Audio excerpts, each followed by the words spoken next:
355. On the hill where the ruined temple was located, the rain was getting heavier and heavier.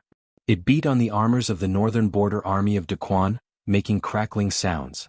Most of the armors of the border army were worn and covered with scratches from swords, spears and arrows. The new rain beat on the old armor. In order to allow Su Qingzhou and Su Tong to go all out and seize the fleeting opportunity to kill Qin Pingan and his entourage, the first prince Lu Tsong had silently retreated halfway up the hill. Beside him were dozens of trusted subordinates who were heavily guarded. These men of sacrifice wore armor that was heavier than the ones of the border army besieging the ruined temple. They were the standard armor of heavy soldiers. There were also 3 outstanding cultivators accompanying the army. One of them was a sword cultivator of the sea-viewing state who had nurtured a fierce natal flying sword. The other was a talisman master who was good at setting up arrays. The last one was a Taoist priest and a military cultivator who wore sweet dew armor. Lu Tsong was determined to obtain Qin Pingan's head. However, he was afraid of the unexpected. He did not want to stumble on a nameless hill. Since Wang Qi, the gentleman from the academy who was hiding somewhere, was willing to participate in this conspiracy, Lu Tsong did not trust this highly respected leader of the Great Spring Scholarly Circle. Lu Tsong would not have dared to take such a big risk if it were not for Gao Shizhen's attractive offer and the involvement of the general seed of the Su family and the Tsamu nunnery. He was really curious about the so-called treasure of the Bio mansion. How valuable was it that an academy gentleman would not hesitate to go against his conscience and plan this siege for the abbot? Although Wang Qi had his own reasons, he could explain to the hill master of the Dafu Academy that he wanted to catch a fake disciple of the Hall of Ancestral Masters of Taiping Mountain, and he could also slander Qin Pingan. For example, he suspected that this outsider was a demon who had escaped from the well prison and changed his identity and appearance. Therefore, he had to ask 5,000 soldiers of the northern border to besiege the mountain. But Lu Tsong didn't think it was a flawless explanation. However, this did not have much to do with him. Wang Qi was still a true gentleman of the Dafu Academy. Once a gentleman spoke, even the emperors and monarchs of the dynasties had to listen to him. Much less a prince like Lu Kang bringing troops up the mountain was completely in line with the rules set by the Confucian Academy. After killing Qin Pingan, how Wang Qi would answer to the academy was not something that Lu Tsong could interfere with. But when Wang Qi secretly left Mirage City and came to the border to find Lu Tsong, he had already handed over some of Imperial Horse Directorate head eunuch Li Li's hidden chess pieces to Lu Kang. To tell the truth, when Lu Tsong received the files on the various residences of the capital, the local Jianghu, and the sects on the mountains, he had been stunned. Eunuch Li Li was known as the guardian scholar of the Great Spring, so when had his faction become so intertwined that it had infiltrated the entire territory of the Great Spring? Why would Wang Qi, as a senior gentleman who enjoyed a good reputation in the central region of Tongyi continent, connect with a court eunuch? No matter how good Li Li's reputation was in court, he was just an old bastard without a penis. Compared to the gentleman Wang Qi, he was like the mud on the clouds. But Li Li's death was good. This old eunuch had long ago begun to view the third prince in a new light. The poor third prince had worked hard for 10-some years, venturing deep into the heart of the northern Jin to destroy the Pine Needle Lake Divine Temple and Mount Jinhuang Divine Residence, but he had actually been killed in the territory of the Yao clan. Even the invincible Li Li had failed miserably. One careless move and he had lost the entire game. Man proposes, God disposes. Truly, the mandate of heaven is with me, Lu Tsong. But Lu Tsong had fought on the border for many years and commanded more than 100,000 elite border soldiers. He had fearlessly charged into enemy lines many times on the battlefield, but today he found that he couldn't help but feel nervous. In front of the ruined temple, Wei Xian acted just like he had at the inn, guarding the gate by himself. If any of the Great Spring soldiers came forward to seek death, Wei Xian would naturally not be polite. Wearing the sweet dew armor? He didn't fear ordinary swords and bows at all. He just let them hack and hit the armor. Then, with just a punch, the soldiers who dared to approach him were all sent flying far away.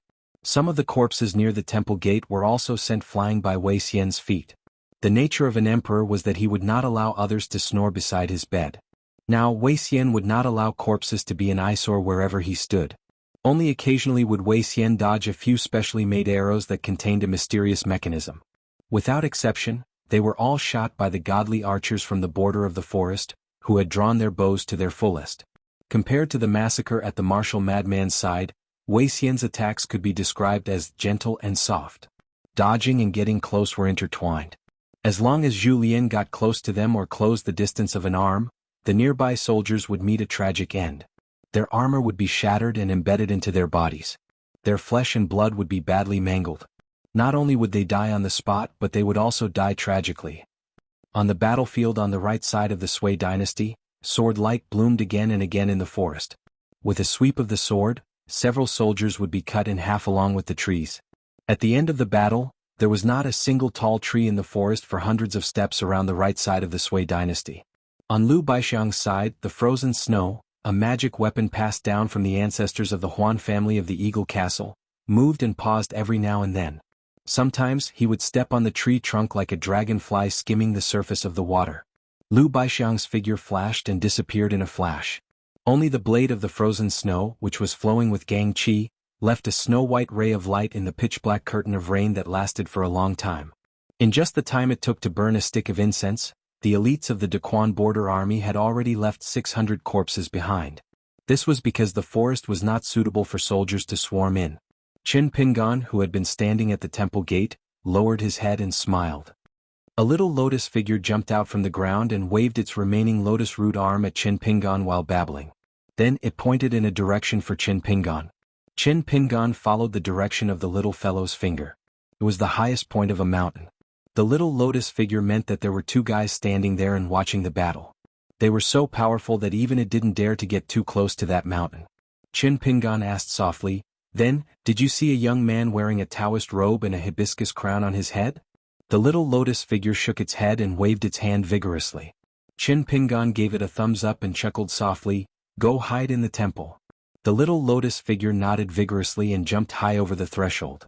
When it saw Pei Qian, who was burping, it was a little reluctant. The first time it saw her, it didn't like her very much. Later it probably didn't hate her so much. Sometimes it would appear beside Qin Pingan. One time when it just emerged from the soil, it was hit by Pei Qian's mountain walking stick. It dodged quickly and stuck its head out somewhere else. Pei Qian ran around with the mountain walking stick in her hand.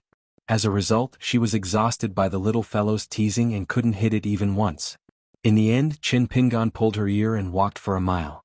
It was so painful that she cried loudly. Seeing that Pei Qian was sneaking around and seemed to want to take the mountain walking stick, the little lotus figure was a little angry. This time it was not afraid of her at all. It walked to Pei Qian's feet and lay down on the ground. Pei Qian held the mountain walking stick and hesitated for a long time. She glanced at the back of Qin Pingan at the entrance of the temple and finally threw away the mountain walking stick. She squatted down and smiled. "You are a waste of money. You are useless.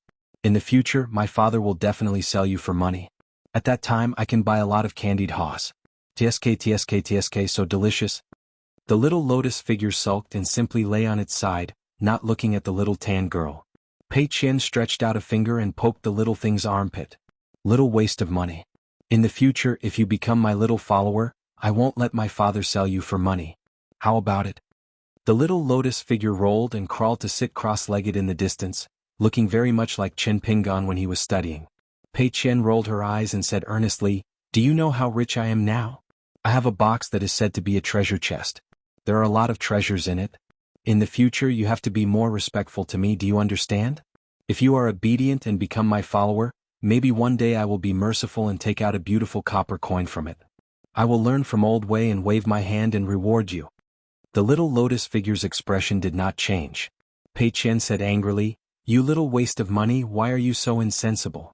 Do you believe that when I learn the peerless sword art tonight, I will poke your head full of bumps every time you show your head?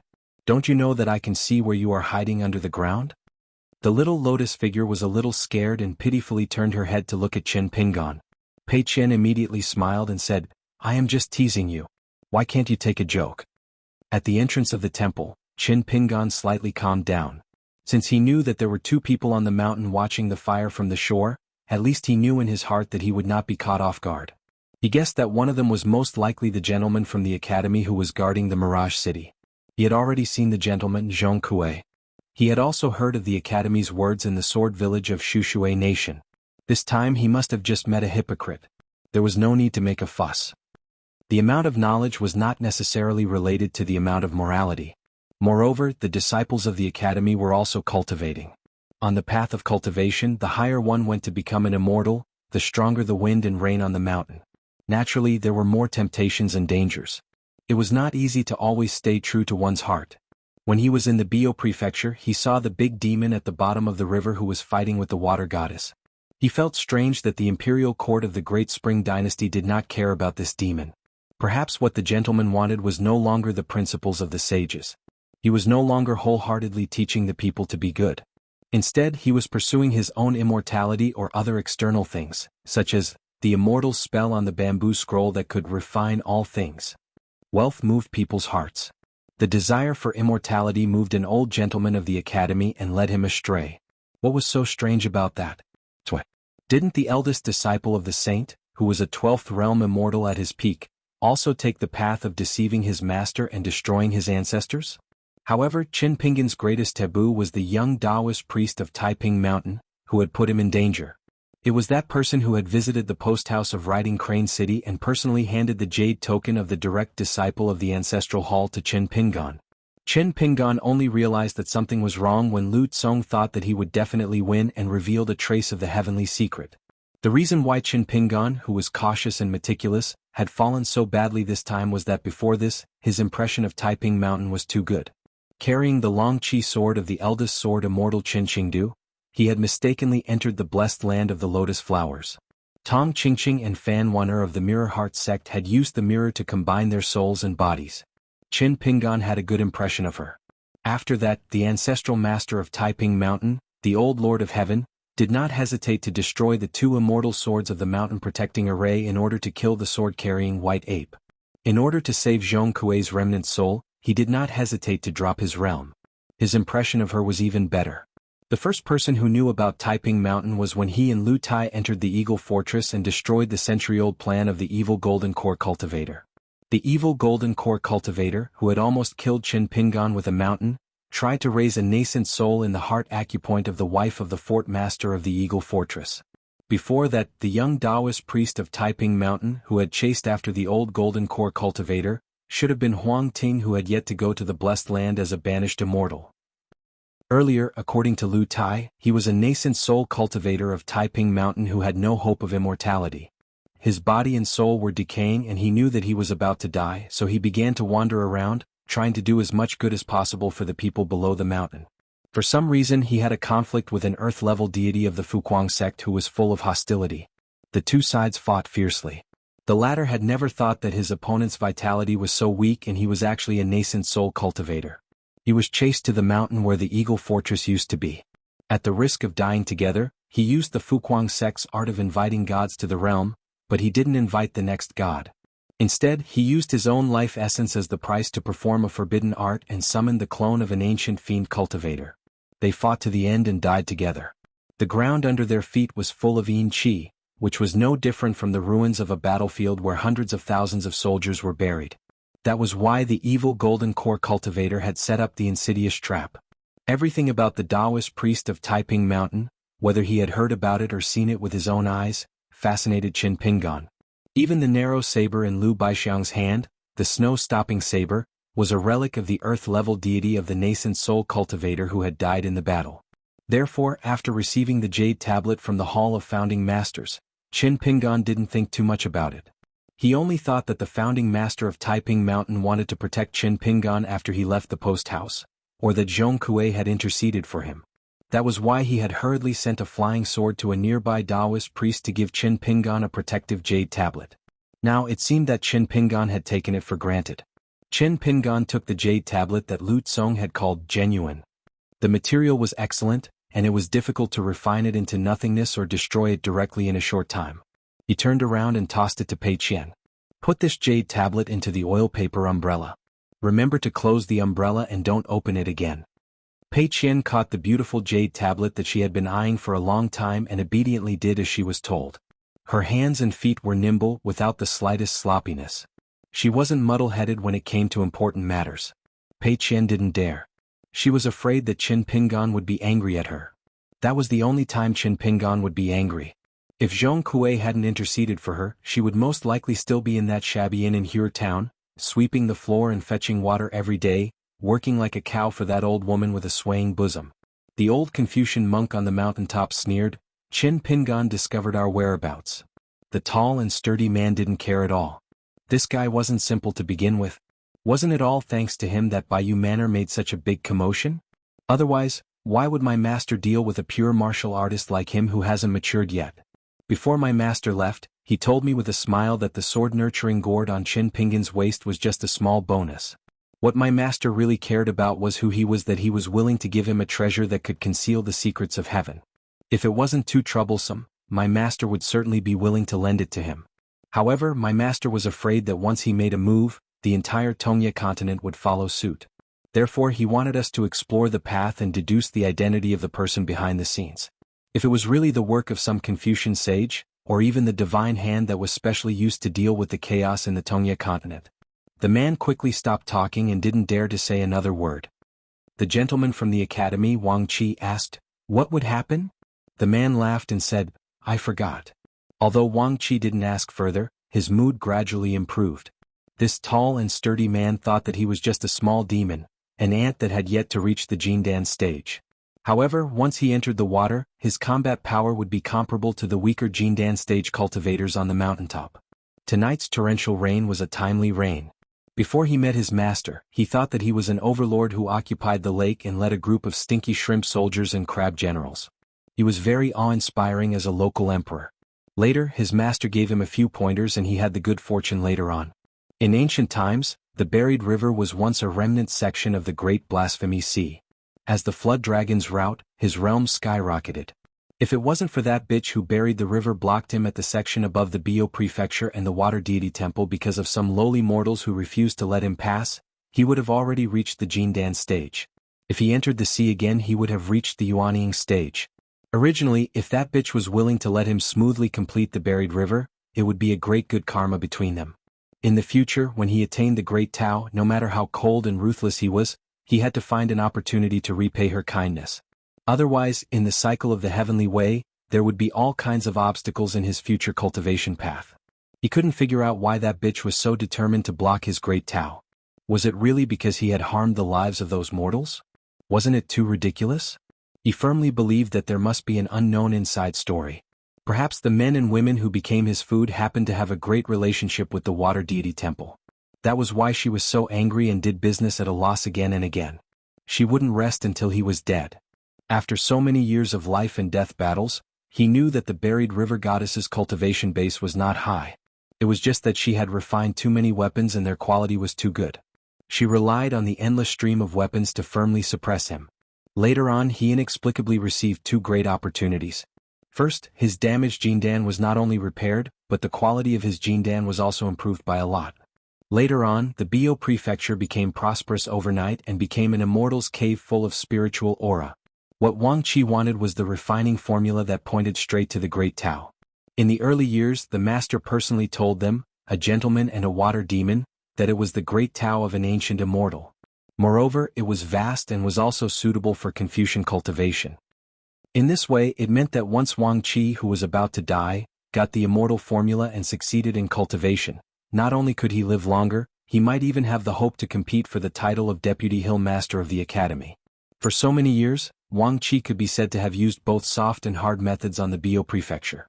His water demons buried the river and even flooded the Bio Prefecture. He also damaged the Jindan of the Water Deity Temple. Wang Qi hoped that the water deity would know what was good for her and ask for help from the imperial court of the Great Spring. Wang Qi even left the capital to travel to the buried river deity temple and deliberately revealed some of the gentleman's skills.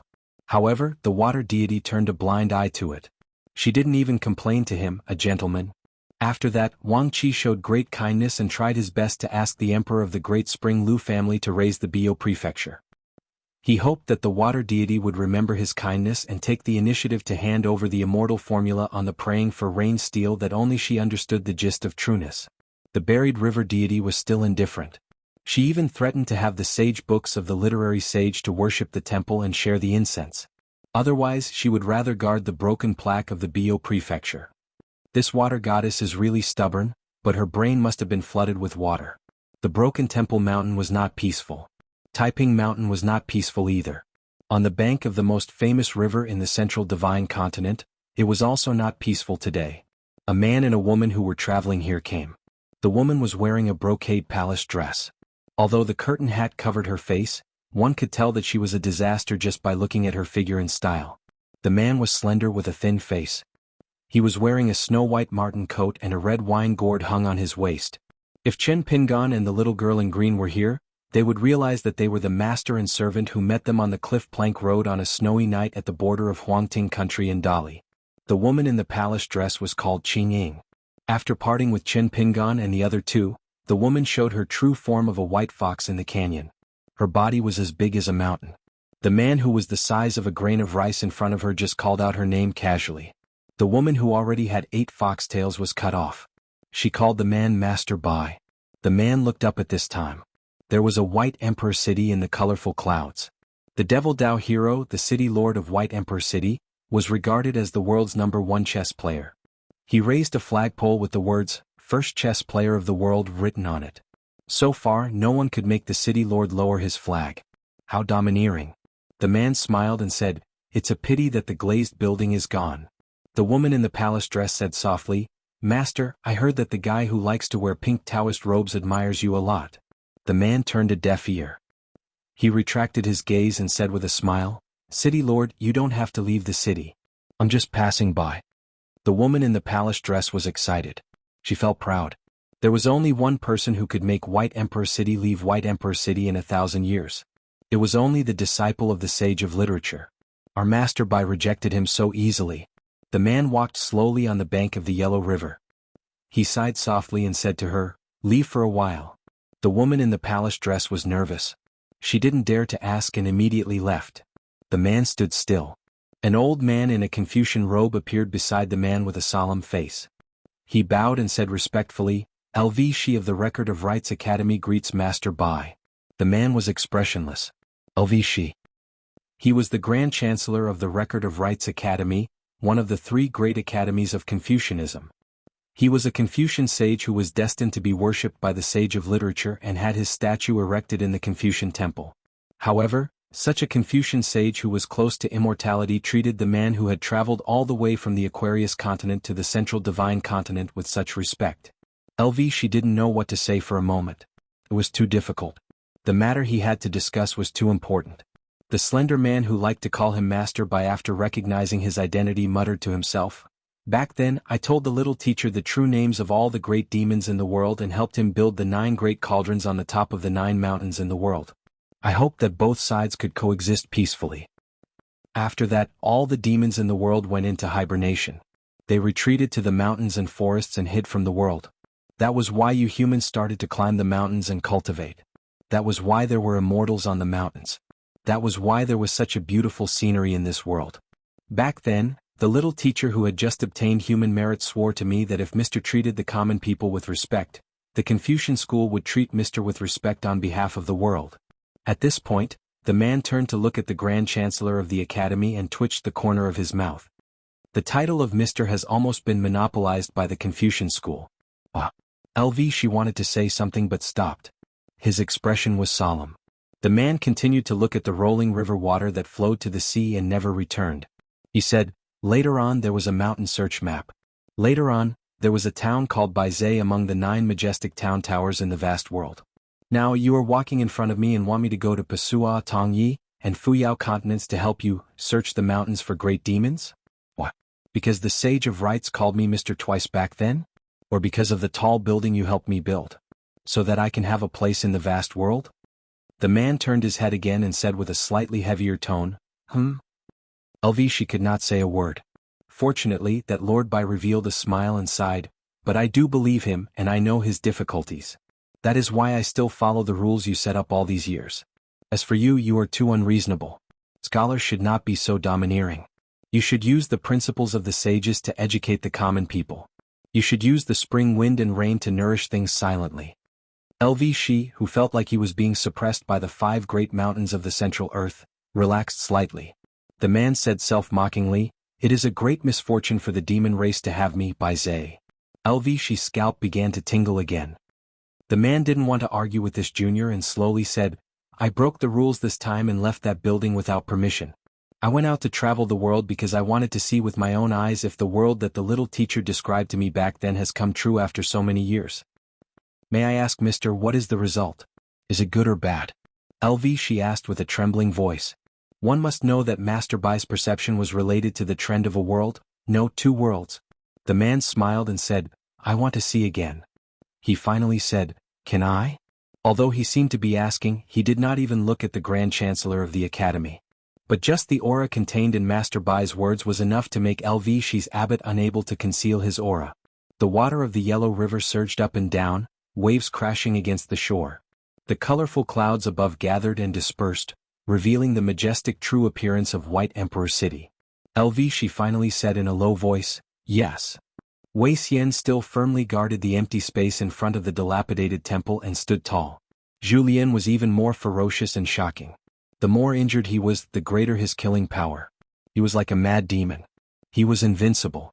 However, Sui Yuyu, who had a strong sword momentum, was ambushed by Su Qingzhou and Su Tong from the Tsamu nunnery when he was about to take a breath after breaking 900 armors and killing 200 more border soldiers than Liu Baixiang. Even so, Sui Yuyu still used the last bit of his aura to kill more than 120 border soldiers in armor under the eyes of the two. Only then did Su Qingzhou cut off his head, and Su Tong, the immortal master who did not dare to let his guard down, used his trump card to smash his body and soul. Other than the infatuation sword that fell to the ground, there should be no more sword beauty Sui Yuyu in the world. But just as Su Zhou bent down and was about to pick up the spoils of war, at the entrance of the dilapidated temple, a beautiful woman with a cold expression strode out. It was Sui Yuyu. When she brushed past Chen Pingan, she said coldly, He has broken through 1,100 armors. Chen Pingan said helplessly, 1 gold copper coin is enough for me to buy another Jinju mountain in my hometown. Sui Yuyu snorted coldly. She was in a bad mood and swept away like a startled swan. She reached out her hand and grabbed the infatuation sword in the distance. She held it firmly in her hand and a majestic sword aura shot out. Su Qingzhou and Su Tong were so scared that they moved 100 feet away. It turned out that before the battle, the secret that Wei Xian mentioned was that if Chen Pingan died, all 4 of them would die. If Chen Pingan did not die after the 4 of them died, 1 gold copper coin would be able to walk out of the scroll again without any drop in the realm. The 2 enemies at the top of the mountain who were still watching by the side did not show up.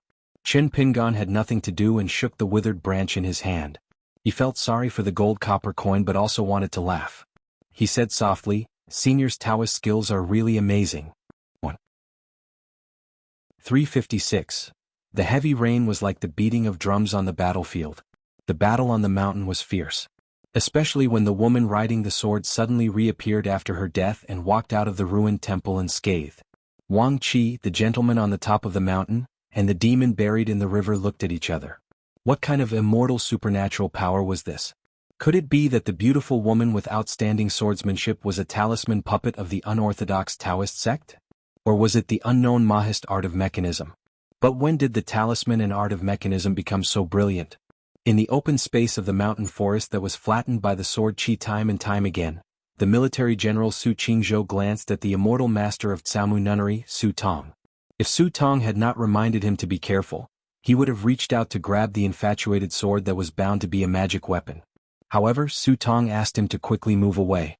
Su Qingzhou was shocked and decisively abandoned the magic weapon that was at his fingertips. Only then did he escape from the sword master's sword-controlling technique of the resurrected woman. Otherwise, at least one of his arms would have been lost here. Su Tong's heart was heavy. This woman is definitely not an ordinary pure martial artist. Su Qingzhou fixed his eyes and saw that the long sword on the ground had been driven away. Then, the sword Qi came down in an instant and the woman whose head was separated from her body disappeared into thin air. On a tree in the distance, Sui Yu stood on the branch unscathed, holding the infatuated sword in her hand. Sui Yu looked at Su Qingzhou who was wearing the military school's golden crow armor and the immortal master Su Tong who was holding a talisman made of golden material in her hand. She was full of fighting spirit. She had a feeling that as long as there was another life and death battle that exhausted her pure genuine qi, she would be able to break through the realms soon. Su Qingzhou's mind was shaken for a moment. This woman, after dying once, had her cultivation and momentum increased so obviously. It was obvious that she had seized the opportunity to break through the realm in the battle and had made up her mind to use him and Su Tong as whetstones to sharpen her martial arts. Once she reached the 7th realm of Golden Body, his famous saber Da Qiao would lose its meaning. Su Qingzhou was a strong-willed and battle-hardened warrior. Even so, Su Tong, as a qi trainer and a member of the Tsamu nunnery, the #1 immortal sect in the Great Spring Dynasty, had a smooth journey of cultivation. Su Tong was not afraid of a simple warrior at the peak of the Sixth Realm at all. However, in the face of an enemy who was very likely to break through the realm on the battlefield and seemed to be an unkillable existence, she could cut off his head with one sword strike. How could Su Tong not be frightened? There were all kinds of strange things in the boundless world. There were thousands of magic weapons and spiritual weapons, but a chi cultivator only had one life. Su Qingzhou had already sensed Su Tong's cowardice, but he did not fly into a rage out of humiliation. He did not lash out at the immortal who had enjoyed 100 years of bliss in the Mirage City, nor did he panic. Instead he said calmly, "Let's kill her again. If she comes back to life, the two of us will avoid her." Su Tong gritted her teeth and the golden talisman in her hand was shining. "Then let's kill her again at all costs." Sui Yu twitched the corner of her mouth. She looked at Su Qingzhou and Su Tong. They were just two skeletons under her feet on the way to heaven. On the other side of the battlefield, Lu Baixiang also needed to take a breath. However, a moment later, another scout came down the mountain to report that the swordswoman had come back to life and started another battle with Su Qingzhou and Su Tong. This time, the swordswoman chased after the two of them and no longer targeted the border army soldiers. The desperate Duke of Daquan suddenly turned his head and looked at the soldiers who were silently climbing the mountain in the heavy rain not far away. He could vaguely see that some of them were young, about the same age as his son, Gao Shui. Some of them were experienced soldiers who were no longer young, like Gao Shizhen. About half an hour later, Gao Shizhen, who was in a heavy mood, received another bad news. The swordswoman withstood a slash from Su Qingzhou's saber and a punch from a golden-armored talisman puppet and pierced Su Tong's heart with her sword. Immortal Master Su, who should not have died on the spot, had used all his means. No matter how many elixirs he swallowed and how many immortal spells he cast to prolong his life, he still died. His entire heart had withered into ashes. After the woman with a sword died, her body disappeared again. When she walked out of the ruined temple for the second time, she had reached the Golden Body Realm, the seventh realm of martial arts. General Su had already retreated and left the mountain without permission. The first prince was furious and threatened to severely punish the Su family in Mirage City. Gao Shizhen did not say a word. Only the bone-chilling downpour in the winter night was like God's never-ending dream. The old butler, who had served the Duke's mansion for generations, comforted him softly. "Duke, as long as Mr. Wang doesn't do it himself, it means that it's not the time to make a final decision. Don't be too pessimistic." Gao Shizhen was expressionless. On the mountain, although Lu Baixiang was severely injured, except for the wound on his waist and the imperial arrow that pierced through his shoulder, his combat power was not affected much. He was still able to resist waves of attacks. Wei Xian, who was alone outside the ruined temple, could easily deal with some fish that escaped the net. The West Mountain Dew armor was indeed the armor of the military school that Su Qingzhou was extremely jealous of. It should be noted that the armor that Su Qingzhou wore was the second-class armor of the military school, the Golden Crow armor, which was much better than the Dew armor. In addition, Wei Xian was born in the army. The founding emperor of the Nanyuan Kingdom, who rose from the bottom of the market, spent most of his life in the military and won the reputation of being the enemy of 10,000 people in the history of the Lotus Flower-blessed land. After that, the so-called unparalleled fierce general on the battlefield, no matter how famous he was when he was alive, was at most the second Wei Xian. Therefore, Wei Xian was more suitable for fighting in the chaotic army than Lu Baixiang.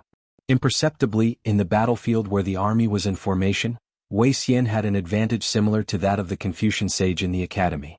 This was not a talent that a martial artist at the peak of the sixth realm could have. Perhaps even the gurus at the eighth realm and the ninth realm could not have this talent. Zhu Lian did not hold back his strength, so he was seriously injured. When Wei Xian was about to switch positions with Zhu Lian rejected Wei Xian's good intentions.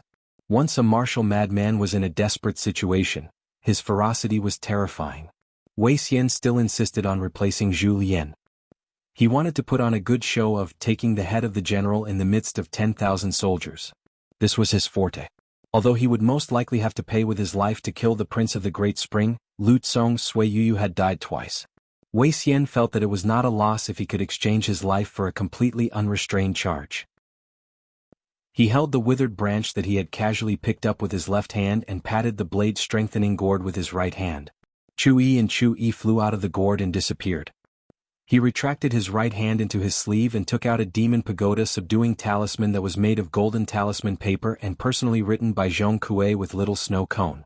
This rare talisman paper was given to the buried river monster by the Great Spring Imperial Court when the Green Turing Manor was founded. It was one of the 3 golden talisman papers that Zhong Kuei had given Qin Pingan.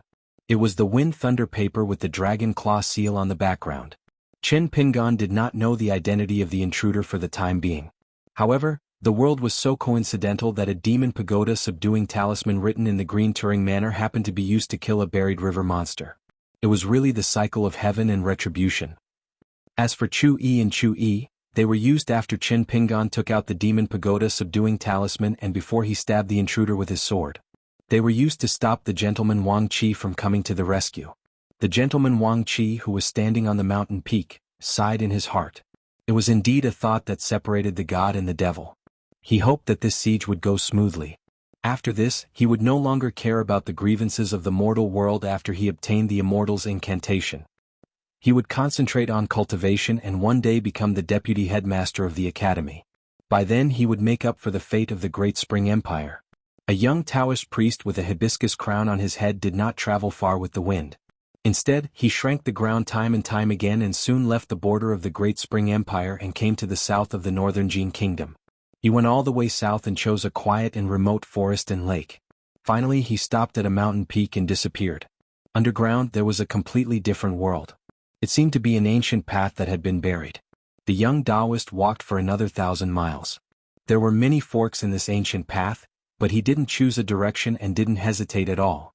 Along the way the gloomy and magnificent underground phenomena did not stop the young Taoist priest for even a moment. Finally he came to a dilapidated mountain gate.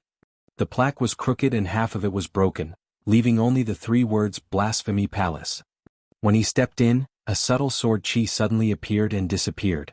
There were broken walls and ruins everywhere. The young Taoist priest walked slowly. The Eagle Fortress, the Green Turing Manor and Hure Town. Other than the inn where Jianyang stayed, the other 2 places were not too important. To be precise, the Eagle Fortress used to be extremely important, but now it was a thing of the past. He did not want to think about it. In the end, he fought a fierce battle with the core formation stage cultivator of the Fuyao sect. The latter lost his chance of reincarnation and attracted the incarnation of an ancient demon. The young nascent soul stage cultivator was killed in the end. The jade tablet of the Hall of Ancestral Masters of Taiping Mountain was gone. The important artifact that concealed the secrets of heaven was also destroyed. The most talented young Taoist of Taiping Mountain in the past sat on the steps with his back to the white ape. He smiled and said, Zhong Kuei and Huang Ting must die. Especially Zhong Kuei. If he doesn't die, it won't be as simple as the Confucian school having another Grand Chancellor in the future. After the war, the people will be plunged into misery and suffering. Naturally, it will be the turn of ghosts and otherworldly items to run amok in the world. There's an old fellow in our hometown who happens to be good at this. If the Confucian school had Zhong Kuei, when the time comes, the ones who will die in our camp might be this many of you. He raised his arm high and stretched out 3 fingers. He said with a heavy tone, at least. Then the young Taoist stretched out his remaining 2 bent fingers. Actually it's this many? I was afraid of scaring you just now. The white ape snorted disdainfully. Naturally it didn't believe him. 5 of itself, that was 5 12th realm sword cultivators.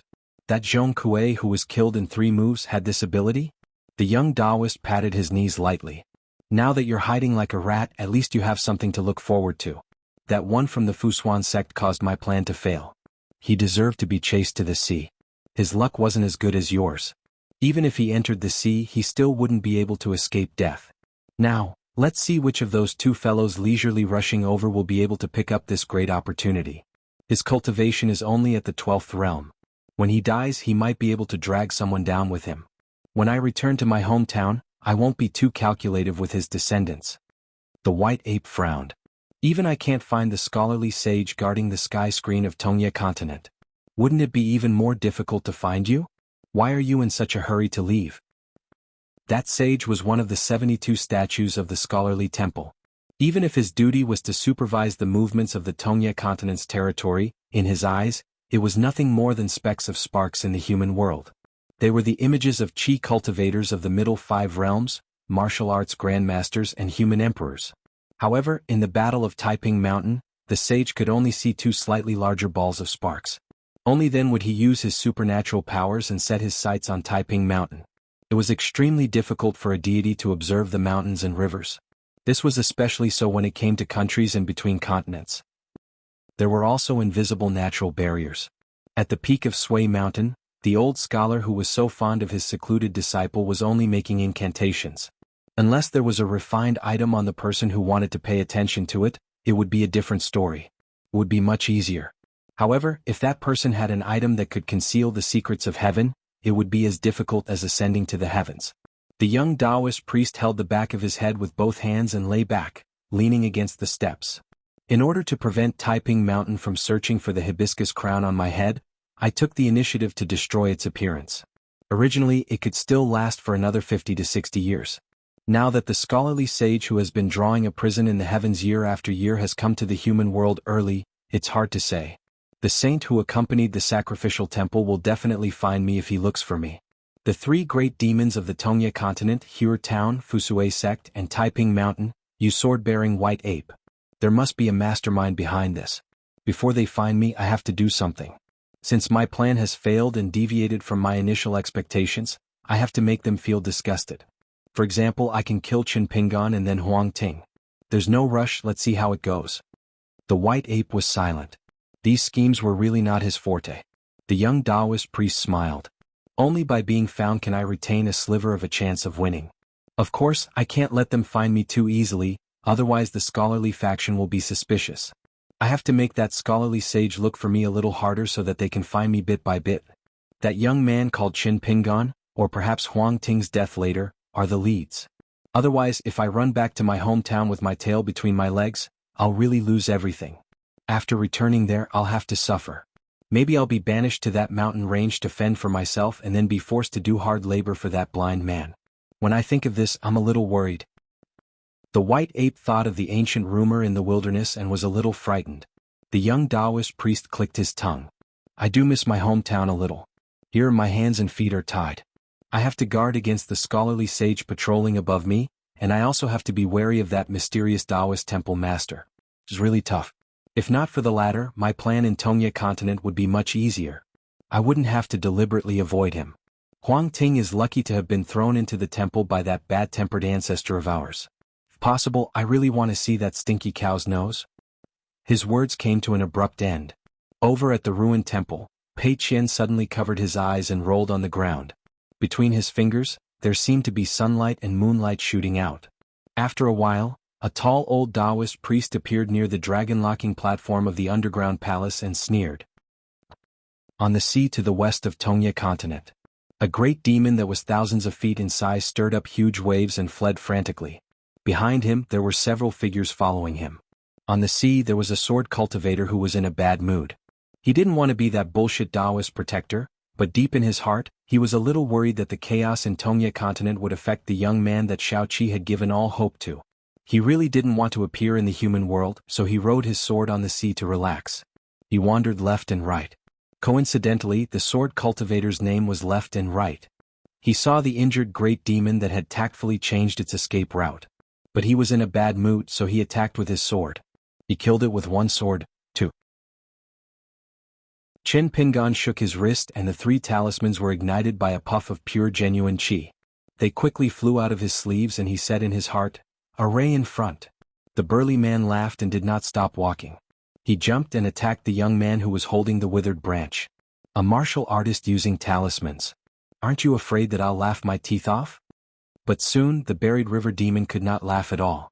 After the three golden talismans' bodies were burned up, the burly man who was still in the air was surprised to find that the three illusory talismans began to spin around him rapidly. The burly man's qi sank into his dantian and used the 1,000-pound drop. When he hurriedly landed on the ground, one of the three talismans' illusory cavalry with a white horse and silver armor rushed out with a spear. The burly man said sternly, "Go to hell."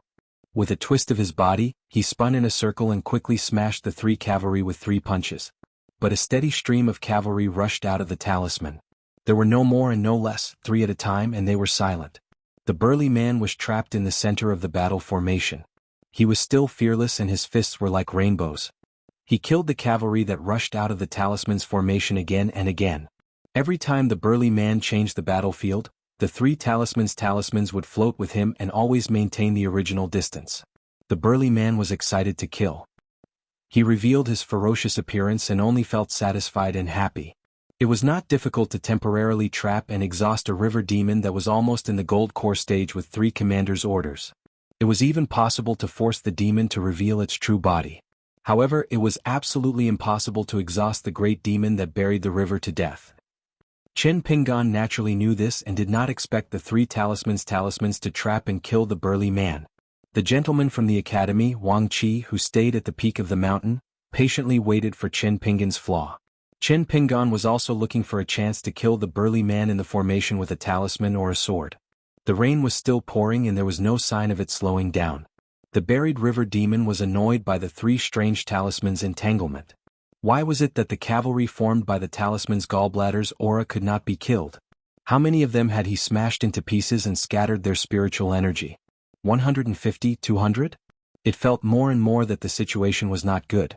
The young man who was standing 30 steps away with the dried branch in his hand was definitely not waiting for it to break the talisman formation out of kindness. Then there would be a *T battle between gentlemen. Especially the dried branch in the corner of its eyes, it felt uneasy. Something was wrong, there was definitely something strange. Forget it. Wang Qi should be a coward and not do anything. I don't care how you reason with the Dafu Academy. The buried river demon with many small wounds on its body saw that the rain was about to fall. If it did not take advantage of the situation now, its power would be greatly reduced when it showed its true form. The eyes of the water demon were snow white and its muscles began to twist extremely. Wang Qi at the peak of the mountain obviously saw the buried river demon's plan and shouted angrily, "No!" The water demon did not care about these. The earth suddenly trembled and showed its huge true form. Its eyes were as big as lanterns and its body was hundreds of feet long. Its head was at the place where the burly man stood. The cavalry whose aura had not been exhausted by the circling talisman pulled away from it. There were still armored cavalry charging towards the river demon. Some of the border soldiers of the Daquan who were hiding on both sides and waiting for an opportunity were directly bounced away by the body of the eel demon. When they flew out, they were bleeding from their 7 orifices. Dozens of people were either injured or killed. The heavy rain poured on the body of the river demon. After sliding down the mountain, it did not seep into the mud but quickly gathered into a stream. Chen Pingan recognized the identity of this great demon. It was the eel demon that was fighting with the water goddess at the bottom of the river. It seemed that the hidden master at the peak of the mountain was no doubt the academy's gentleman, Wang Qi. He pinched the Dragon Tiger Mountain talisman that Zhong Kuei said was 5 dragons holding the pearl with 2 fingers. After injecting his genuine qi, he threw it at the head of the buried river demon. There were indeed 5 slender flood dragons more than 100 feet long hovering in the air with white pearls in their mouths. There were thunder and lightning lingering around. The buried river demon just thought that it was time for it to use its supernatural powers. It did not expect 5 flood dragons that faintly contained the power of heaven to appear above its head. After a slight stagnation, it roared loudly and began to struggle violently. It wanted to break free from the siege of the circling talisman and suffer as little as possible from the thunder and lightning pearls. The cavalry held their spears and pierced the body of the eel demon again and again. They allowed the body of the buried river demon to sweep them away. Their bodies dissipated together with their spiritual qi and returned to the world. A flood dragon opened its mouth and a snow-white thunder pearl shot out, smashing into the head of the buried river demon. The mountain trembled. 2 more pearls smashed onto the vital part of the river demon and its tail. Not only was its body shaking from the pain, the soul and golden elixir of the river demon were also trembling. The only good thing was that the huge force that burst out finally swept down and smashed the 3 damn talismans. A long green rainbow landed on the tree trunk of this mountain from another mountain peak. It pleaded with Chen Pingan telepathically, "Both of us should stop now. I'll let Lu Tsong lead the troops and leave immediately. How about that?" When Wang Qi said these words, he gritted his teeth. That buried river demon was truly an incompetent thing that could only spoil things. After a flood dragon spat out the thunder and lightning pearl, it would automatically dissipate and disappear. Chen Pingan did not have any intention of stopping. In the end, the 2 flood dragons naturally spat out the most righteous thunder magic beads that contained the most powerful magic in the world without any hesitation. The 5 flood dragons had already disappeared, but the 5 pearls were firmly embedded in the body of the buried river demon. From the head to the tail, when they finally connected into a line, they emitted a bright light. That strange sword practitioner looked at the founder of the Tongya sect and said 2 words. "You're not convinced?" The founder, who was famous in the entire Tongya sect, said some words with hidden killing intent. "It's best to keep this great demon alive and bring it back to the Tongya sect. Who knows, we might be able to find out more about the conspiracy. You saw that the great demon was severely injured and killed it with a sword. That would cut off all clues. How are we going to find the mastermind behind the scenes? Otherwise, why would the 3 of us chase it so far? What a coincidence. The Tongya sect's West Sea is so vast. You just happened to appear on the great demon's escape route?" The smile on the face of the head of the Jiang family of the Jade Gui sect did not change. He never complained about things being too lively. Song Mao was about to speak. That strange sword practitioner who looked like a middle-aged man said indifferently, "Then let's do it." From beginning to end, the sword practitioner only said these 2 words. He was not convinced. Let's do it. This was not the style of an immortal on the mountain. Even the middle 5 chi refinement warriors halfway up the mountain might not be so vulgar. It was more like a martial artist at the bottom of the pugilistic world. Song Mao did not have time to be a peacemaker. Another sword strike. Only this time, it was delivered to the unconvinced founder of the Tongya sect. That old immortal's expression changed drastically. Unable to say a single word, he hurriedly summoned a natal magic treasure that he had refined for 1,000 years. It was an ancient ritual bell that he had obtained from a shattered grotto heaven. The bell was the head of the 8 notes. This ancient bronze bell that was no taller than an arm after refinement hovered above the head of the Tongya sect's founder. The ancient bell projection was dozens of feet tall, enveloping the old man within. The outer wall of the ancient bell was engraved with an inscription of an ancient Confucian sage of merit and virtue.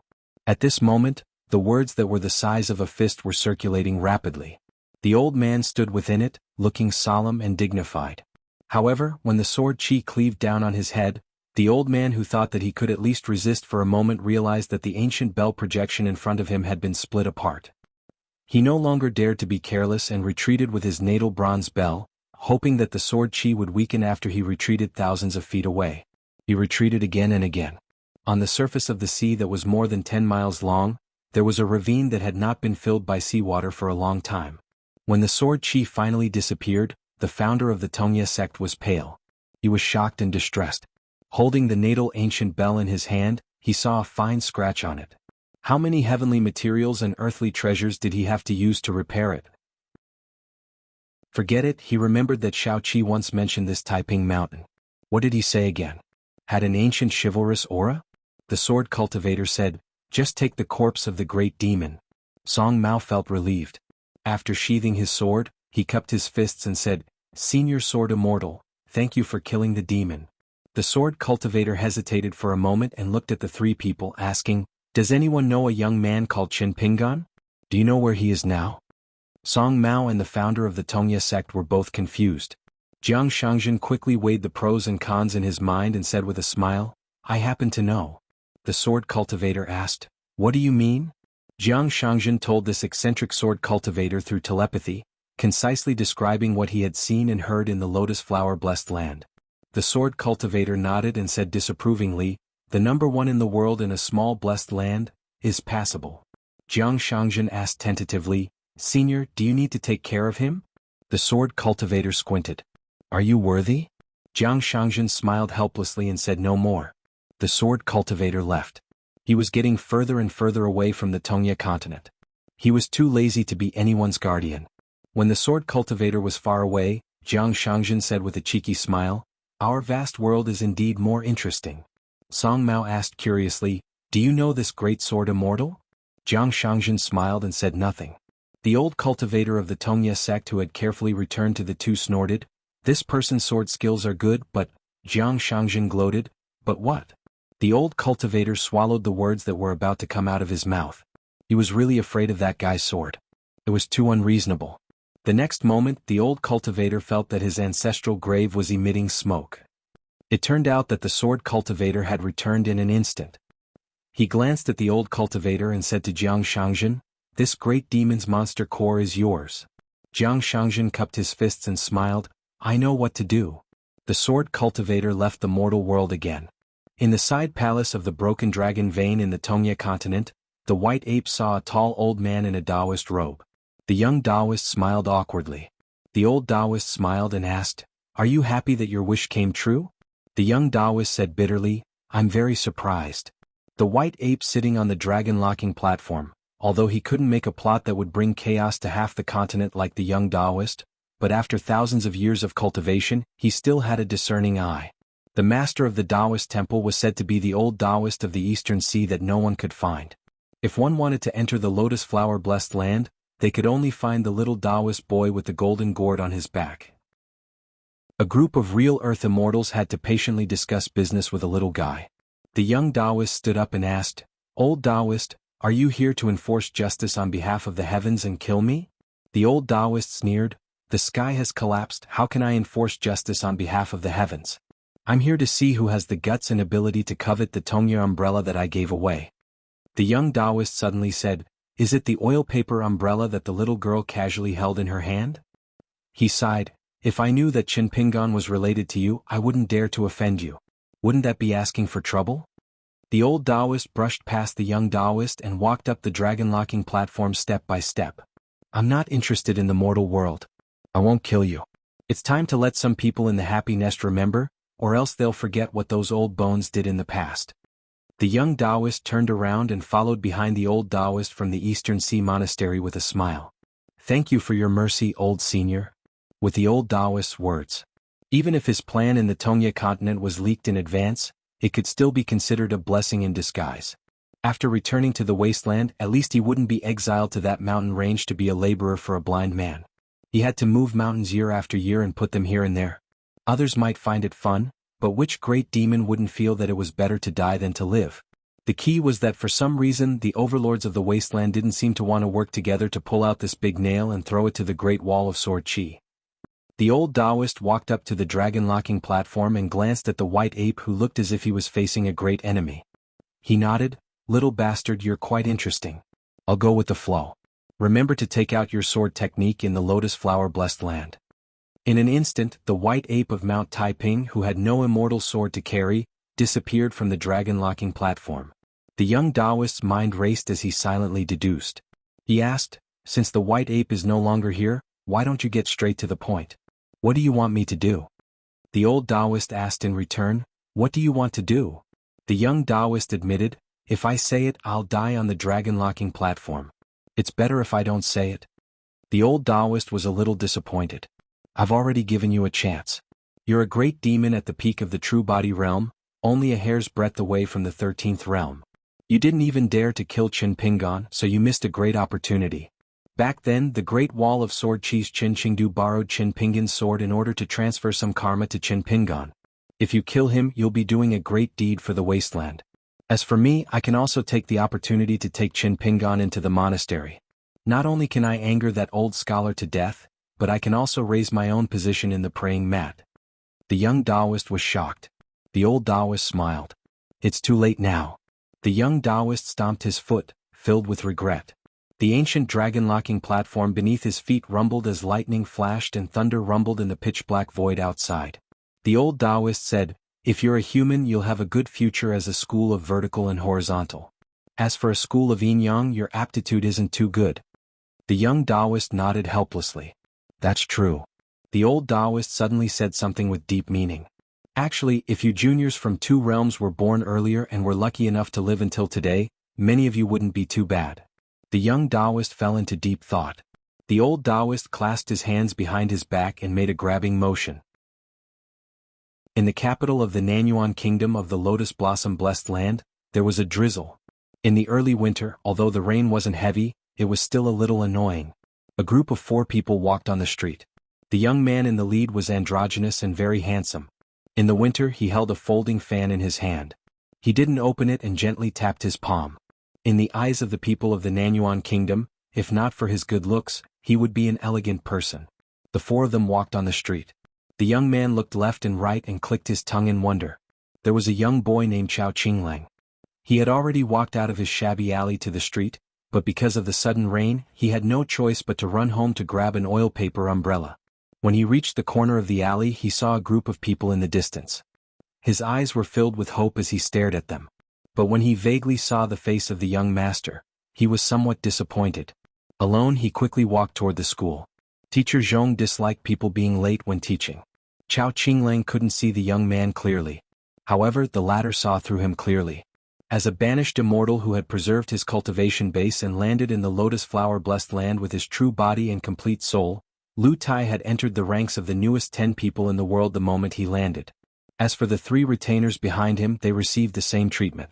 However, they were limited by the fact that they didn't have a strong foundation in the world and were also young. Therefore, they were at most second-rate masters in the Jianghu. They were still some distance away from being first-rate masters. Huan Yin, who almost had a mental breakdown in that disaster, changed his allegiance to Lu Tai's young Taoist priest, Huang Shang. Tao Xiang, an external talent of the Eagle Fortress, was the evil cultivator with the 5 sacred mountains crown on his head. He was a chess piece nailed into the Eagle Fortress. Now the 3 of them were Lu Tai's unofficial disciples. Lu Tai came to a street adjacent to Zhuangyuan Alley. There was a martial arts school nearby. Lu Tai looked at a small house.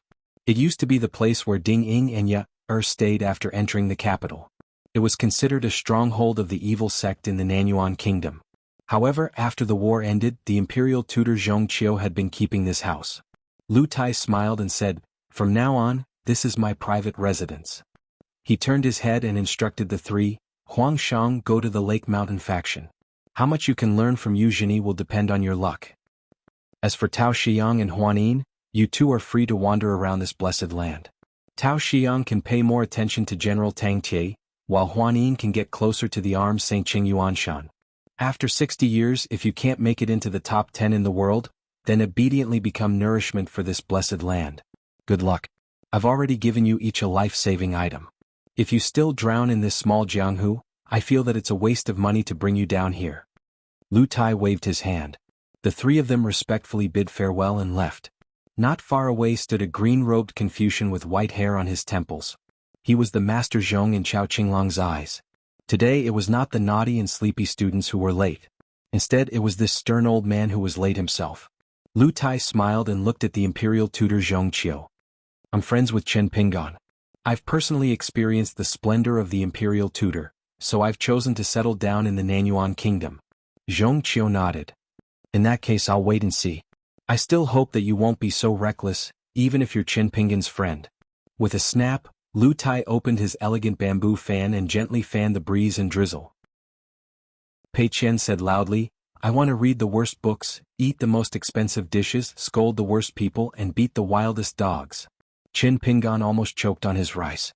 Pei Qian saw that the situation was not good and felt that his ambition was not big enough. He glanced at the mountaineering staff by his feet and hurriedly added, How about I add the biggest hornet's nest? Wei Xian said with a straight face, At such a young age, you already have such a tyrannical ambition. Pei Qian grinned at Old Wei and gave him a thumbs up. Old Wei, you're still the best. You have a good eye. No wonder you can become an emperor. Alas, it's just that you're a bit poor now. Chen Pingan shook his head and laughed. Outside the ruined temple, the rain stopped. Chen Pingan stood up. I'll buy you a new oil paper umbrella in the future. Pei Qian was surprised. What's the point of spending this money? Chen Pingan didn't give an answer, but asked her to go back to the ruined temple first. After Pei Qian ran all the way back to the temple, Chen Pingan turned around and saw the man who he recognized at first glance. It was Gao Shizhen, the Duke of Shen, because Gao Shui looked very similar to this duke. Behind Gao Shizhen stood an old man who looked like a butler holding an umbrella. He should be a hidden Qi refinement warrior. There was also an old man in white who was holding an old rattan walking stick. He smiled at Chen Pingan obsequiously. Gao Shizhen stared at Chen Pingan and suddenly sighed, You are much younger than I imagined. Gao Shizhen asked, If it weren't for the fact that in that small border town, the third prince wanted to take advantage of the situation to force the Yao family to death and add flowers to his own book of merit, and that disaster would have happened. If it had been in Mirage City and you and my son Gao Shui met, it would have been like the heavy rain tonight, 2 strangers drinking wine in an old and famous restaurant. Would the 2 of you have become friends? Chen Pingan shook his head. Gao Shizhen's face became distorted. Chen Pingan said slowly, I told the first prince, Lu Tsong, before. In fact, we both understand the reason, but sometimes, no matter how good the reason is, it is too light compared to what we want to get. I hope that a person like Gao Shui will not meet me in his next life, or else I will kill him again. Gao Shizhen's face was gloomy. You want to provoke me and lure me to attack you so that you can take the opportunity to eliminate the source of the trouble and remove the name of Duke Xin's mansion from the Great Spring? Qin Pingan stretched out 2 fingers and casually swiped in front of him, saying, "This is how you and Gao Shi deal with people. What you do and what you say always has a track to follow." Qin Pingan's harmless action made the old man holding the umbrella nervous and almost protect Gao Shizhen. The old man holding the old cane almost escaped by burrowing into the ground. God, he killed the buried river demon with a thunderous method and forced the gentleman of the academy to retreat with a sword. How could he, a small local lord, wrestle with him? A sneeze could make his soul scatter. The 2 golden talismans that he had never heard of? It was really the means of immortals. Gao Shizhen was the calmest person. I came up the mountain this time to move the bodies of the dead border soldiers down the mountain. You won't stop me, right? Qin Pingan said, "This is why I am still willing to stand here and talk to you." Gao Shizhen's face was full of anger. Duke Xin's mansion had stood in the Great Spring Empire for 200 years and was the same age as the country. When had they ever been humiliated like this? After refining a large furnace of elixirs, he asked the disciples of the Verdant Goat Palace to send out gifts one by one as an apology. Only then did he not completely destroy the golden signboard that the founder painstakingly built. A disciple of the Jiang family is so arrogant. Then what can Lu Yong do when the master of the Jiang family comes to the Verdant Goat Palace in person? At the top of the stairs called Elixir Ladder, on the heavenly fault peak stood Jiang Shangzhen and Lu Yong. Lu Yong asked tentatively, "You really don't need me to ask the disciples of the Verdant Goat Palace to go down the mountain and help you welcome those distinguished guests?" Jiang Shangzhen, who came all the way from the west ocean of the Tongya continent to the northern region of the Great Spring, was silent and unfathomable. Lu Yong only felt miserable. Could it be that it would be an earth-shattering battle between immortals? How could the small Verdant Goat Palace withstand the stomp of Jiang Shangzhen, an immortal of the upper 5 realms? Lu Yong could only pray for the blessing of the ancestors. It was really unbearable to get along with such an unpredictable cultivator of the upper 5 realms. Lu Yong sighed with emotion.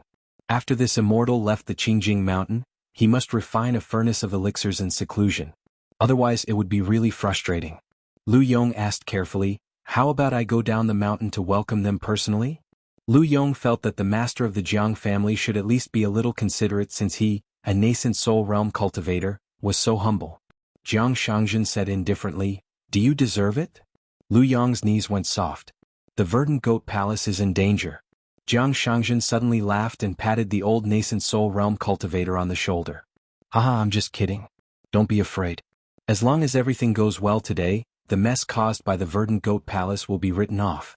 My Jiang family will also buy 100 furnaces of the most expensive elixirs from you." Lu Yong swallowed his saliva and could only smile apologetically. Jiang Shangzhen clicked his tongue and said, "It's really refreshing to say these words." On the bridge, Julien and the other 2 also crossed the stone arch bridge and stood together with Sui Yuyu. So only Qin Pingan and Pei Qian were left on the bridge. After Qin Pingan came to his senses, he leaned on the railing and stuck his head out, as if he was looking for something. Pei Qian jumped and asked curiously, "What are you looking for?" Qin Pingan said, "I want to see if there are any hanging swords under the bridge." Pei Qian straightened her back and began to show her flattery again. "How can you see it on the bridge? I'll go under the bridge and help you look." Qin Pingan stood up with a smile and rubbed her little head. "No need." Pei Qian raised her head, her face full of doubt. Qin Pingan lowered his head and looked into her eyes. Pei Qian cooperated and widened her eyes as much as she could. "Let me see. Is there really money in my eyes?" Qin Pingan was stunned for a moment. He patted her head and pointed to the other end of the bridge with a smile. "Let's go. We'll start climbing after the bridge." Pei Qian said okay. She shook her bag and waved her walking stick, swaggering down the stone arch bridge. Qin Pingan closed his eyes and remembered sitting on a bridge in his hometown when he was a teenager. After entering his dream, he saw another bridge. It was golden and extremely long. Looking to the left, the sun rose from the sea. Turning to the right, the moon set in the western sky. Qin Pingan closed his eyes and walked from one end of the inconspicuous stone arch bridge to the other. His white robe fluttered in the mountain breeze.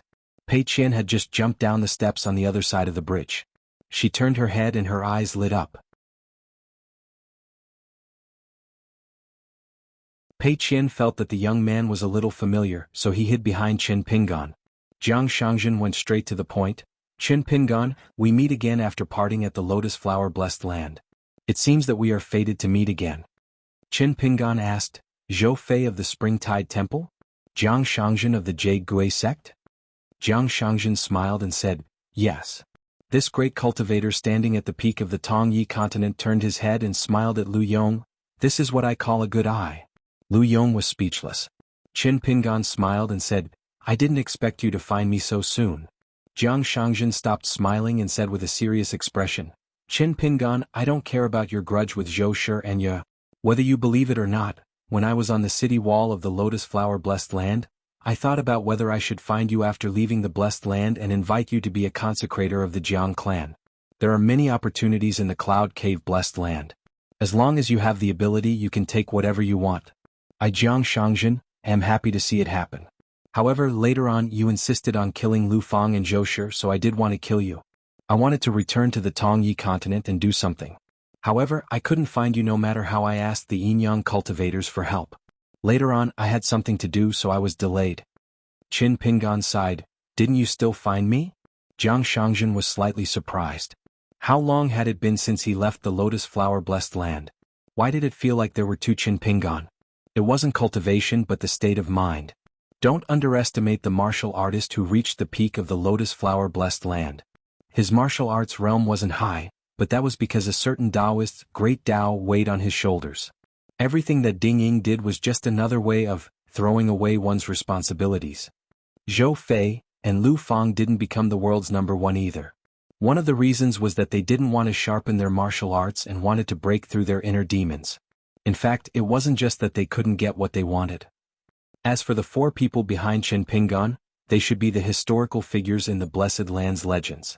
The woman with the sword should be the woman Lu Fang often mentioned, Sword Immortal Sui. As for the other three, their identities could be roughly guessed, but they couldn't match them for now. The tall man with the saber was the legendary martial madman Zhu Lian, who was handsome and unparalleled in his youth. Was this short and vigorous man the founder of the devil cult, Liu Baixiang? The stooped old man with a smile was the founder of the Nanyuan kingdom, Wei Xian? Jiang Shangjin was surprised and envious that Qin Pingan could have these four retainers, but it wasn't to the extent of jealousy. Other than the people of the Green Tiger Palace who did not dare to take money from Jiang Shangjin, all the passengers on the ferry received an extra sum of money equivalent to the travel expenses. Lu Yong asked an elder to be the child of wealth. There were also some ignorant people who cursed and refused to accept the money. They only wanted to demand an explanation from the Cyan Tiger Palace. The Cyan Tiger Palace could not afford to offend them. Therefore, Jiang Shangjin went to the ferry and slapped the gold core practitioner from the north of the Tongya prefecture into a low mountain in the Qingjing mountain. When the Cyan Tiger Palace went to pull the dying earth immortal of the gold core out of the mountain, it was too horrible to look at. However, after knowing Jiang Shangjin's identity, the gold core practitioner dragged his sick body and gritted his teeth to climb up the mountain again. He apologized to the master of the Jiang family, who had hurt him without saying a word as soon as he showed up. Lu Yong saw everything from the beginning to the end. When he saw the immortal fairy with the birds flying in the sky, Pei Qian was very excited. He could not wait to display his crazy sword skills. That way his sword would not miss. It was also the first time Wei Xian and the other three had seen such a magical scene. Although they looked indifferent, they were very emotional. This was the vast world. Jiang Shangjin stood beside the ferry and said with a smile, I'll only see you here. Qin Pingan nodded. Jiang Shangjin hesitated for a moment. May I ask who your master is? Qin Pingan smiled and did not speak. Jiang Shangjin still did not give up. I mean no harm. Qin Pingan shook his head. I didn't mean to hide it from you. Strictly speaking, I don't have a master. The one who taught him how to burn porcelain was old man Yao, who did not want to accept him as a disciple. The one who taught him the 18 stops of sword chi was Alliance. The one who taught him fist skills was an old man surnamed Chui, a 10th realm martial artist. The ones who taught him knowledge were Mr. Qi and the old scholar Wenxing. The ones who taught him to be kind to others were his parents. Jiang Shangjin said helplessly, Well, if you don't want to tell me, then don't tell me. I'm looking for you this time because someone asked me to give you something. I've already carefully put it in a bottle. After you accept it, it's best to put it in a square-inch object. Before you feel that it's really safe, don't take it out again. Qin Pingan had seen a lot in his 2 travels. For example, outside the Flying Eagle Fortress, He had seen people who came from thousands of miles away to deliver their heads. However, Qin Pingan did not believe that Jiang Shangjin, who had a grudge with him, would come so far just to give him something. Jiang Shangjin looked at Qin Pingan, who did not hide his vigilant eyes. He stomped his foot and used a supernatural power to isolate a small world. He smiled bitterly. You've heard about the chaos of the Fushuan sect, right? Qin Pingan nodded. Jiang Shangjin pointed at himself and said, after that big demon was injured, it still managed to escape into the West Ocean with its thick skin and flesh. As for me, I happened to be one of the 3 people who chased after the big demon. The other 2 were Song Mao, the head of the Taiping Mountain sect, and an old bastard in charge of the Tongya sect. The big demon was seriously injured and couldn't escape death. However, the people of the Tongya sect and I didn't want to kill it, fearing that the big demon would kill us all if we provoked it, which would damage our own cultivation. So, we planned to follow the big demon slowly and exhaust it to death. Qin Pingan knew that the chase was definitely not as easy as Jiang Shangjin said. Jiang Shangjin turned his head to the west and sighed. Then the 3 of us met a sword cultivator. He was really full of sword chi. He was born with a chivalrous heart and a good temper. Not only did he kill the big demon with 1 strike, but he also liked to reason with us. He was not greedy for the big demon's body. Speaking of this, Jiang Shangjin slapped his forehead. I really can't make it up anymore. Jiang Shangjin's eyes suddenly became sharp and he stared at Qin Pingan. The sword cultivator asked me who knew you, Qin Pingan. I told him the truth. He did not say much. He just returned and said that the demon core was his. With only this sentence, the Taiping Mountain sect and the Tongya sect did not have any objections. They let me take away the most precious demon core of a 12th realm big demon. I knew the sword cultivator's intention, so I came to you to give the demon core to you. Qin Pingan's expression was as usual. I know that sword cultivator. He is called Zhua. Know him? That's it? So. What a strange name. Was he really a young sword immortal who emerged in the past 200 years? Jiang Shangjin wanted to jump and curse. He stared at Qin Pingan's eyes and an exquisite porcelain bottle half an arm high appeared in his hand. Do you know the value of this demon core? Do you know what kind of sword cultivator can kill a big demon that shows its true form with 1 sword strike? Qin Pingan shook his head and then nodded. I don't know the value of the demon core, but I know Zhua's swordsmanship. Zhua personally told me that his sword intent is lower than Alliance's, but his swordsmanship is higher than Alliance's. I believe him. Jiang Shangjin's face stiffened. He tilted his head and rubbed his face. Qin Pingan, oh Qin Pingan. Can you not use such an understatement to talk about a friend who claims that his swordsmanship is higher than Alliance? Qin Pingan also sensed something and smiled. Don't worry. The grudge between me, Flower Hairpin Zhou Shi, and the demonic sex crow has nothing to do with you. Moreover, even if I ask Zhua, he will not agree to attack you, Jiang Shangjin. The self-proclaimed eldest senior brother Zhua. He pinched his nose and acknowledged him as his junior brother. Don't worry my ass. It wasn't that Jiang Shangjin didn't believe Qin Pingan's words, but did the sword immortal called Zhua need a reason to attack? If he was in a bad mood, he would probably strike the Jade Gui sect's mountain. Why don't Qin Pingan ask that old bastard from the Tong Yi sect how he feels right now? After receiving the first strike, in order not to receive the second strike, he would even throw away his old face. Jiang Shangjin made up his mind to stay away from Qin Pingan in the future. After handing over the bottle containing the demon core, Qin Pingan didn't say anything and hurriedly stored it in his core object. Jiang Shangjin said softly, "This bottle is a good talisman. Take it as my Jiang clan's apology. As for whether you and Zhou Shi will meet in the future, and what will happen if you do, we'll talk about it later." Pei Qian glanced at Qin Pingan and that guy, then didn't look anymore. The mountain god's marriage was the first time, and pointing at the fairy above his head was the second time. Nothing should happen more than 3 times. Pei Qian could see them, but he didn't look anymore. Lu Yong, Wei Xian and the others couldn't see them, so they didn't look anymore. After a while, the 2 figures reappeared beside the crowd. Qin Pingan took the lead and walked towards the ferry, followed by Pei Qian and the others. After Qin Pingan boarded the ferry, he turned to Jiang Shangjin and cupped his fists. "That's another matter. Thank you." Jiang Shangjin nodded with a smile. How many years had it been since he felt so relieved? The steward of the Azure Tiger Palace was already waiting at the bow. He carefully led Qin Pingan and the others to the top floor of the ferry. Jiang Shangjin was still looking at the ferry, speechless for a long time. Lu Yong could only accompany the Jiang clan lord in a daze. The ferry was only waiting for Qin Pingan and the others. Soon it rose into the sky and headed north. Jiang Shangjin retracted his gaze and said softly, "Esteemed guests have arrived. Isn't the Azure Tiger Palace planning to give something to Immortal Master Qin?" Lu Yong's heart skipped a beat and he said, "Of course we will. But I hope you can tell me what to give him." Jiang Shangjin sneered. "Give him whatever is valuable. You are a nascent soul cultivator. Do you need me to teach you how to give gifts?" Lu Yong gritted his teeth and said carefully, "What if Immortal Master Qin refuses? What will the Azure Tiger Palace do?" Jiang Shangjin turned around and said coldly, "Cry and hang yourself. How can he not accept it? It's not easy to cheat money into one's pocket, but it's hard to give him money. If the Azure Tiger Palace can't even do such a small thing, why don't you just go to hell?" Lu Yong was sweating profusely. "You are right, senior. I know what to do." Jiang Shangjin snorted. "I don't care what you give him, Lu Yong. Give me a price and I will pay back the Azure Tiger Palace double." Lu Yong had a plan. Unexpectedly, Jiang Shangjin narrowed his eyes and said gloomily, "Don't try to be clever with me over such a trivial matter. You should pay as much as you deserve. You, Lu Yong, and the Green Tiger Palace are not qualified to make me owe you a favor." Lu Yong nodded his head quickly. Jiang Shangjin suddenly laughed self-deprecatingly and patted Lu Yong's shoulder. He said amiably, "I just figured something out, so I plan to stay in the Cyan Tiger Palace for one more day. You can pick a few disciples that you like, and I will personally talk to them about cultivation. If there are really good cultivators among them, I will give the Azure Tiger Palace a place to go to the Cloud Cave Blessed Land. Don't forget, no matter how good their talents are, don't be an eyesore to me. When teaching others, you have to be pleasing to the eye." Lu Yong was overjoyed.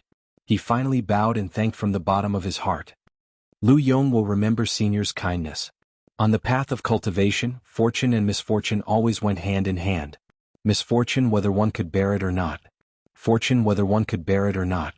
It was all about one's own cultivation. For example, even if it was Jiang Shangjin who was a top immortal, Zhou Fei who was a banished immortal, he could only die in the Lotus Flower Blessed Land if Ding Ying wanted to kill him. After climbing to the top floor of the ferry, the 6 of them each took a first-class room.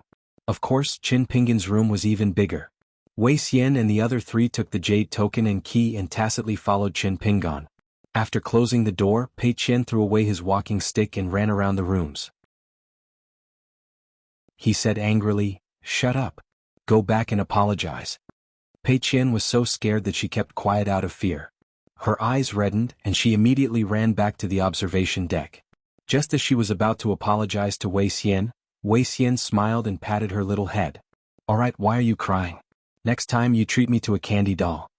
Pei Qian hurriedly agreed, but she was still trembling.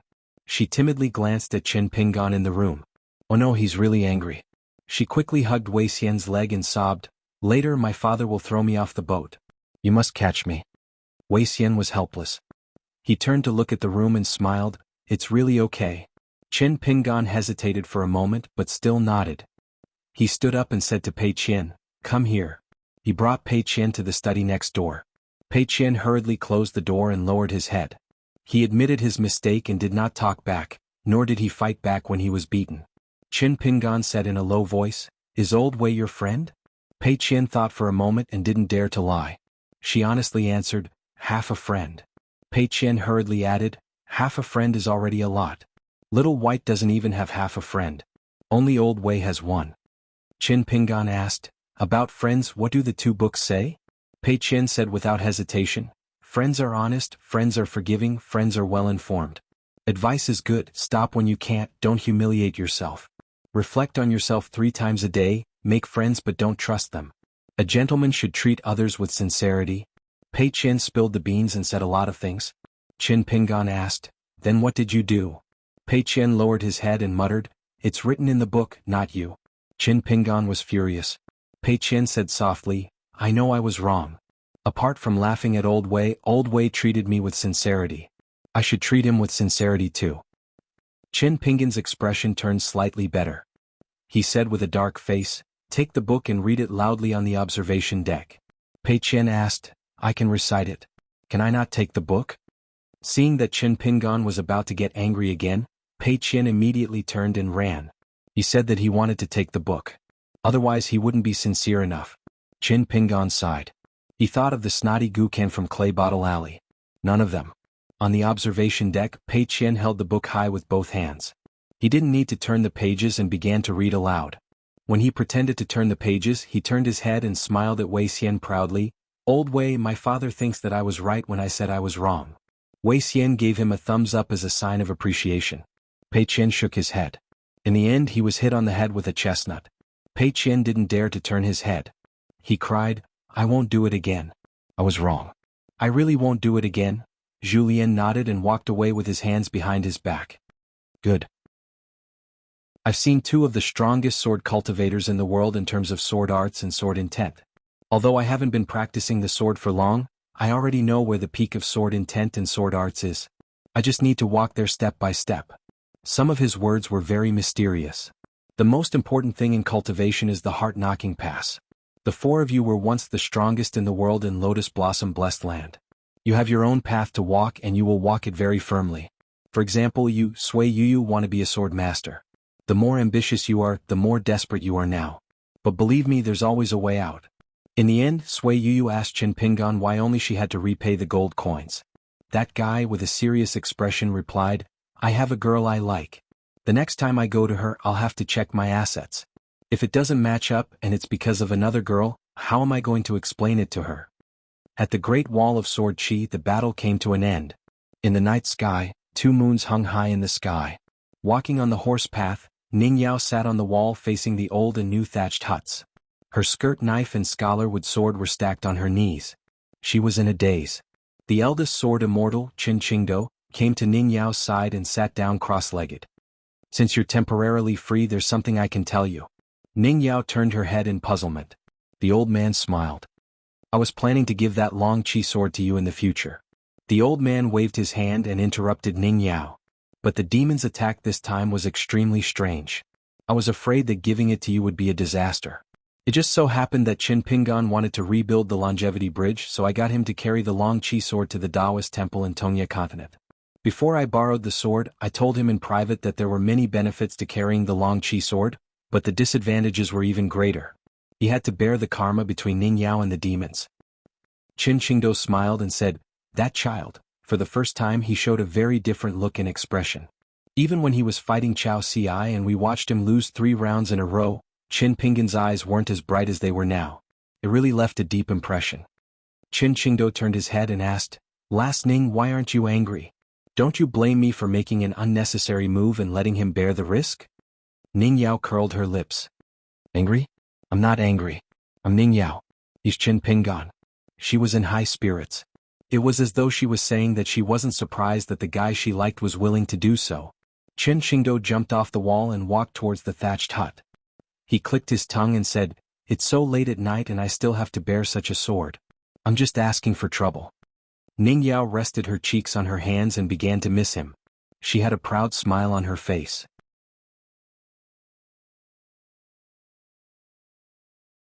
No matter how much spiritual chi the golden wine robe could absorb and transform, there was a bottleneck after all. Once the golden wine robe was full of water and allowed the spiritual chi to rush into the aperture acupoints of the body chi mansion, Qin Pingan's martial arts realm would drop. The problem now was to refine the magic treasure of the first cave dwelling. Which one should he choose? If he chose the water element of the 5 elements, it would be relatively simple. This was because on the jade slip, the goddess of the buried river used the example of refining water to elaborate on the great Tao contained in the inscription of the rain prayer tablet. She also explained the general materials needed to refine water. Among them, the key item, water essence, was mentioned. Treasures that condensed the essence of water could all be considered water essence. However, there was a huge difference in the quality of the treasures. The river water that River Earl oversaw and the river water that the ancient Dragon Palace oversaw were naturally different. It could be said that the quality of the water essence used to refine water would directly determine the quality of Qin Pingan's water natal item of the 5 elements. The ferry was suspended in the air next to the Changchun crossing. Pei Qian stood on a stool on the observation deck and looked at the ferry with envy and melancholy. At this moment, Qin Pingan was sitting at the table. Looking at the lovely and amiable water character seal on the table, he was also worried. What was more worrying was that after Qin Pingan had a deep understanding of the incantation of refining all things, he guessed that once the water character seal was refined as his natal item, every time he stamped, he would help the fated water god in the world to improve the water luck. It was very likely that Qin Pingan's natal chi would be damaged. The advantage was that the water character seal, which would consume a part of its magical power, would not be reduced to an ordinary seal. Therefore, Qin Pingan made up his mind to refine this water character seal for the water element of the 5 elements. When it came to the natal item, it was no longer like the demon-binding rope refined by the old flood dragon's golden beard. As it was not an ordinary refining into nothingness, it was necessary to have a cauldron for refining. This was a huge problem. It was not easy to buy one. He had to find an immortal who was willing to sell it. Then he would have to buy a good one. It was not easy to say it was easy, but it was even harder to say it was not easy. It all depended on how much money Qin Pingan had in his pocket. I don't have much money now. Qin Pingan's face was full of indignation. There was not a single Guyu coin left. Now that there was no Liju Grotto heaven, it meant that there was no new gold essence copper coin in the world. Every time one was used, there would be one less in the world. In the battle at the ruined temple, 2 were used up. If it was not Sui Yuyu and Wei Xian, Qin Pingan really wanted to beat them up. Pei Qian carried the stool back into the house and sat beside Qin Pingan. He asked worriedly, "What's wrong? We don't have enough money to spend?" It was an unintentional remark, but it happened to hit the nail on the head. Qin Pingan looked at Pei Qian. Where did this girl learn how to comfort people? Pei Qian thought that Qin Pingan was starting to despise him for being a money loser. He was so scared that he almost burst into tears. He wrinkled his tan little face and said, "Don't throw me off the boat. I won't complain about eating fish and meat every day. A bowl of white rice and 3 chopsticks of pickled vegetables will be enough to satisfy me." Qin Pingan smiled and said, "It has nothing to do with how much you eat. You're still growing. How much money can you get by eating a few more bowls of rice?" Pei Qian wiped his face and instantly smiled brightly. "When we reach Laolong City, will we have a place to stay? If you do, then you can spend less money." Qin Pingan nodded and said, "Yes, I have a friend there who is relatively rich. But let me say this first. His generosity is his business. It's not a reason for you to casually ask for things." Pei Qian was sickly and said weakly, "I know." She thought that she would be able to meet a guy like Yao Jinji again. He didn't even blink when giving her things and would even beg her to accept it. The key was that Qin Pingan couldn't refuse. If he had known earlier, he wouldn't have said those words to Yao Jinji.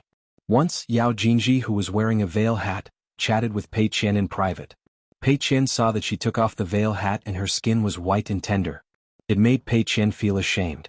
Later on, he forgot what they were talking about. Pei Qian laughed and secretly flattered Yao Jinji. "Sister Jinji, you're so beautiful. It's natural for you to have beautiful thoughts." Yao Jinji didn't get angry. She just smiled and stretched out her slender fingers and lightly tapped Pei Qian's forehead. Day after day. From the beginning of winter to the winter solstice, the ferry had already left the territory of Tongyi continent and was on the sea between the 2 continents. It was estimated that it was the end of winter when they stopped at the island outside Laolong City. During this time, Lu Baixiang saw Qin Pingan practicing the boring stances in the room. He asked, "This stance is very ordinary. Why do you insist on it?" Qin Pingan replied that the foundation of one's success was not the height. Lu Baixiang was deep in thought. After Lu Baixiang left the room, Pei Qian quietly asked Qin Pingan what he meant. Qin Pingan laughed and said that he couldn't think of any clever words. He was just fooling around. People who were good at chess all liked to think in a complicated way. This made Pei Qian extremely happy. On this day, Qin Pingan sat in the study. He took out his brush and put it down. Pei Qian, who was sitting opposite him copying books, was even more anxious than Qin Pingan. Qin Pingan finally stood up and left the room to find Zhu Lian. When he returned, Pei Qian found that Qin Pingan was becoming more and more hesitant. In the end, he could only put away his brush and paper. Pei Qian was very puzzled. Previously, Qin Pingan had written 2 letters to Dafu Academy and Taiping Mountain. He had sent the flying sword to take the 2 letters away with a whoosh. Then, who was this letter written to? Qin Pingan came to the observation platform and practiced the sword furnace stance. Someone knocked on the door. Pei Qian ran to open the door. After seeing the person, she bowed and said, "Pei Qian greets old immortal Lu of Qinghu Palace." The old man smiled and nodded. He was in a good mood. It was Lu Yong, the nascent soul earth immortal of Tiankei Peak. Qin Pingan hurried to greet him. After sitting down, Pei Qian skillfully poured 3 cups of tea. First she gave it to Qin Pingan, then to Lu Yong. Of course, she didn't forget to pour a cup for herself. Lu Yong beat around the bush and chatted for almost 15 minutes. Then Qin Pingan patiently chatted politely with the land immortal on the heavenly fault peak, whose limelight had been crushed by Jiang Shangzhen. Don't take an earth immortal lightly. Qin Pingan had been through the big and small Jianghu. He knew the weight of an earth immortal. He wouldn't look down on the palace master of Qinghu Palace in front of him just because he knew him and could be neither servile nor overbearing in front of Jiang Shangzhen. To put it bluntly, once the old nascent soul realm cultivator who could guard a place with good feng shui and own an immortal fairy, put aside their complicated relationship, was determined to kill Qin Pingan, it would be a piece of cake for Lu Yong to kill him. Seeing that Qin Pingan didn't use his power to bully others, Lu Yong's impression of this young man improved a little. The person who relied on his power was not only Jiang Shangzhen, who came all the way to Tianke Peak, but also the boss behind the scenes who made the head of the Jiang family the position he was in now. Otherwise, Lu Yong wouldn't have needed to flatter a young man who didn't have any relatives or friends and couldn't be offended. They would have just walked their own paths of cultivation. Why would Lu Yong go so far as to send gifts to him? After drinking 2 cups of bland tea, Lu Yong finally got to the point. It's a blessing for Qinghu Palace to have you visit Tianke Peak, Mr. Qin. I was actually refining a cauldron of pills at that time. It's the Taoist forgetting pill. This pill has a mild temperament and is most suitable for cultivators to take when they are meditating.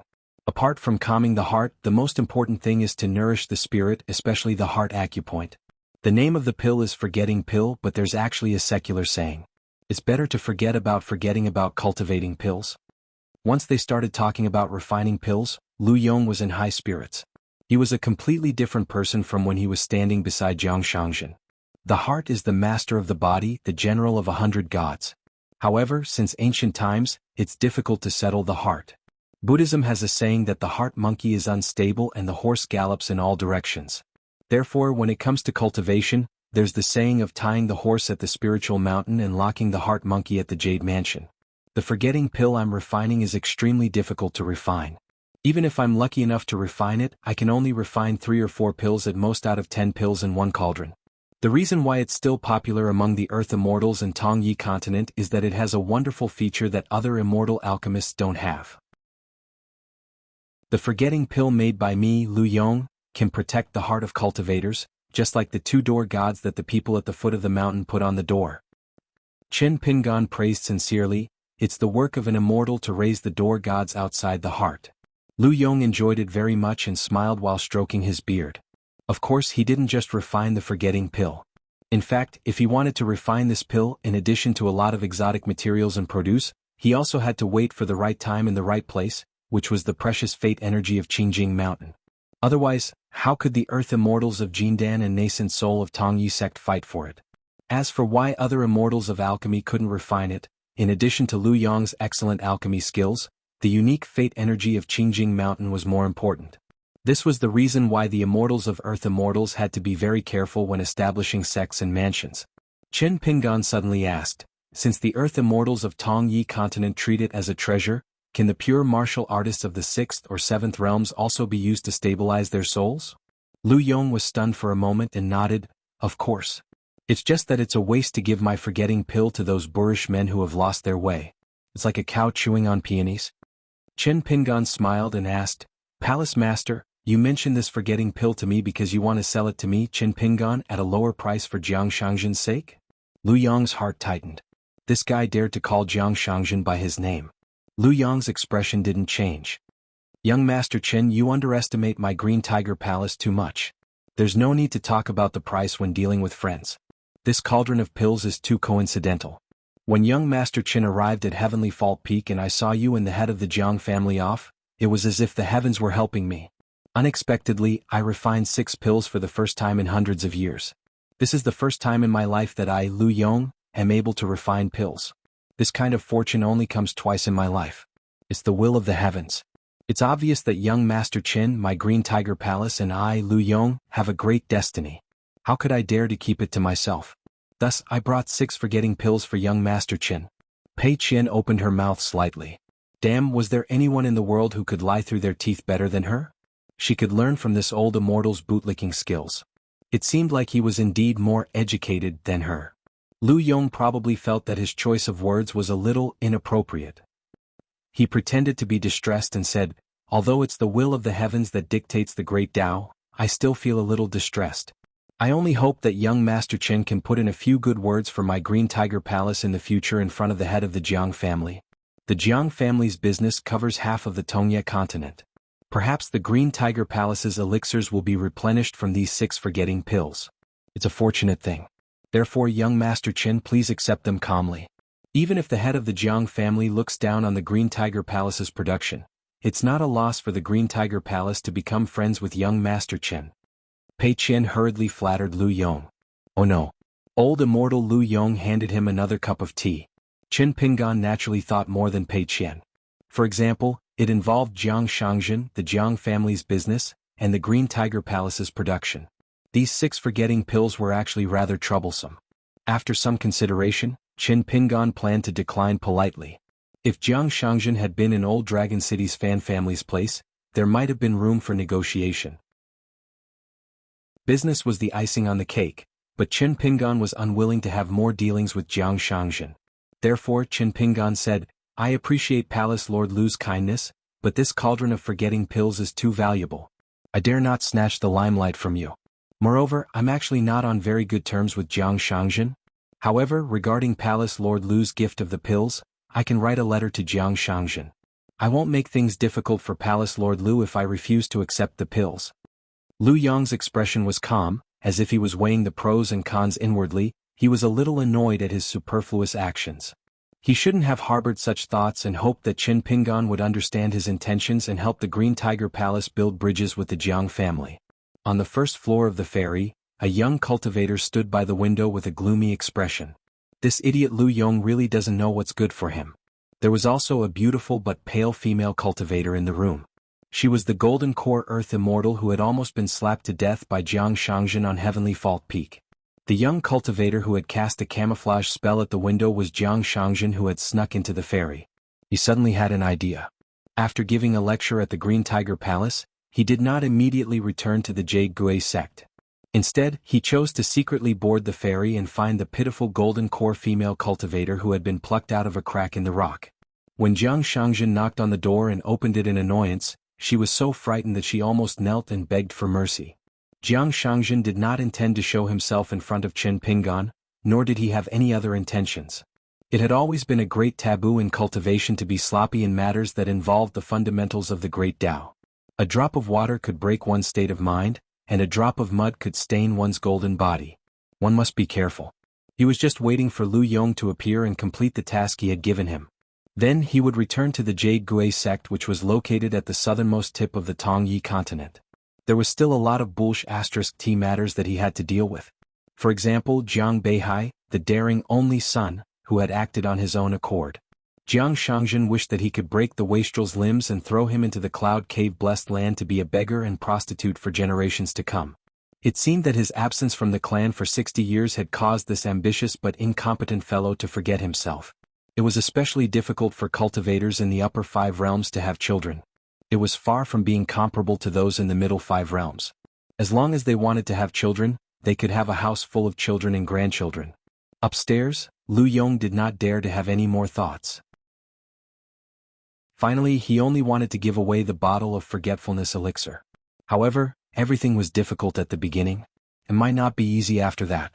One wrong step would make it even more difficult. Qin Pingan did not know that Jiang Shangzhen had treated the Azure Tiger Palace with kindness and authority. He was only sure of one thing. The only thing that had anything to do with Jiang Shangzhen was to ask Jiang Shangzhen to transfer the demon core to him. There was absolutely nothing more. Practicing martial arts to preserve one's life was Qin Pingan's external foundation. A pure mind could be tied to a stable position. It was even more so in a world where people's hearts were complicated. As long as Qin Pingan knew that with Jiang Shangzhen's appearance at the Heavenly Fault Peak, Lu Yong would not dare to harbor any ill intentions towards him. Therefore he did not accept the bottle of forgetfulness elixir. He was not worried that the Azure Tiger Palace would turn against him, especially since Lu Yong was an Earth Immortal of the nascent Soul Realm. He would only cherish his current cultivation base and status. Therefore the Azure Tiger Palace's old palace lord was bitterly regretful. In the end, no matter how hard he tried to persuade him, the young man's words were kind and gentle. However, he just did not accept the bottle of forgetfulness elixir. Could it be that, according to Jiang Shangzhen's joke, An earth immortal of the nascent soul realm would cry and throw a tantrum in front of a junior in his own territory? Lu Yong could not do that. Therefore he could only let Qin Pingan think about it again. Lu Yong left the room and went to another room on the same floor as the fairy. As soon as he opened the door, he saw the face that he was most unwilling to see. It was Jiang Shangjin with an indifferent expression. Jiang Shangjin, who hated people who thought themselves clever the most, did not waste any time talking nonsense with Lu Yong. He directly used the great magical power of the pure jade stage and turned this room into a prison of abbot heaven and earth. He stretched out his hand and grabbed, dragging the old nascent soul into the room. In the room, golden pillars with golden dragons entwined around them appeared out of thin air. They began to fly away from the pillars and passed through Lu Yong's Qiqi residence like golden chains. In the end, the most majestic golden dragon pressed down on Lu Yong's head with its claw and slapped him to the ground. Jiang Shangjin walked up to the old nascent soul, who was prostrating on the ground, and stepped on the back of his head. He laughed softly and said, "I've given the Green Tiger Palace face, but you're still not satisfied. Do you really think that I, Jiang Shangjin, am a kind bodhisattva? Do you know that if Qin Pingan had not appeared at the heavenly fault peak and given me a little idea because of that jade hairpin, I wouldn't be preaching the great Tao to the disciples of the Green Tiger Palace. Instead, I would have slapped your nascent soul into that stone wall and used it as a mural." Jiang Shangjin slightly increased the strength of his foot. Poor Lu Yong, who was trapped in the small world, could not even let out a cry. Only his spirit was trembling violently. The pain made this earth immortal of the nascent soul realm, who was not good at fighting and killing, feel that he would rather die than live. Jiang Shangjin narrowed his eyes and increased the strength of his foot. "How many cultivators in the world are like you, Lu Yong? You don't know when to stop. Just because of a little opportunity, you became a half-baked mountain man. Do you think you're so great? Even I, Jiang Shangjin, have to tuck my tail between my legs. Just for a sword cultivator, I can suppress my killing intent and speak nicely in front of Qin Pingan. Lu Yong, you're even more arrogant than I am." The back of Lu Yong's head was slightly caved in. If it was a moment longer, his nascent soul would probably explode. His Aurous core and nascent soul would explode in this small world. Of course, Jiang Shangjin would be affected and suffer serious injuries. However, it seemed that Jiang Shangjin did not care about the consequences at all.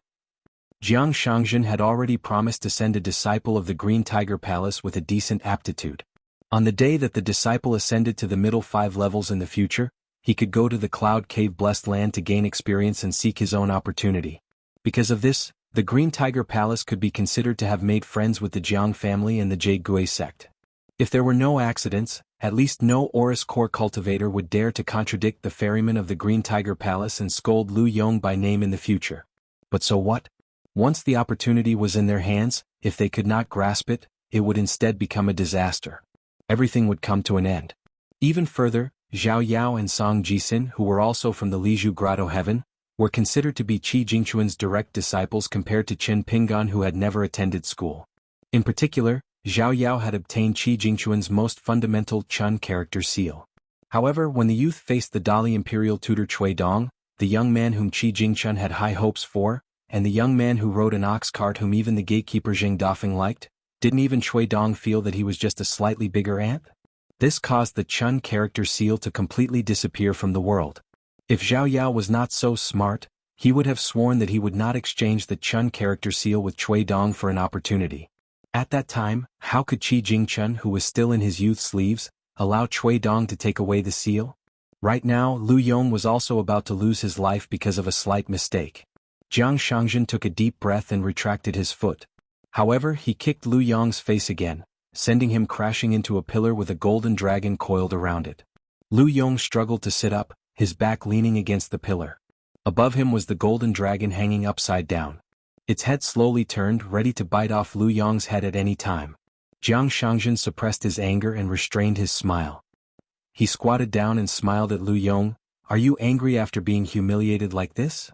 Lu Yong said fearfully, I wouldn't dare." Jiang Shangjin's thoughts moved slightly, and a jade-green willow leaf appeared in front of him. Lu Yong was greatly shocked. He actually started kowtowing loudly, "Please spare my life, senior." Jade Kasha Sect's Jiang Shangjin had always been known in the Tongyi continent for his bulging money pouch. News of him fighting with others was rarely spread. However, the Jade Kasha Sect's old sect master regarded Jiang Shangjin with favor. The entire continent knew that the Cloud Cave Blessed Land, which was originally jointly managed by the sect and the Jiang clan, was completely handed over to the young Jiang clan master at that time, regardless of criticism. About 500 years ago, the Tongyi sect had an unwritten rule: Jade Kasha can be bullied but Jiang can be avoided. Moreover, it was rumored that this was due to the last words of a nascent soul cultivator of the Tongyi sect. The Jiang clan master, Jiang Shangzhen, only had a willow leaf as his natal item. Not to mention the Tongyi sect, even the Jade Kasha sect's earth immortals had never seen it. The regretful second half of the Tongyi sect's old nascent soul cultivator sentence was, "A willow leaf can kill an earth immortal." Jiang Shangzhen rubbed his chin. "In my hands the Jiang clan's prestige has been silent for 200 years. This time if I don't kill an earth immortal I would be letting down my ancestors." Lu Yong's face was covered in tears. He raised his head. "Senior, if you kill me, a low-level nascent soul cultivator, wouldn't you be humiliating the Jiang clan even more? Senior, you should kill someone else." Jiang Shangzhen clicked his tongue. "These words, you're as astute as I am." Interesting. Jiang Shangzhen snapped his fingers, and the willow leaf disappeared along with the small world. Lu Yong, who had just circled the gates of hell, still didn't dare to get up. He sat on the floor in a sorry state. "Senior, please give Lu Yong another chance. If I don't satisfy you this time, Lu Yong will seek death. However, if that happens, I hope Senior won't take your anger out on the Azure Tiger Palace." Jiang Shangzhen nodded. "At least you said something reasonable. Alright, get up. You're a nascent soul cultivator, yet you're weeping endlessly. If word gets out, people will think that I, Jiang Shangzhen, am bullying others by relying on my realm. Consider yourself lucky. If you, Lu Yong, were in the Jade Raw realm today you would already be dead." As expected, Lu Yong immediately stood up. Once again tears flowed down his old face. "Senior, thank you for sparing my life." Jiang Shangzhen lamented. "Looking at your attitude I actually feel a little sorry for you. It seems that you've stayed in a certain place for too long, and your heart has softened. You must know that when I met an earth immortal of the Tongyi sect of the same realm, I still felt that he wasn't sincere enough even after he kowtowed 1,000 times. I still rewarded him with a willow leaf and cut off the head of the nascent soul in his body. This time, when I return to the sect, I have to find something troublesome to do." Jiang Shangzhen waved his hand. "Go out. You've delivered the item and we'll consider this matter settled. You don't have to worry about me settling accounts with you. That disciple of the Azure Tiger Palace can still go to the Cloud Cave Blessed Land." Jiang Shangzhen's mood improved for no reason. He laughed and said, "That's right, this is called a separate matter." Lu Yong walked backward out of the room. After closing the door, he suddenly realized that this room was the place where he would stay on the ferry. However, he didn't dare to knock on the door again. He directly asked for an ordinary room from the ferry manager. In the night, Lu Yong went back to Qin Pingan's room. After sitting down he didn't say anything and took out 3 small, quaint porcelain bottles. Under Qin Pingan's puzzled gaze, Lu Yong stood up and said, "The porcelain bottle in the middle contains 6 forgetting elixirs. The other 2 bottles contain 6 fire dragon elixirs and rain-spreading elixirs. There are inscriptions at the bottom of the bottles. The main ingredient of the former is the remains of a fire dragon, and the latter is the unique moss on the wall of the mountain gate. It's suitable for all Qi cultivators below the Earth Immortal realm." Qin Pingan said helplessly, "Julien, are you really not afraid of death?" The hunchbacked old man laughed and sat at the table. He rubbed his hands and said, "In the Lotus Flower Blessed Land, I'm used to being number 1 in the world. Now that I've come to such a big world, I don't have to think about being number 1 anymore. But I still have to fight for the first place among the 4. Otherwise, how can I have the face to serve the young master? I can't even compare to a little girl." Julien continued, "Riches and honor are found in danger. In the previous battle at the temple, I wanted to have a moment of pleasure and let go of my hands and feet to kill. I've left some roots in my body. Do you really have the heart to let me be the last one to reach the golden body realm?" Qin Pingan asked, "Have you really thought it through?" Julien nodded and said seriously, "It's good that I haven't thought it through. With my character, I won't act until I see a rabbit. How can I disturb the young master's rest by knocking on the door?" Qin Pingan took out 2 porcelain bottles and poured out 2 different colored pills. He said helplessly, "Life and death are your own responsibility. Take these 2 pills as your reward for fighting to the death in this broken temple." Julien took the 2 pills from Qin Pingan's hand and popped them into his mouth. He laughed mischievously and stood up to bid farewell to Chin Pingan. Young master is fair in his rewards and punishments. This old servant will follow you loyally. This kind of flattery went in one ear and out the other for Chin Pingan. Julien glanced at Pei Qian, who had his head tilted and his cheek pressed against the table. The latter stared at him blankly. Julien left. In the middle of the night, Pei Qian had already gone to sleep next door. Chin Pingan was alone in the room practicing his stance. He sighed and went to open the door. Sui Yu was standing outside the door. She said, "I don't want the fire dragon pill or the rain pill. I only want one forget pill." "You want to accompany Julien to pull chestnuts out of the fire? Do you want to die for love or what? You don't even want to wait until we reach Old Dragon City. I think it's a waste to give you a whole bottle of forget pills." After Chin Pingan finished speaking, he did not even let her in and slammed the door. Sui Yu stood expressionlessly outside the door for a long time. Finally he left silently. Half a day later, the wind was calm and the sea of clouds was beautiful. They were still a month away from the southern tip of the Aquarius continent, the gigantic city that looked like a dragon extending its head into the ocean. Chin Pingan went to find the steward of Cyan Tiger Palace in charge of the ferry. He asked if there were any supreme-grade pill cauldrons to sell. The steward said there were. Although Cyan Tiger Palace did not deal in this business, but the old palace master had spent his life on refining pills. He had collected many pill cauldrons. Since young Master Chen was a friend of Cyan Tiger Palace, he dared to ask the old palace master. But whether the old palace master was willing to part with his treasures, he could not guarantee. He needed to use a flying sword to send a message to Cyan Tiger Palace. Chin Pingan cupped his fists and thanked him. The self-proclaimed handyman of the Golden Core realm did not know much about the inside story. He was only sure that this young master was a disciple of a powerful immortal family with a frightening background.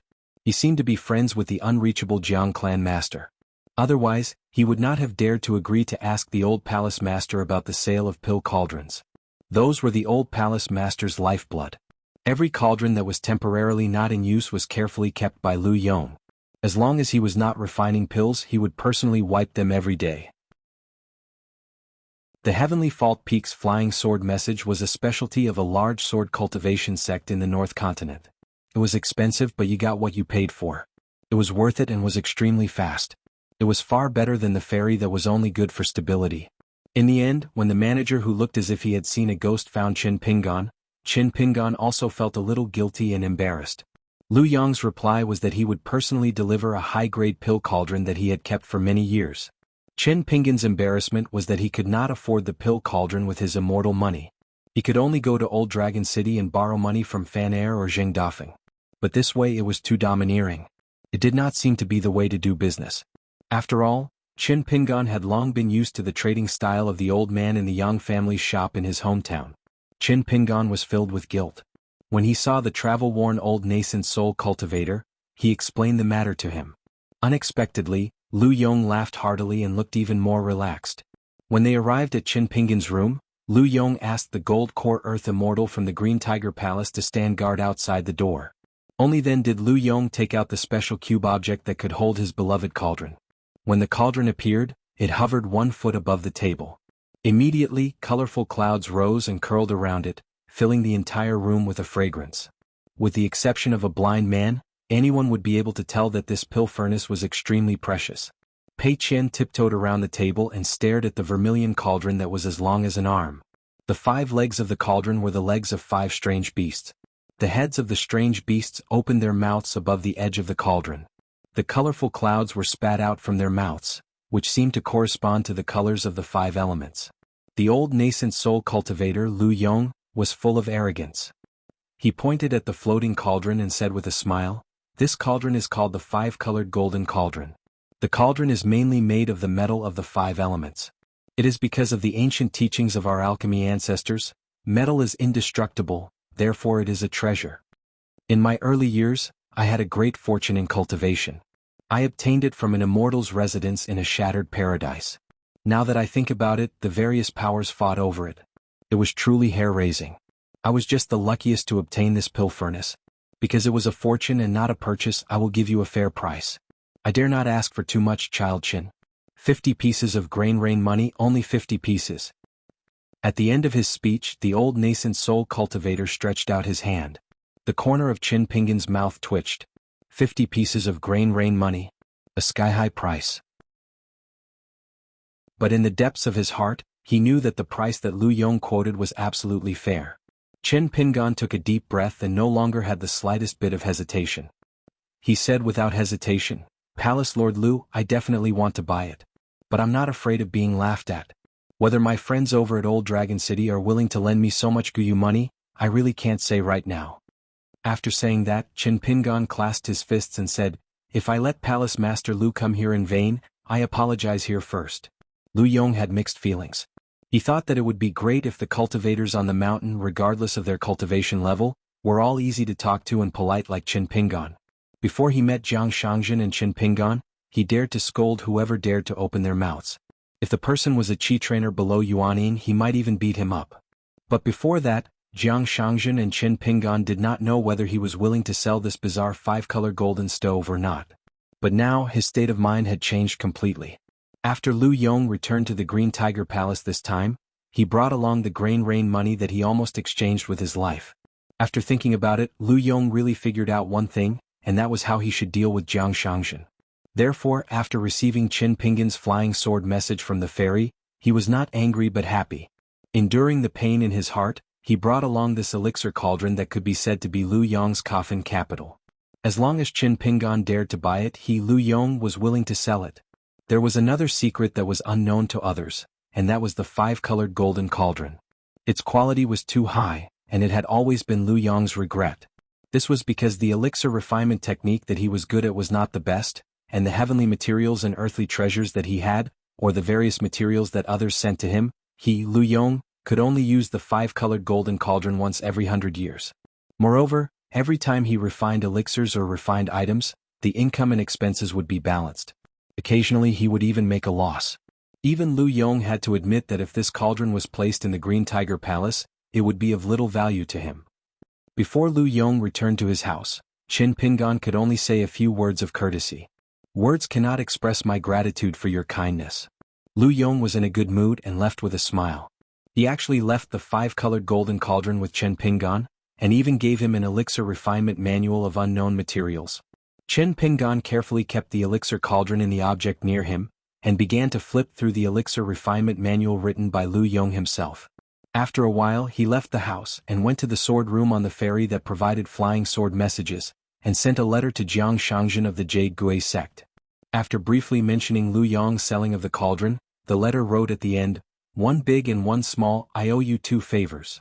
In a house, the Jindan stage manager of the ferry stood beside Lu Yong, and said that Chen Pingan had written a letter and sent it to the Jade Gui sect. As for the specific content, naturally he did not know. Otherwise, who would dare to use flying sword messages in this world? Lu Yong made a sound of acknowledgement. The Jindan stage Earth Immortal asked curiously, "Palace Master, this young Master Chen has an extraordinary background?" Lu Yong carefully deliberated and said with a smile, "What do you think of owning an object so close to him at such a young age?" Just as he left the house, Lu Yong, who had learned his lesson, realized that something was wrong. In order to show his sincerity, he generously left the 5-colored golden chamber stove to Chen Pingan.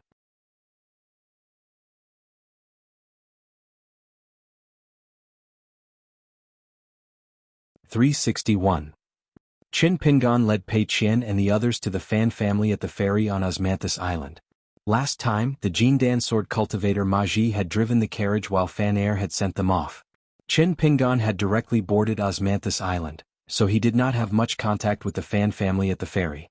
However, when Chen Pingan reported his name, the steward of the Fan family seemed to have heard a great piece of news. He had Chen Pingan wait a moment before immediately sending a message back to Old Dragon City. He also quickly called for several elegantly decorated carriages and personally escorted Chen Pingan and the others onto the carriages. He was so respectful that Chen Pingan was somewhat confused. As the hub connecting the 2 continents, Old Dragon City, which was even more prosperous than the capital of a great dynasty, had 2 immortal ferries. The 6 intercontinental ferries of the 5 major families of Old Dragon City were located on this isolated island 30-some li away from Old Dragon City. When Chen Pingan first came to Old Dragon City, the ferry was to the west of Old Dragon City. To enter the city, one had to pass through a stupefying 300 li long street. That street was the ancestral property of the Sun family. The head of the family, Sun Jiashu, was a young man who had almost become a friend and then an enemy. To this day Qin Pingan still could not let it go. Qin Pingan and Pei Qian sat in the same carriage.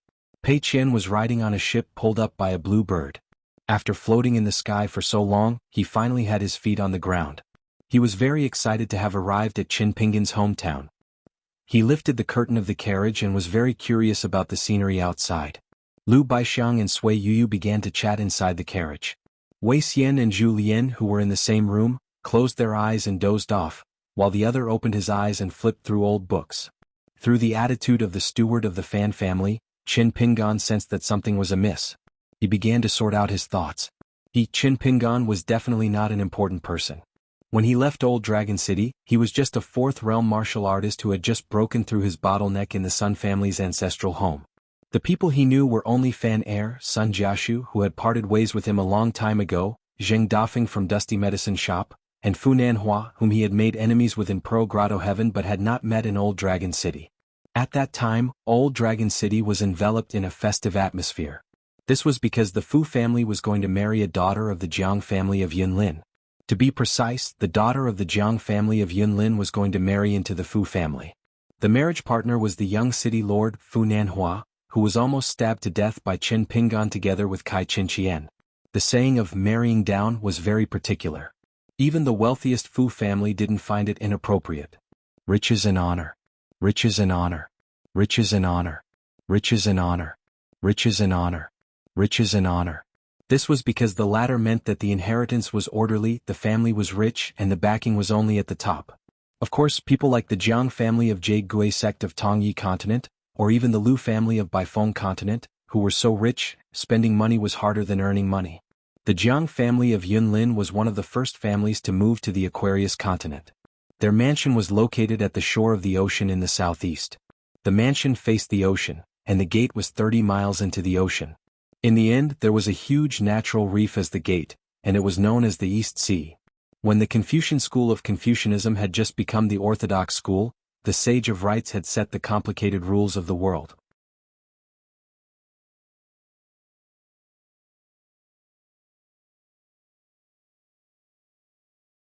Fan Air's eyes brightened again.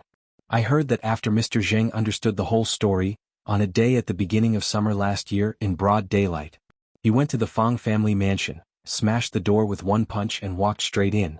He only said, "Those below the Golden Core realm, get lost." The Fang family flew into a rage at first. 2 Dragon Gate realm cultivators showed up first, but Mr. Zheng knocked them out with 2 punches and they fainted. Then, a Realm 7 martial artist who happened to be guarding the mansion strode out, saying that he wanted to learn a thing or two. Mr. Zheng knocked him out with 1 punch and killed him on the spot. After that, the main culprit was brought out by the Fang family spokesperson. He said that as long as he was spared, Mr. Zheng could do whatever he wanted with him. The Fang family would not stop him if his arms and legs were broken. At the time, the Fang family spokesperson also had that old golden core sword cultivator beside him. He was the Fang family's stabilizing force. My Mr. Zheng did not even look at the Fang family spokesperson and that little bastard. He only hooked his finger at the golden core sword cultivator, and in the end he knocked him out with 1 punch. Fan Air extended his hand. "What?" He said it heroically. Qin Pingan could only hand over the wine gourd. Fan Air drank in large gulps. The Fang family does not have a nascent soul cultivator. That old golden core sword cultivator was unwilling to admit defeat and took out his life-bound flying sword, but Mr. Zheng directly shattered it. But strangely, Mr. Zheng did not kill that little bastard on the spot. He left after saying that and went straight to the Fu family, calling for Feng Donghai to come out and take his punch. Only at that moment did old Long Qing understand that Fu Feng's eldest son, Feng Donghai, had carefully arranged this accident. Naturally, Fu Donghai deserved to die more than that bastard, but he was much more courageous than that surnamed Feng. He really opened the door and took Mr. Zheng's punch. Unfortunately, he relied on an ancestral old dragon rain pendant to save his life and was saved by an unfamiliar old nanny. Qin Pingan nodded and said, "It should be the nanny teaching the Yunlin Jiang family." Fu Donghai's action was killing 2 birds with 1 stone. He could drive a wedge between Zheng Dafeng and the Fan family and also had the hope of pushing the Fan family out, forcing the Fan family to start a war with the 4 families that had formed an alliance. But Feng Donghai probably did not expect that Zheng Dafeng had a Yin spirit with the surname Zhao who came from Old Yang's small temple in Black Pearl Grotto Heaven. She was proficient in soul manipulation, concealment, and many other secret techniques. She would follow the clues and find out the mastermind behind the scenes. Fanair was a bit sad and stopped drinking. He was the nascent soul patriarch, Ming Yang, who was holding a half-immortal weapon that had been passed down in the Fu family. Because it happened at the doorstep of the Fu family and a half-immortal weapon appeared, the Qi refinement warriors of the Fu family worked together to cover the battlefield. We only know that when Mr. Zheng walked out, he was covered in blood. He walked alone on the street, raised his arm and gave a thumbs up to the Fu family behind him. Fanair said softly, "On that day the Sun family betrayed their trust and actually turned to the Fu family at the last minute. The Fang family, which was not very powerful, contacted the Ho family and chose to nominate the Ding family as their leader. The backbone of the Ding family was obviously the direct descendant of the Tong Yi sect with an extraordinary background. In fact, very soon, a ferry from the Tong Yi sect came to the shore. There were not many people and only 2 people alighted. However, after that, the alliance of the 3 families led by the Ding family was even more confident than when the Sun family was still around. Tong Yi sect. The first sect on the mountain of the Tong Yi continent. Compared to the Jade Gui sect that Jiang Shangzhen was in, it was located at the north and south ends of the Tong Yi continent. The Tong Yi sect was obviously superior. According to Jiang Shangzhen, when the 3 of them chased after the great demon of the Fushang sect, if not for that sword, it would definitely be one of the ancestors of the Tong Yi sect who took the great demon's life with the sect's treasure. TF Boy's love is eternal. Qin Pingan had a rough idea of the situation in Old Dragon City. Zheng Dafeng's unreasonable hand, which no one had expected, had greatly accelerated the change in Old Dragon City's situation. To put it nicely, the various surnames had surfaced. To put it bluntly, they had revealed their true colors. Zheng Dafeng was the enemy of the entire city. Just for a young girl who worked in the medicine shop. Qin Pingan took one last sip of wine. Fanair smiled bitterly. Of course the Fu family would not give up. The head of the family, Fu Jiang, personally went out and had a half-year agreement with Mr. Zheng. The 2 sides would fight at the Dragon platform in the early winter of this year. However, just before the battle, the Tong Yi sect disciple who lived in seclusion in the Ding family personally went to the dusty medicine shop. Outsiders do not know what happened. Regardless of whether the original intention was to rope him in or threaten him, Mr. Zheng fought with someone on the street outside the dusty medicine shop. Some people said that Mr. Zheng fought 1 against 3. Some said that he fought in pairs. In any case, he was heavily injured. Thus, Fu Jiang sent word to the dusty medicine shop that the battle would be postponed until the end of the year. There are only a few days left. Fanair sat hugging his knees, unable to say another word. He lifted the curtain and looked outside. They were about to enter the outer city gates of Old Dragon City. Qin Pingan put away the blade-strengthening gourd and said to Fanair, "I know the general situation. Let us down. Right now, it is not appropriate for me to go to your family." Fanair flew into a rage out of humiliation and was about to refuse when Qin Pingan laughed. "Don't be stupid. Eating dirt to fill your stomach is stupid. Once is enough. Friends are not like you. You are unfilial and I am unrighteous. Boring." Qin Pingan reached out and patted his chest lightly. Whether or not Fanair is Zheng Dafeng's disciple is clear. Whether or not Fanair is Qin Pingan's friend, he is also here. Without waiting for Fanair to say anything, Qin Pingan had already stood and bent over to lift the curtain. "Stop the carriage." Fanair was about to stand when Qin Pingan bent over and walked out. He put down the curtain and said with a smile, "Please don't send me off. It's like you are sending me off. I am just going to the dusty medicine shop to sit for a while. It is not what you think. The world is so chaotic and there are injustices everywhere. Qin Pingan cannot manage them all. I just want to see Zheng Dafeng, the Mr. Zheng that you keep saying, one punch down." Fanair glared and said, "Don't forget about the porcelain. Also, we have an appointment to seriously drink with prostitutes." Qin Pingan had already jumped off the carriage. Fanair lay in the carriage in a daze. After drinking and seeing his best friend, Fanair still felt unhappy. Qin Pingan got off the carriage. Pei Qian and the other 4 could only follow and leave the carriage. After watching the Fan family's carriage enter the city, Pei Qian carefully asked, "What is it? That guy is not willing to spend money and is not willing to give us a place to eat and live for free? He doesn't look like that kind of person." Qin Pingan laughed and said, "What nonsense are you talking about? Let's go find the other person first." After paying and passing through the outer city gate, they still needed to pay to enter the inner city. The dusty drugstore should help pay for this money, right? Chin Pingon knew the route to the dusty drugstore and he had a good memory. However, Old Dragon City was too big. By the time Chin Pingon reached the alley of the dusty drugstore and the corner of the street, it was already close to dusk. He led the 5 people behind him into the alley and saw a sloppy man sitting on a small stool in front of the store. He was smoking a pipe like his master. Jing Dafeng choked and coughed for a while. He laughed and said, "What a rare guest." Chin Pingon looked at the sloppy man and did not say anything.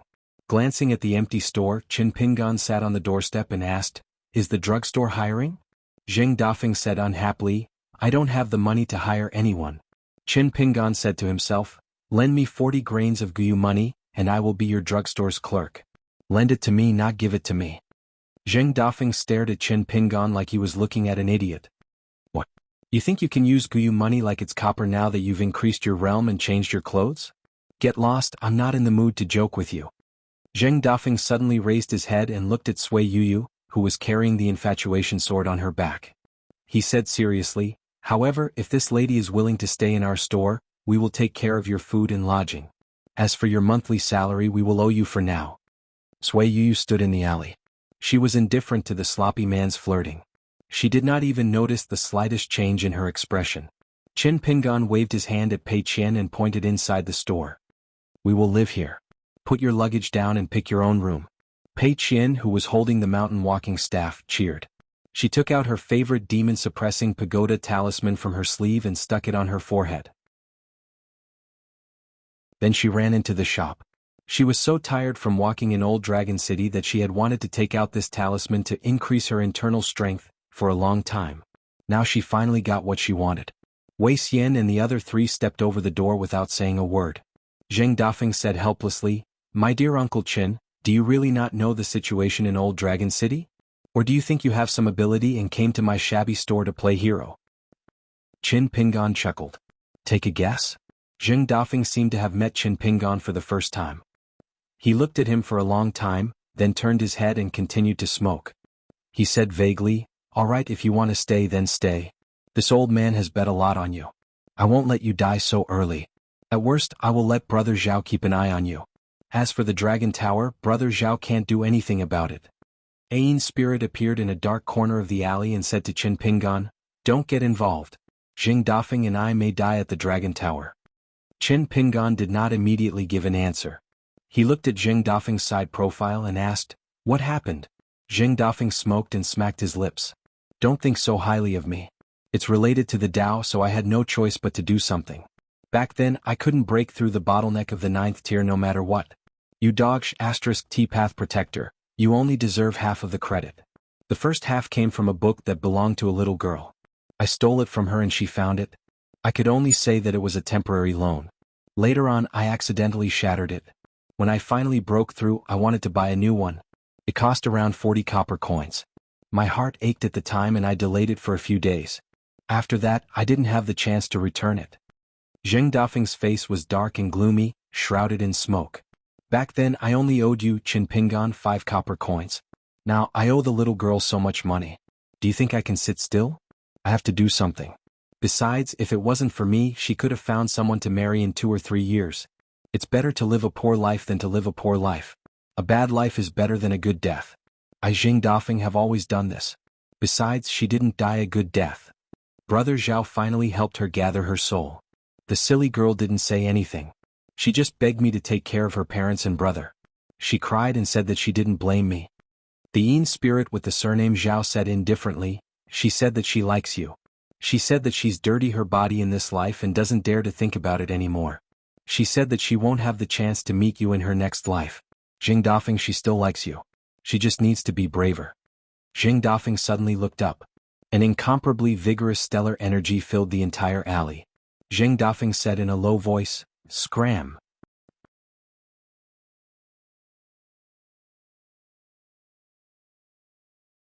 (362) 10,000 words chapter. Jing Dafeng was stunned for a long time. He probably couldn't associate the young man in front of him with the charcoal young man who squatted beside the tree stump with him back then. Finally, he wiped his face and said, "Just talk. Why did you spray your saliva all over my face?" But Jing Dafeng still took the bottle of forgetfulness pills. If Chin Pingon didn't lie, then 2 pills would be enough to suppress the injury. As for the root of the disease, it was still very difficult. It was no longer a matter of taking a few more pills. Pei Qian had already stuck her head out of the door. She raised the walking stick in her hand and said angrily, "Why can't you tell good from bad? If you say that again, I'll be angry." Zheng Dafeng put away the porcelain bottle, turned around and said with a smile, "You scared me. Who is this peerless heroine?" Pei Qian coughed and stood still. She leaned heavily on the walking stick and said, "Listen carefully. My name is Pei Qian. I'm a princess in distress. Qin Pingan is my master. I'm the first disciple of our sect." Pei Qian never said words like her father in front of Qin Pingan. Zheng Dafeng swallowed and turned to look at Qin Pingan. He probably wanted to ask where Qin Pingan, this blockhead, found such a girl. Qin Pingan said, "Let's go inside and talk business." Zheng Dafeng was puzzled. "Haven't we finished talking?" Qin Pingan laughed angrily. "I'm willing to interfere in this matter. It's not like I'm looking for death. Which forces in the opponent's camp have several Jindan and Yuanying Earth Immortals? Which forces are sitting on the mountain and watching the tigers fight? Which Earth Immortals will fight? Are there cultivators of the upper 5 realms waiting for an opportunity behind them? Don't I know a little about the geomancy situation of Old Dragon City and the route around the Dragon Ascension platform? Don't I have to listen to the 3 fights between you and the Fu family, the Fong family, and the Ding family?" Zheng Dafeng had a headache. He took out the porcelain bottle. Take it back, take it back. We're not on the same path. We can't pee in the same pot." Qin Pingan ignored Zheng Dafeng and stepped over the door. Master Zhao had already appeared in the shop. He smiled and said, "I can explain it to you in detail." Zheng Dafeng. Qin Pingan and Master Zhao were sitting in the room. Of course. Then Zheng Dafeng took 2 big plates of salted peanuts and beef jerky for himself. Pei Qian looked at the seeds on his plate and then at Zheng Dafeng's plate. Even his plate was bigger than hers. "Isn't this a bit too much?" Pei Qian gave a thumbs up. "I'm impressed by your hospitality." Zheng Dafeng waved his hand. "Remember it in your heart. Don't mention it." Pei Qian sat cross-legged on the stool and munched on the seeds. Qin Pingan put the blade-strengthening gourd on the table and asked, "Can you drink a little?" Zheng Dafeng peeled a salted peanut and shook his head. "I don't drink alcohol. I can't drink for a while." Master Zhao said slowly, 6 days later at the Fu family's dragon platform, Zheng Dafeng will have a fight to the death with Fu family. That means there will only be one person who can walk down alive. If Zheng Dafeng is dead, it will be simple. We will go up and help to collect the body. There is no danger. Since the Fu family killed a 9th realm martial artist, they have earned enough face and will be happy to be magnanimous. They will not feel sorry for a dusty shop. Seeing Qin Pingan looking at him, Master smiled bitterly. "Of course. I can't just watch Zheng Dafeng die on the dragon platform. If he dies, I can't even be a Master. How can I protect my descendants? So even if the dragon platform is covered with spells and restrictions, I can still find a way to break in. But if I do that, it will only delay Zheng Dafeng's death. If Qin Pingan chooses to help, it will be a big fight. Not to mention golden core or nascent soul cultivators, as long as it's a cultivator of the middle 5 realms, other than the Fan family, all 5 families in Old Dragon City will come to trample on him." Qin Pingan nodded. "That's the worst-case scenario. I already know that. Let's talk about the best-case scenario." Master was a little surprised. Qin Pingan seemed to have changed a lot in this trip to the inverted hanging mountain. It was just that the spirit's image was ethereal and his face was blurry. He continued, "After Zheng Dafeng defeated Chu Yang, the number 1 golden core cultivator in Old Dragon City, he fought with the nascent soul old ancestor of the Fu clan who was holding a half-immortal weapon. The Fu clan had been in Old Dragon City for so long that their mansion had long been built into a small paradise similar to an academy or a Taoist temple. Therefore that fight was not easy." Zheng Dafeng sneered. "I pretended to be weak. The one I wanted to defeat from the start was Old Dragon City's city lord, Fu Ji. If I didn't suppress my cultivation level, I would have defeated that old man with a broken spear and spat on his face." Qin Pingan did not believe Zheng Dafeng's words. Master smiled and nodded. Zheng Dafeng is not exaggerating. At that time he really didn't want to reveal his true cultivation level. Qin Pingan understood. This was in line with Zheng Dafeng's temperament. If it was Li Huai's father, Li Er, he would not hide his cultivation level like this. In fact, in Dragon Pro Grotto Heaven, other than Mr. Qi, Old Yang, and Li Baoping's brother Li Shixing, this old single gatekeeper was probably the most knowledgeable person. The more he knew, the more he wanted. His fist intent was not as pure as Li Er's. After all, he was narrow-minded. So it was so difficult for Zheng Dafeng to break through to the next level. So much so that he needed Qin Pingan and the Pure Sincerity chapter to be his preacher. Qin Pingan asked, "That's the son-in-law of the Ding family, the direct disciple of the Tong Yi sect who brought his wife back to his parents' home. Who caused Zheng Dafeng to be injured so badly? Why did the talks break down and they fought?" Zheng Dafeng's face was gloomy. He just tore a piece of marinated beef and threw it into his mouth. Master Zhao smiled. Good fellow, his background is not small. As soon as he arrived at Dusty Drugstore, he went straight to the point.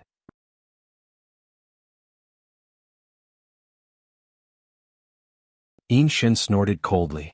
Qin Pingan asked again, "Are there any pure jade stage cultivators hiding behind the scenes?" "So, how many?" Zheng Dafeng smiled. "Are there many pure jade stage cultivators in our Aquarius continent? Let me count with my fingers for you." Zheng Dafeng started to raise his fingers one by one. "In our Pearl Grotto heaven, Ruan Jiao counts as one. The Song clan is arrogant, right? Now that they've swallowed almost half of the Aquarius continent, they can't wait to worship that blacksmith like a bodhisattva, right? The ancestor of the great Sui Kingdom's Gao family likes to be a storyteller. Even when he faced my senior brother Li Er, he didn't dare to fight him. Wind Snow Temple has Wei Jin, a sword cultivator genius that appears once in 1,000 years. Martial Mountain definitely has one, but he's never willing to show himself. The sect master of the Divine Bulletin sect has just reached the immortal realm and only got the title of Heavenly Lord. The mountain master of the Lakeview Academy might not be in the upper 5 realms. Count how many pure jade stage cultivators are there in one continent. Of course, Heavenly Lord Xieshur of the North Continent, Sword Immortal Chao Shi of the South Whirlpool Continent, and Wanderer Su Rua of the Mahist sect are not counted. In the end, they're not cultivators of our Aquarius continent. Qin Pingan smiled and said, "Why don't you count Heavenly Lord Xieshur and Sword Immortal Chao Shi? Both of them came from our Dragon Pro Grotto heaven, okay? It's just that the flowers blossom in the wall is fragrant outside the wall. The cultivation and fame that they gained in other continents are rooted in our hometown. Especially that Chao Shi, whose ancestral house is in the same alley as mine. Last time, I even met this old Sword Immortal in Mud Bottle Alley. Chao Shi is not a very honest person and did something to my door. However, Li Baoping's elder brother saw through it and broke it." Zheng Dafeng couldn't refute, so he tore the beef jerky with his hands and chewed hard. The 4 people in the painting. From the beginning to the end, they tried their best to look calm, but they couldn't keep their faces straight anymore. Wasn't Qin Pingan's hometown a bit too strange? The gatekeeper was a level 9 martial artist? And he had a level 10 martial artist as a senior brother?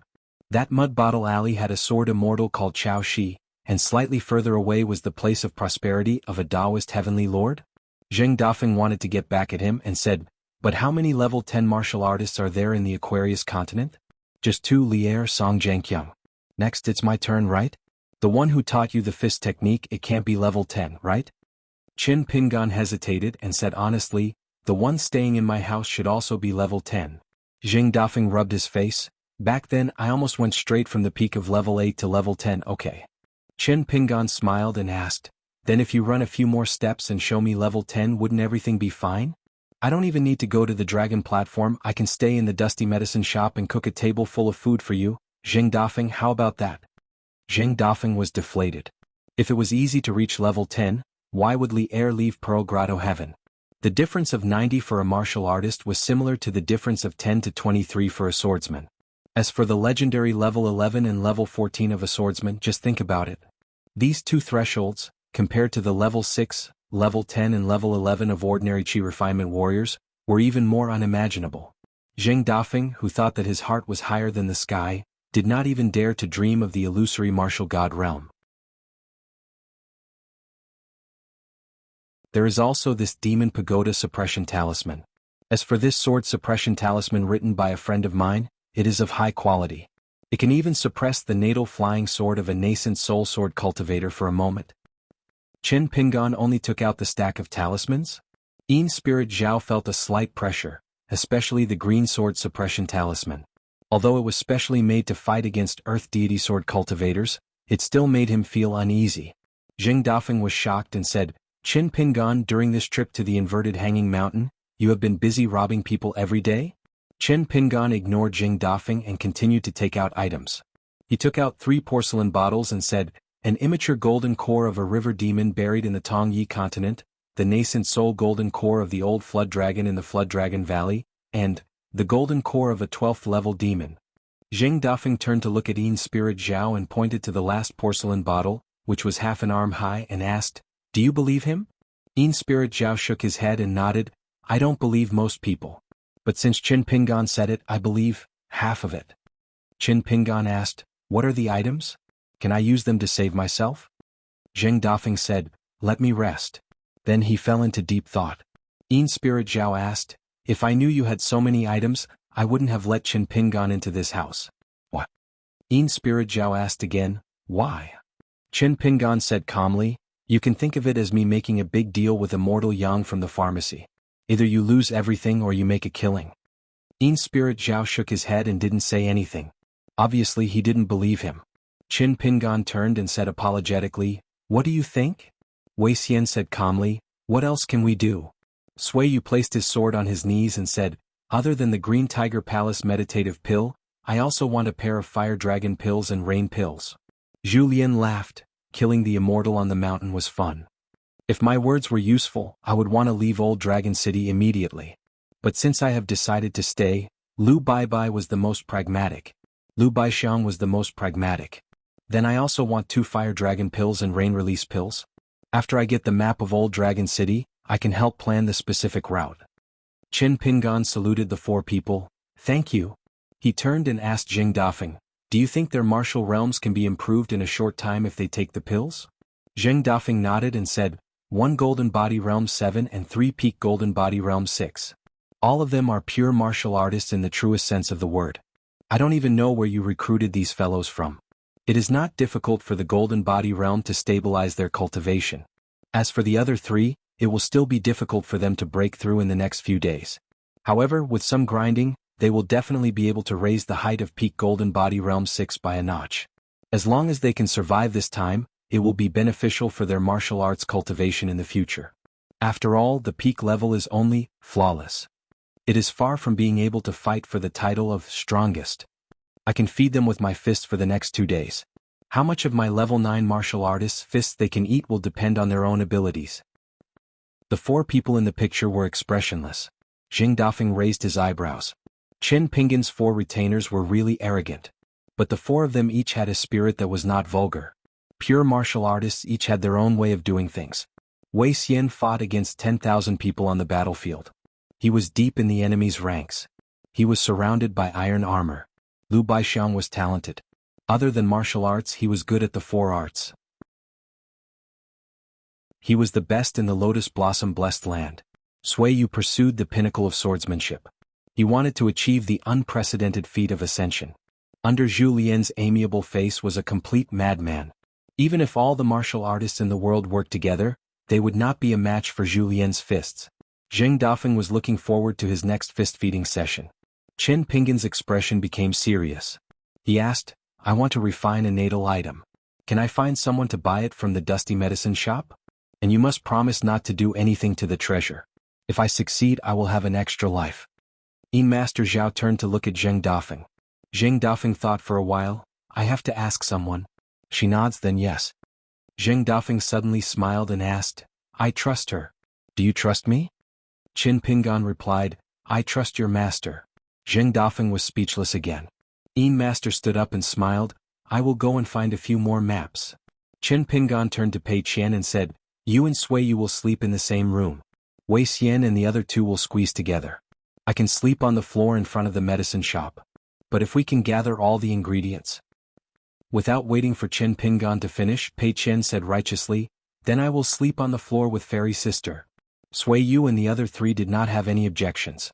These trivial matters were not important in the face of the impending battle. Night fell. Qin Pingan brought a long stool. Sui Yu and Wei Xian consumed the elixirs from the 2 rooms and walked to the courtyard. Jing Dafeng placed one hand behind his back and the other on his abdomen. He smiled and said, when facing a cultivator of the same level within 100 feet, a pure martial artist only needs 1 punch. Although I don't know the background of the 4 of you, I can temporarily treat you as 4 Realm 7 Chi refinement warriors. At least, all of you can come at me together. We can save time. None of them took a step forward. Zheng Dafeng said helplessly, why? Don't you treat me, a Realm 9 martial artist, as a dish? Do you think it's embarrassing for the 4 of you to gang up on one person? Pei Qian moved a small stool and sat beside Qin Pingan's feet. Zheng Dafeng turned to look at Qin Pingan. Qin Pingan extended a palm, indicating for Zheng Dafeng to punch to his heart's content. Since you are so polite, I won't stand on ceremony. Zheng Dafeng twisted his toes and disappeared. A dull thud sounded. 4 punches were thrown almost at the same time. Sui Yu, Wei Xian, Lu Baixiang and Zhu Lian, who were standing at the top of the stairs under the eaves, each took 1 to 3 steps back. Zheng Dafeng clicked his tongue and said, you have a good foundation. Qin Pingan, where did you find these retainers and maidservants?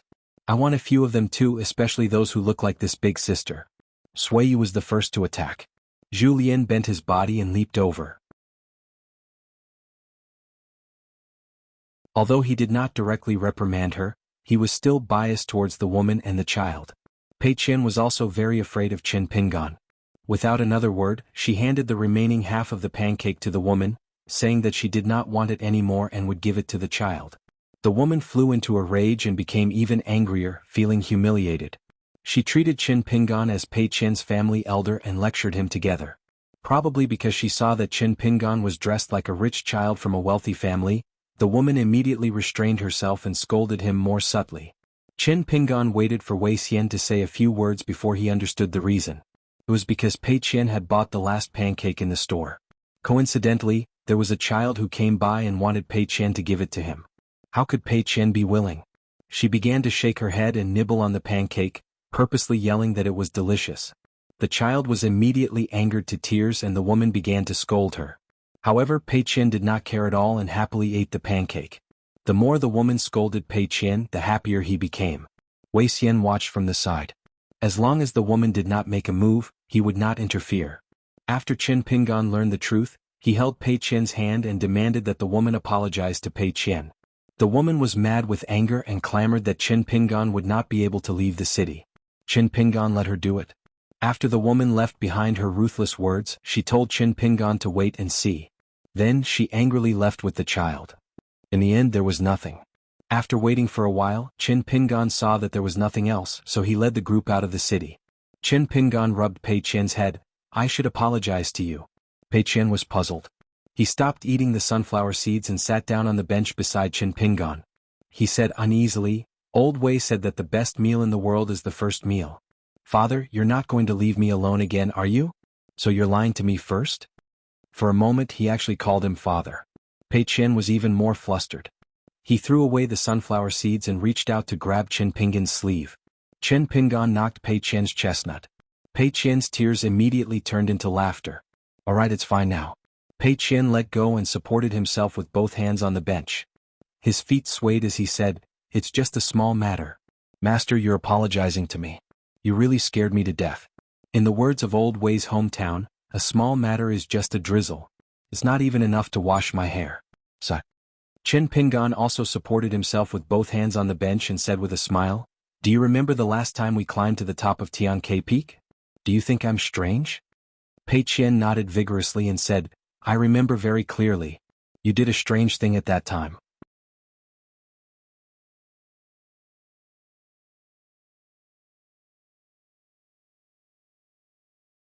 He was proficient in the art of war and was familiar with the essence of the 3 sects in the lotus flower-blessed land.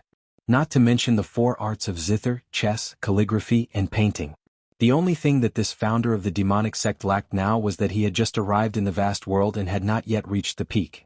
However, from the foot of the mountain to the middle of the mountain, and then to the peak, there would be fewer and fewer people on the path of cultivation. If he took a wrong path and reached the end of a dead end, what would he do if he could only watch as others continued to climb higher? Therefore, Qin Pingan could understand Sui Yuyu's anger, but he did not agree with her. Sui Yuyu's obsession with reaching the highest level of martial arts in this lifetime had fallen from the martial god realm to the 9th realm. Zheng Dafeng said to Sui Yuyu and the other 3 with a cheeky smile, It's only the 9th level, please don't laugh at me. Did they really think that the 9th level was a cabbage on the roadside? Zheng Dafeng was old Yang's direct disciple. The gatekeeper of Liju Grotto Heaven also almost went mad at the threshold of the 9th level. After the battle at Sui Yuyu's ruined temple, he entered the Golden Body realm. It was already a great opportunity, but he still only had eyes for the scenery of the highest level. Compared to the pure martial artists in the vast world who were down to earth and ascended step by step, this was actually the opposite. However, Qin Pingan did not think that his reasoning could convince the female sword fairy of the lotus flower-blessed land. But it did not matter. The sword of infatuation was his, Qin Pingan's, and the pills of the Green Tiger Palace were also his. Whether to give it to Sui Yuyu, when to give it to her, and how to give it to her, it was all up to Qin Pingan. No one owed Sui Yuyu anything. Under the light of a lamp, a main line had been sorted out from the many maps. The arguments in the house became fewer and fewer. Qin Pingan walked out of the house to take a breather. He walked across the courtyard and sat on the long bench under the eaves opposite the main house. The layout of the dusty medicine shop was very similar to the Yang family's medicine shop in his hometown. When Qin Pingan walked towards the long bench, he would remember a teacher who had visited old Yang for the first time. He put away his umbrella and sat on the same seat. When encountering injustice in the world, those who believed it to be injustice were the most difficult to appease. If it were Gao Shizhen or Lu Tsong, they would feel that it was not an injustice. They would just watch from the sidelines. They might even take the opportunity to join in and see if they could get a share of the profits. If it were Jiang Shangzhen, he might feel that it was not an issue at all. Taking an extra look would only delay his cultivation. Qin Pingan did not hold a deep grudge against the siege of the ruined temple. Even if he lost a lot of his family's wealth after the battle, he did not hold a deep grudge. Of course, not holding a grudge did not mean that he would be lenient when it was time to strike. However, Jiang Shangzhen might still not understand why Qin Pingan wanted to kill Zhou Shi and Yair in the Lotus Blossom Blessed Land. Even Jing Dafeng, who was sleeping soundly, might not understand why Qin Pingan wanted to interfere in the chaos in Old Dragon City. In fact, the logic was very simple. If both sides were roughly equal in strength, then their paths would be different. Each side would have their own reasons for doing things. Back and forth, each side would rely on their own abilities to kill each other. Whether it was conspiracies or overt schemes, whoever lived or died, Qin Pingan could accept it all. However, Chao Qinglong's parents, the two heads that Zhou Shi and Yair casually threw on the ground, were dripping with blood. There was also the little girl from the medicine shop who died in the hands of the Fang family's disciples. No matter how many reasons and excuses Ding Ying and the Fang family had to convince themselves in the two worlds, these three people should not have suffered such a disaster. At that moment, Qin Pingan did not know that Qi Jingchun had once drunk the inferior wine in Li Huai's house and told Li Er that only a true hero could punch someone stronger. He only knew that before Alliance ascended, he had once told all of them that any true powerhouse should take the freedom of the weak as the boundary. There were thousands of joys and sorrows in the world, each with their own difficulties and blessings. There were no two identical leaves in the world, nor would there be the same river. However, some principles were interconnected. Lu Tai told the poor woman in the Eagle Fortress that the world was boring, so it was better not to come. Qin Pingan pondered over it. It was not that the world was boring, but that there were too many unreasonable people. When good people suffered losses, they could only comfort themselves that it was a blessing to suffer losses. They could only tell themselves that it was better to offend a gentleman than a villain. On the other hand, evil people did evil but did not know evil. Qin Pingan sat on the bench and was still thinking about every detail in the main room. The Yin god of the Zhao family was familiar with the forces in Old Dragon City, so Wei Xian and Lu Baixiang were on one side. The Yin god put himself in the shoes of the Fu family and used different angles and different forces to attack the dusty medicine shop. Wei Xian and Lu Baixiang dealt with each move accordingly. Zhu Lian was flipping through one of his rarest erotic novels under the eaves. It was a new book that he bought not long ago, but he read it over and over again until it became an old book. Now, he was muttering that it was a work of conscience. A work of conscience. It turned out that the rough engraving and the name of the book was fake. On the last page of the book, there were a lot of titles of good works by people of the same field. There were also a few comments that added the finishing touch. Therefore, the old man closed the book again tonight and said sincerely, "Good people have a peaceful life." Speaking of this, the old man turned to Qin Pingan and smiled, "Young master, I have offended you. I will be careful in the future." Qin Pingan smiled and waved his hand, reminding him, "Remember to keep that matter a secret for me." Zhu Lian said guiltily, "It's my fault. I have been feeling uneasy these days, so I didn't dare to reveal anything." Qin Pingan did not reply. Previously, on the ferry at Tian Ke Peak, Qin Pingan thought about sending a letter to the stork Inn to ask the innkeeper to help deliver it to the sword-hugging man. He wanted to see if he could send it to the Great Wall of Sword Chi for Miss Ning. However, every time he started writing he was in a dilemma. He did not know how to write the letter. In the end he went to find Zhu Lian, who could say, "The world is full of emotions." In the end he did not expect that Zhu Lian, who was thought to be a romantic, was actually an old pervert in Sui Yuyu's eyes. Some of his suggestions either gave Qin Pingan goosebumps or made him break out in cold sweat. In the courtyard, Sui Yuyu unsheathed his sword and flicked it with his fingers. She listened to the tinkling sound. This woman, who was the least likable in the group, had a smile on her face for the first time. Qin Pingan smiled. "Sui Yuyu, you look pretty good like this. Why do you keep a straight face all day long? If there is a chance in the future, I will introduce you to Sword Immortal." Words from the bottom of his heart were filled with emotion and propriety. Sui Yuyu sheathed his sword and turned to look at Qin Pingan. He sneered, "You're showing your fox tail? Why do you want me to warm your bed?" Qin Pingan laughed. "Don't, I'm a coward." Zhu Lian smiled. "I'm willing to follow the teacher to Tiantai and sweep the fallen flowers with the immortals." Good poem, good poem. Young master, are you a teacher or an immortal? Qin Pingan heard the old bastard Zhu Lian's obscene flattery and knew that things were going to be bad. As expected, Sui Yuyu's face was cold and murderous. He was probably thinking about who to kill first. Qin Pingan and Zhu Lian. Zhu Lian almost ran away at the same time. One ran into the house and the other ran into the pharmacy in front. Sui Yuyu snorted and returned to his house. Pei Qian was already asleep. She was probably used to being alone since she was young. No matter how much she tossed around, no one cared. She slept on the ground all year round or on the stone lion in front of the rich house. Her sleeping posture was a mess. With her hands and feet spread out, how could there be any warmth in her bed? Sui Yuyu frowned and walked over gently. He helped move the little girl's hands and feet and cushioned the corner of the blanket. Sui Yuyu lit the lamp and sat alone at the table. He was silent and only accompanied by his sword. Burying gods and killing immortals. Qin Pingan slept in the pharmacy tonight. He slept lightly on the floor. In the courtyard, Zheng Dafeng often fed the four people with his fists. Qin Pingan closed his eyes and listened to the sound of the flowing fists. Light or heavy, they rippled in his heart, like knocking on the door. The night passed peacefully in the alley. The Fu family still had some face. Furthermore, the battle was imminent.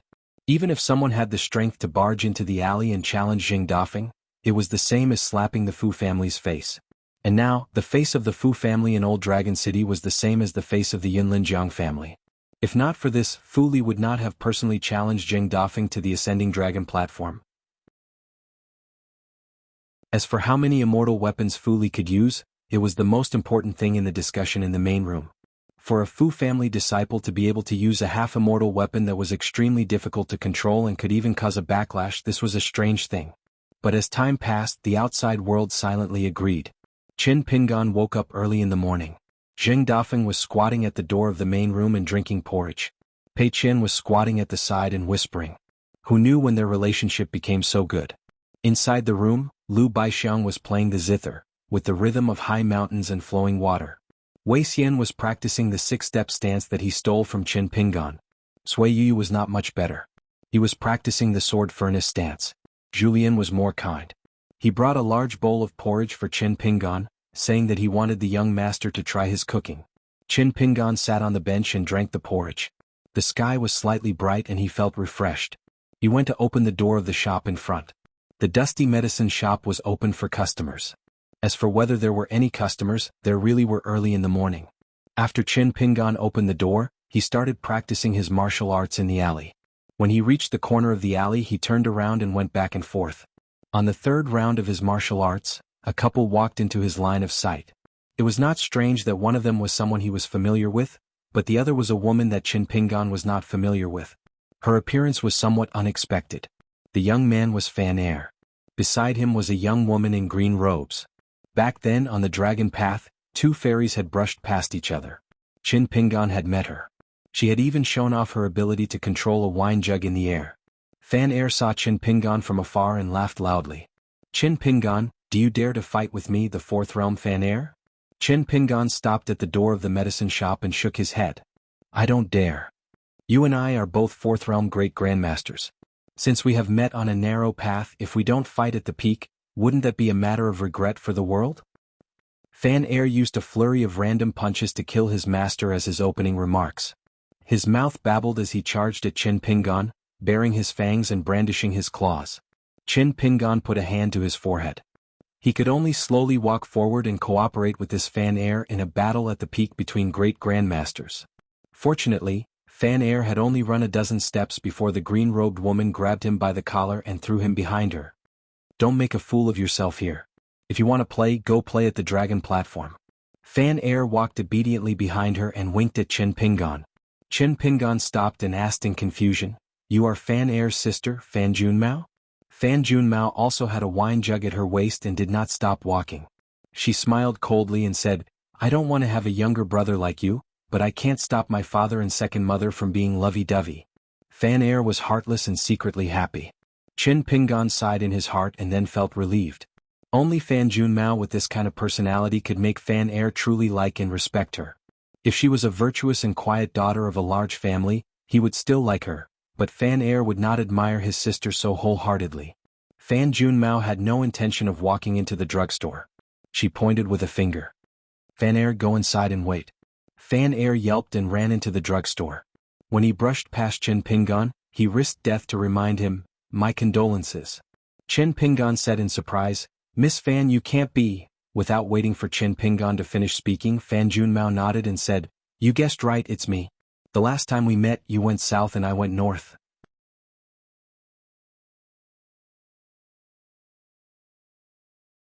Zheng Dafeng suddenly stood up and said, "Enough. Fan Junmao, is there really a slim chance of Chin Pingon refining an intrinsic item?" Transdimensional paradox. Clearly, he wanted to change the topic so that Fan Junmao's curiosity would not continue to spread. Fan Junmao was a little bored. He slumped against the chair and shook the wine flask in his hand.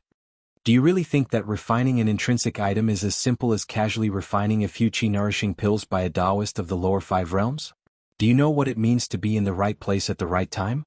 Or did Chin Pingon think that he was the lucky one who was blessed by the heavens, and that a layman could find a random place and refine a natal item in one go? If you, Chin Pingon, succeed, I, Fan Junmao, will dig out my eyeballs and give them to you." Zheng Dafeng turned to Chin Pingon and said, "Then don't refine it." Zheng Dafeng rarely had such a serious expression, not even in his entire life. Chin Pingon could only nod. "Then forget it. I know my luck." Fan Junmao stood up.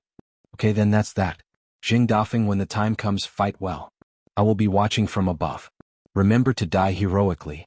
Zheng Dafeng returned to his original form. He smiled and rubbed his hands. "Miss Fan, that day in the Sea of Clouds, what color dress did you wear? This green robe is beautiful, but you should change your outfit occasionally." Fan Junmao was not an ordinary woman. She laughed and said, "When the time comes, even if I stand naked on the dragon platform, you will not be able to open your eyes. Maybe Fu Li will first stab you to death and then stomp on your head. When the time comes, your eyeballs will explode. With a bang, you will fly from the dragon platform into the Sea of Clouds. I will then catch it with 2 fingers. With a bang, it will explode again." Zheng Dafeng hurriedly begged for mercy. "Miss Fan, can you please remember me?" Fan Junmao laughed and strode away in the alley. When he was sure Fan Junmao was far away, Zheng Dafeng said in a low voice, "Do you know that at the last moment, as long as you take it out, whether it is Fu Li, the Yunlin Jiang clan, or even any immortal realm cultivator, they will all be tempted. You will have a chance to exchange it for your life. Today you gave it to Fan Junmao, but what can you exchange it for? So what if she helps?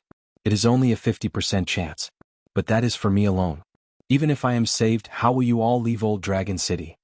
Chin Pingon suddenly laughed and said, "I'm not willing to be your disciple, Zheng Dafeng." Zheng Dafeng rolled his eyes and sat back on the threshold. "You think I am willing? Something that will make me unable to raise my head in front of Li Er for the rest of my life." Chin Pingon folded his hands and looked at the wall. "But I am willing to be Zheng Dafeng's Dao protector." Fan Junmao suddenly sat back on the chair and laughed. "Seems like there is an even more ridiculous Yao core. 11th realm? No, the Yao core of a 12th realm great demon. It must be the golden core of that great demon from Tongya Continent's Fuyang sect. Interesting." Zheng Dafeng's expression changed drastically. He stared at the green-robed woman. "I'm not joking with you. Don't even think about that Yao core." Fan Junmao stretched out a finger and gently twisted it. Wisps of mist spread out from the wall behind her and finally gathered into a small cloud at her fingertip. If it was not premeditated, she would not have been able to hear Jing Dafeng's heartfelt words. Tiske, even a guy like Jing Dafeng was willing to reveal his heart to someone? Fan Junmao squinted her eyes and sized up the young man. Fan Junmao took a sip of wine and said proudly, "The golden core of a 12th realm great demon can be divided into big, small, medium and small refinements.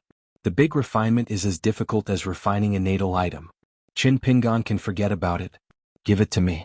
I am in charge of the sea of clouds above your heads. In fact, the Fu family is just like a housekeeper. When I am not here, the Fu family can use some of it. But when I am here, he can't even use the little cloud on my finger." She wiped her mouth, unable to conceal the heat in her eyes. "If you give me that monster core, I can swallow the entire old Dragon City's seawater from 3 sides. If I pick a good time, I'll have the right time, the right place and the right people. How about it? If you give it to me, I will have a 50% chance of saving Jing Dafeng's life. Anyway, he will lose his cheap life sooner or later. It doesn't matter if I save him once." Qin Pingan smiled and asked, "May I ask Miss Fan, what about the middle refinement and small refinement?" Fan Junmao raised her eyebrows. "Small refinement is not difficult. It is most suitable to drink it with wine. As for the effects, whoever drinks it will know." Qin Pingan smiled and nodded. "All right, then I will give it to middle refinement. Thank you for your reminder, Miss Fan." Fan Junmao stood up, her eyes sharp. Jing Dafeng stood up and said in a low voice, "Fan Junmao, don't forget I still have a yin spirit here. If you dare to make a move, I will dare to delay your cultivation for at least 100 years. Fan Junmao paced back and forth in the alley that faced the entrance of the medicine store. His eyes were fixed on the guy named Qin Pingan. In the end, Fan Junmao stomped her foot and jumped into the clouds. She was extremely irritated. She shouted and waved her sleeves, grabbing clouds and smashing them into each other. She tossed and turned for a long time, then fell backward and lay on the clouds.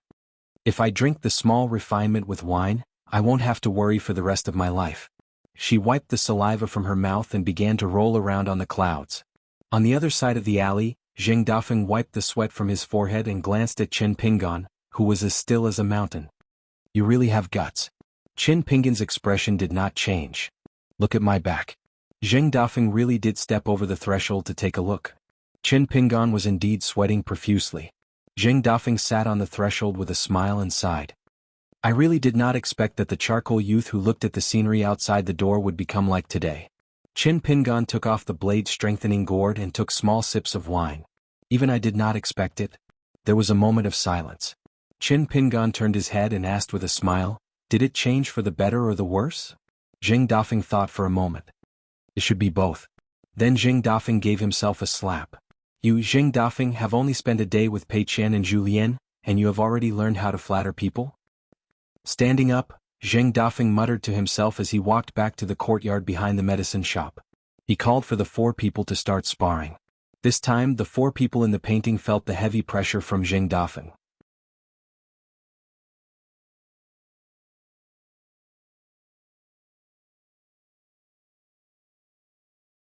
364. Greater than 13,000 word chapter. During the great cold, the birds flew swiftly. At the edge of the dragon ascending platform, the wind howled like a shrew's incessant chatter.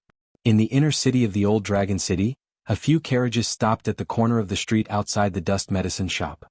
Under the Fu clan's order, the entire city was placed under martial law. Not only were wild cultivators and common people not allowed to go to the dragon ascending platform outside the city to watch the battle, they were also prohibited from going to the streets with anyone other than those of the 6 major clans. Of course, some disciples of powerful clans could borrow a clan token from the 6 clans they were friends with and hang it on their waists, allowing them to travel between the dragon ascending platform and the inner city unimpeded. Of course, there were many complaints in the old Dragon City. However, due to the Fu family's overbearing power and the fact that the Fu family had communicated with the leaders of the major families other than the 6 families, there weren't many problems. There were conflicts in the old Dragon City from time to time, but they were immediately suppressed like small waves. Some troublesome disciples who thought highly of their status were stopped by the Fu family cultivators with the old dragon's cloth rain pendant on their waists. They were scolded by the elders who came to the old dragon's cloth rain pendant and scolded them for not wanting to live anymore. In the dusty herb shop, after drinking the porridge cooked by Zhu Lian, The group was ready to set off for the dragon ascending platform. Zheng Dafeng was the first to walk out of the main room. He took a few puffs of his pipe at the door. It wasn't that he didn't look nervous. However, compared to his previous sloppiness, he had changed into a slightly old but clean green robe today. Zhu Lian and Pei Qian cleared away the dishes on the table. Sui Yuyu, dressed in white, carried the infatuation sword on her back, which became more and more powerful after eating countless hearts. She stood under the eaves with the cultivation of the Golden Body Realm, the seventh realm of martial arts. She was so graceful that she looked like a fairy. Liu Baixiang was still dressed in a scholar's robe. He no longer held a few chess pieces in his hand and stroked them. The saber hanging on his waist had stopped snowing. The original owner of this saber could be said to be a nascent soul earth immortal who slayed demons and devils on Mount Taiping and had an extremely good reputation. He was also a big shot of the demon clan who was known as the Grass Snake Grey Line and had thousands of miles of meridians. He was also a direct descendant of the ancestral Master Hall who had caused Qin Pingan to be besieged and killed in the ruined temple. Wei Xian's attire today was the most eye-catching. He asked Qin Pingan if it was against the law to wear a dragon robe in the old dragon city. Qin Pingan smiled and said that no one would care if he wore the Empress Phoenix coronet and robe.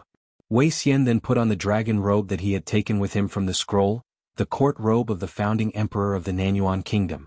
Hidden in his sleeve was the militarist's armor pill, Shiyu, one of the ancestors of the deity bearing dew armor.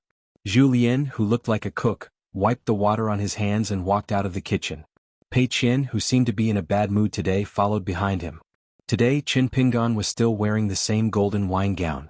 He had a jade hairpin made of ordinary material in his hair bun, a vermilion wine gourd hung on his waist, and a plain white jade tablet that no one had ever seen before hung on his other side.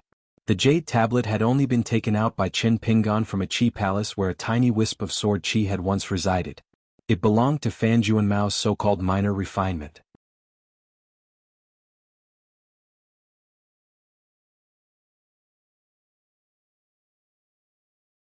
But today, before Fu Qi ascended the platform, the old cultivator frankly said that regardless of victory or defeat, he wouldn't interfere in this mess anymore.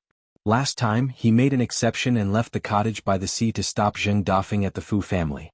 He had already done his duty as a high official of the Fu family. Fu Qi didn't object to this. He smiled and said that Elder Chu only needed to smile and watch the tides rise and fall of the sea.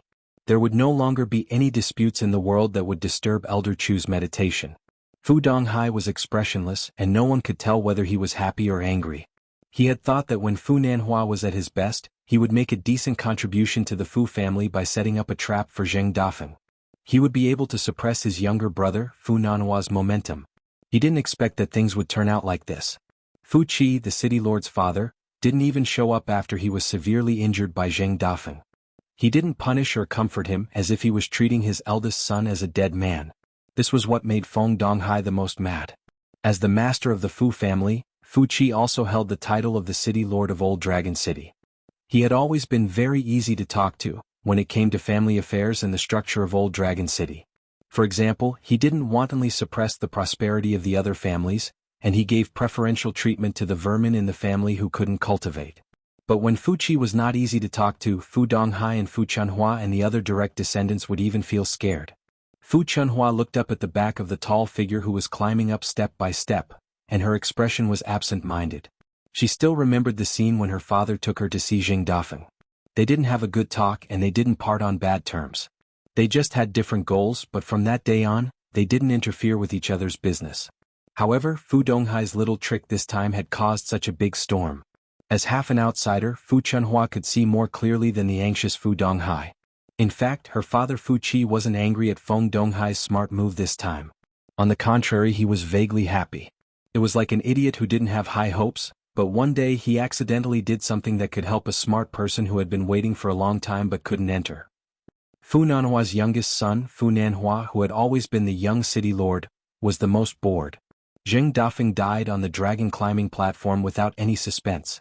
As for the daughter of the Jiang family, it was true that they got married in a grand way, but after they entered the bridal room, they had an open and honest discussion, which Fu Nanhua found acceptable. However, her appearance was quite surprising. She wasn't as fat and ugly as the rumors said. She was even more beautiful than Jin Su from the Osmanthus Island, whom he liked. But Fu Nanhua didn't have any thoughts about it. Because in the bridal room, this so-called match made in heaven, except for the daughter of the Jiang family, who had taken off her wedding dress and changed into ordinary clothes, only a teaching woman stood behind them. She was an experienced gathering vitality swordsman supported by the Jiang family. Fu Nanhua didn't dare to act rashly. He just glanced at the daughter of the Jiang family, his wife, and the teaching woman gave him a sharp look. Since he couldn't afford to offend her, he had to hide from her. After that, Fu Nanhua didn't make trouble for himself anymore. Except for some necessary efforts to save face, he rarely went to her and the old woman to make trouble. The woman kept her word. Even if Fu Nanhua went out to drink with his friends, she would pay for it.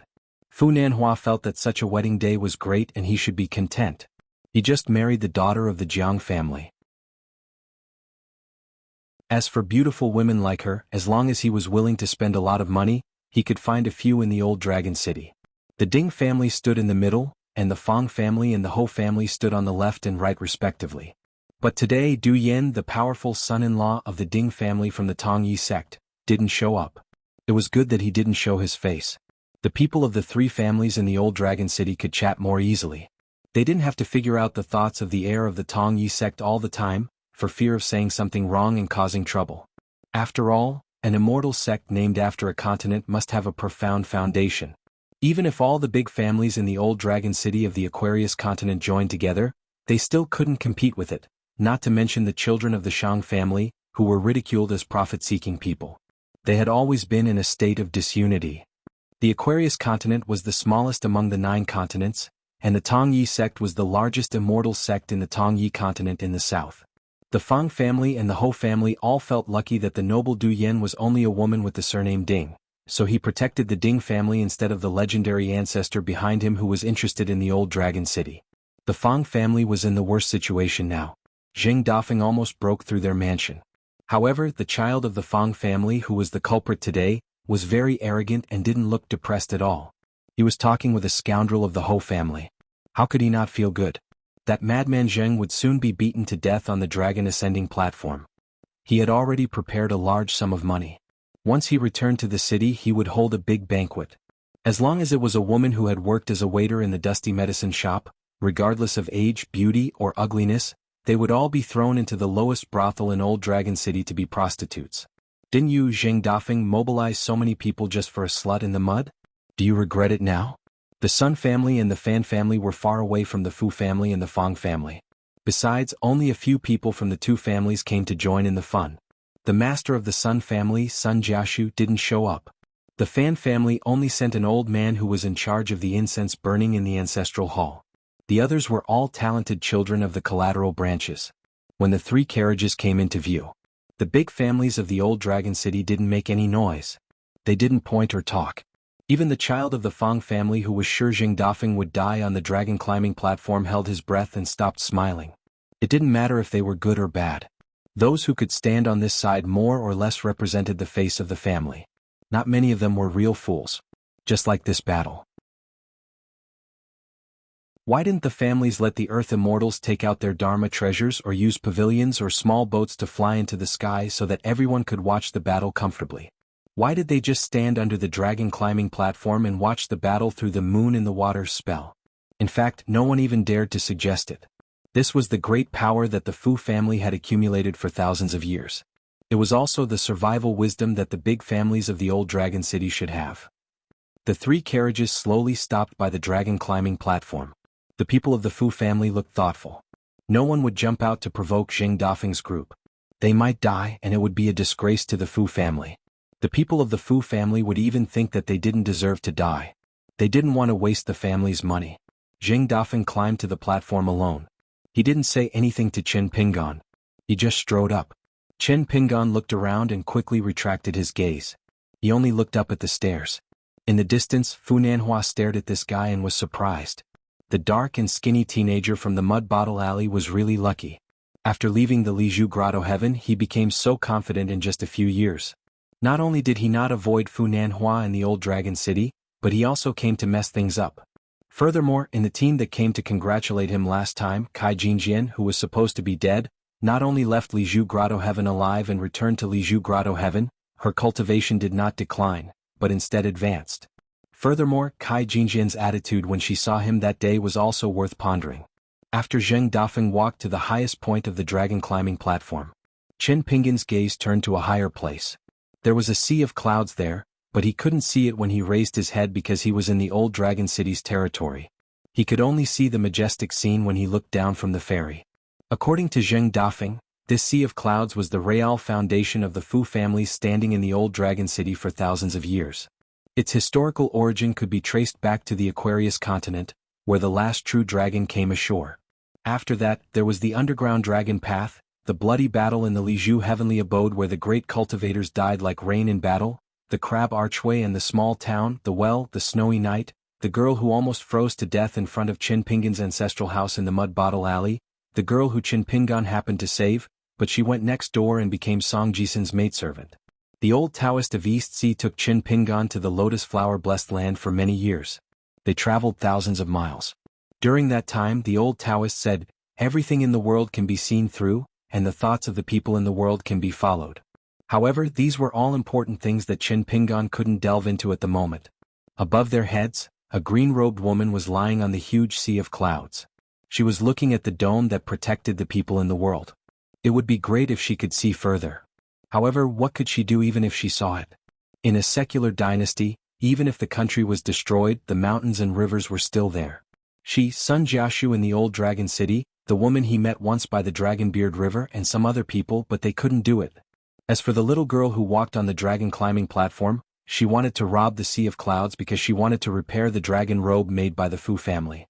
By then she could upgrade the old dragon robe, which was a half-immortal weapon, into a real immortal weapon. This made Fan Junmao very concerned.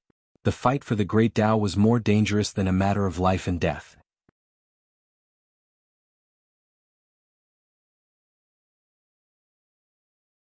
Fu Nanhua's small gesture was like a boulder smashing into a lake, causing ripples. After Zheng Dafeng walked down the dragon stage, he did not say a word. Chen Pingan accompanied Zheng Dafeng into a carriage. Zheng Dafeng's face was as white as paper. He said hoarsely, Fu Qi admitted defeat halfway through the fight. He clearly does not want any face at all. Fu Qi was not willing to fight to the death with me and did not give me a chance to break through the Realm 9 bottleneck and enter Realm 10. He also did not take out all his assets to fight me. He only exchanged injuries with me. So this trip back to the medicine shop in the inner city will be very dangerous. Qin Pingan, think carefully. Will you get off halfway, or will you follow me back to the medicine shop? Qin Pingan said indifferently, Fu Qi doesn't want face but I do. Zheng Dafeng tilted his head and wiped away the blood flowing out of his ear. He said with a smile, do you believe these words yourself? If you want face, would you wait at the tree stump early in the morning, take the letter, and then run around the small town for a few copper coins? Qin Pingan shook his head. I earned that money with a clear conscience. Zheng Dafeng smiled bitterly. What, do you want me to beg you before you leave? Qin Pingan said, it's useless even if you beg me. Zheng Dafeng leaned back. What the hell do you want? Qin Pingan hesitated. Last time when I broke through an old dragon city, there was something strange but it was not obvious. This time I went to Lotus Flower Blessed Land and came back to Old Dragon City. For some reason my intuition tells me that there is an evil dragon swimming in my heart. Once I choose to leave, it may break free of its restraints and completely come out of the water.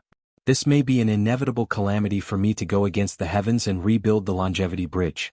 When I crossed the Stone Arch Bridge, I probably felt that I was accepted by the world, but it was an illusion. It was not a good thing. I was already targeted by the vast world.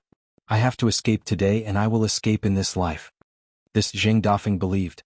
But he knew in his heart that this was actually Qin Pingan's excuse, even though the words were true. Zheng Dafeng scolded, even so, don't die here because of me. Can't you find someone else? Don't make me feel like I owe you. Can you find Li Er, who has a whole new level of respect for you, or your good brother Lu Xianying? Qin Pingan pointed at Zheng Dafeng's eyes. Your eyes are bleeding. Wipe them. You don't look good. That girl really has bad taste for liking you. If she was still alive and saw you like this, she probably wouldn't like you. Zheng Dafeng cursed and kicked at Qin Pingan, but Qin Pingan casually slapped it away. 3 carriages headed for Old Dragon City. The 3 carriage drivers were all Fan family loyalists, and their expressions were calm. To be able to make the founder of the Bronze Leaves sect praise him as powerful and very brilliant, What kind of outstanding sword immortal was that? As for the deep connection between the sage of literature and the old scholar, Du Yin felt that Qin Pingan would be safe this time. But that Jing Dafeng would definitely die. Unexpectedly, the old man said, "Otherwise, why do you think I took that fairy with me? I was waiting for that Zhuozhua. I was not afraid of him coming. I was afraid that he would let me take that natal item for nothing." Du Yin was excited. He bowed with his hands folded in front. "Old ancestor, you are so mighty and bold. You are the best in the Tongyi continent." The old man sneered. "Don't say this nonsense. If you are capable, go to my level and let your descendants and disciples flatter you." Du Yin said uneasily, "I dare not hope for that." The old man shook his head. "So you are also a good-for-nothing. You just got lucky and took my surname." Du Yin was not depressed at all. Instead, he smiled happily. "Good luck is also a skill." The old man nodded for the first time. "You are right." The old man took a step forward. In an instant, the old man came directly in front of Jing Dafeng. He was only 2 or 3 steps away, almost face to face. Because he was not tall, the old man had to slightly look up at this injured 9th realm martial artist.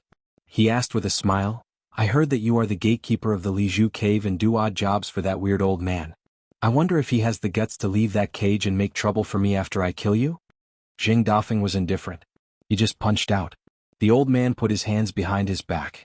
He stood there and took the punch. He slid back a few steps, but he was still standing.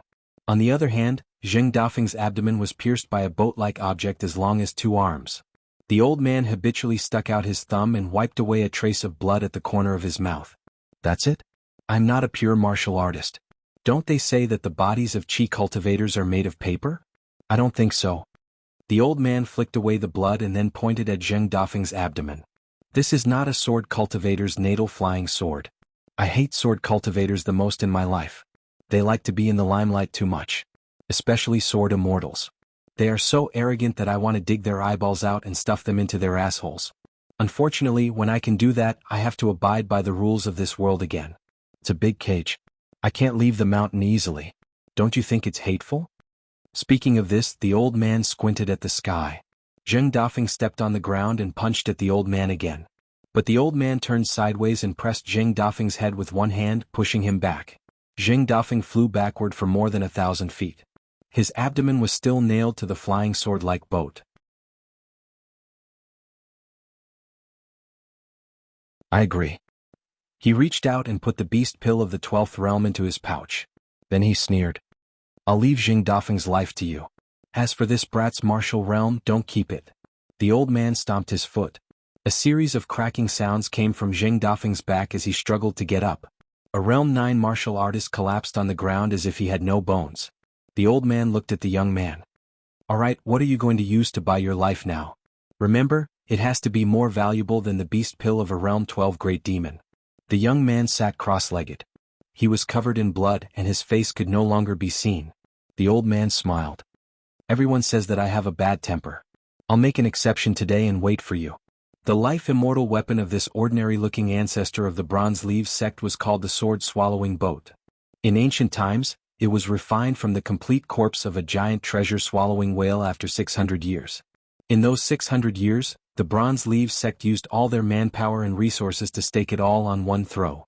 The only time the Bronze Leaves sect was overshadowed by the Jade Gui sect in the south was during those tragic years. First, the sect master of the founding ancestors' lineage perished in an accident while traveling far away in the Central Plains. The sect did not have an immortal to hold down the fort, and there was a shortage of successors. Then, for the sake of Patriarch Du, the Bronze Leaves sect emptied its financial resources. After the old cultivator refined his life-immortal weapon, he went into seclusion for hundreds of years. However, when the old man came out of seclusion, the first thing he did was to ride the boat to the Jade Gui sect's mountain and challenge a Jade Pu realm sword immortal. It was a battle of life and death. In the end, he killed the sword immortal and even swallowed the sword immortal's intrinsic flying sword. Since he could swallow a sword immortal's flying sword, was there anything in the world he could not eat? The old man waited for a moment before asking, "Have you thought it through?" Qin Pingan shook his head. "No." The old man asked with a smile, "The sword nourishing gourd by your waist. It's not bad. Oh, there's also a jade token. It's quite old, but it's actually an item that's close at hand. Unfortunately, it's not enough to buy your life. Besides, if you die, everything will be mine." Chen Pingon lowered his head and patted the sword-nourishing gourd. He squeezed out a smile and said something that others would say, "This is how it will be for the rest of my life. Run if you can." Then he reached out his trembling hand that was covered in blood. He pulled the jade token by his waist and clenched it tightly in his palm. He wanted to crush this item that he had painstakingly refined and had only taken out of his acupuncture point. There was only one thought in his mind.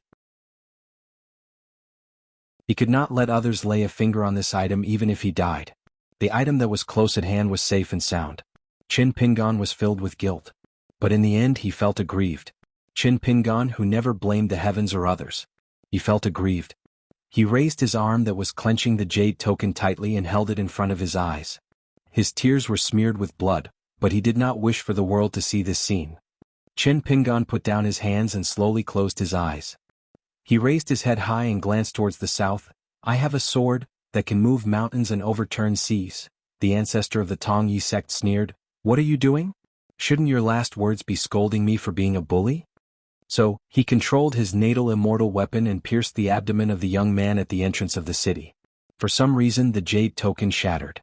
The old man frowned slightly.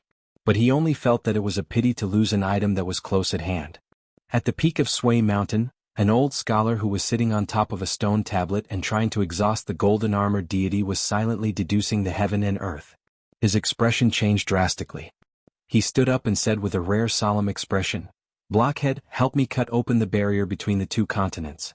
Don't ask, hurry." God Suishan, who was clad in golden armor and leaning on the ground with his sword, was even more puzzled. He nodded, and without asking anything, he revealed his golden body Dharma idol that was as tall as a mountain. With a slash of his sword, he directly cleaved out an endless void that resembled the river of time. The old scholar flew away. The gap closed. The entire central plains Sway Mountain was shaken by the fate of mountains and rivers. Between heaven and earth, someone seemed to have heard old Long Cheng's words. She replied softly, "I'm coming." Lizhu Grotto Heaven, which had fallen to the ground after shattering, began to shake violently within a radius of 1,000 miles. Yuan Xiong's face was ashen. She tried her best to suppress the extreme chaos of fate. On a large cliff of the dragon-subduing platform, a tall white figure appeared. She flew straight up into the sky with her two snow-white sleeves. She stopped at the dome of the vast sky and glanced at the southernmost point of the Aquarius continent. Her figure moved like a sword. Wherever the snow-white figure went, the entire sky above the Aquarius continent would rumble with thunder during the great cold.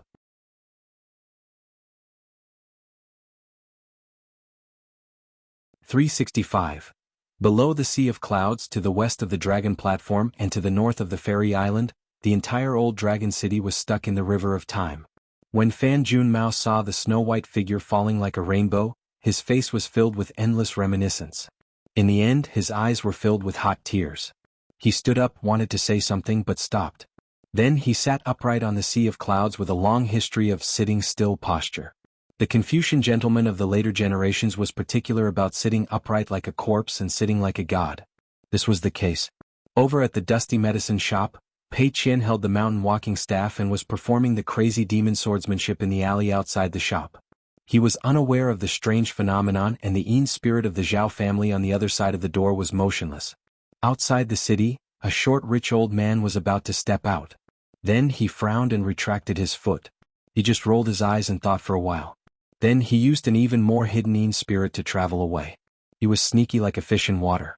Outside the east gate of Old Dragon City, the teaching nanny of the Jiang family in Yunlin was blushing. Her natal flying sword was buzzing in her acupuncture point, which allowed her to see some blurry images.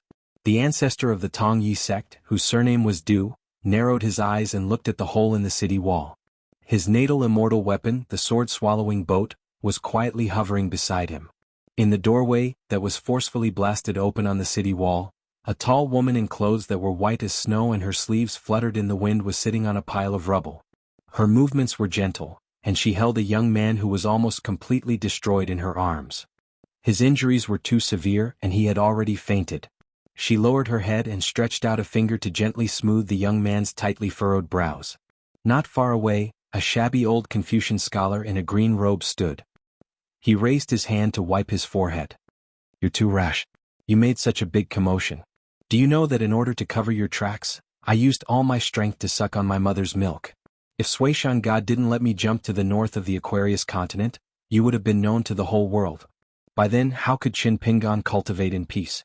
Seeing that the woman didn't speak, the old Confucian felt more guilty. He sighed and didn't look at the second immortal on the map of the Tongyi continent. He came to the edge of the wall and suppressed his anger. What? Since you two like to watch the show so much, why don't you dare to show your heads? In the north, an ethereal figure appeared.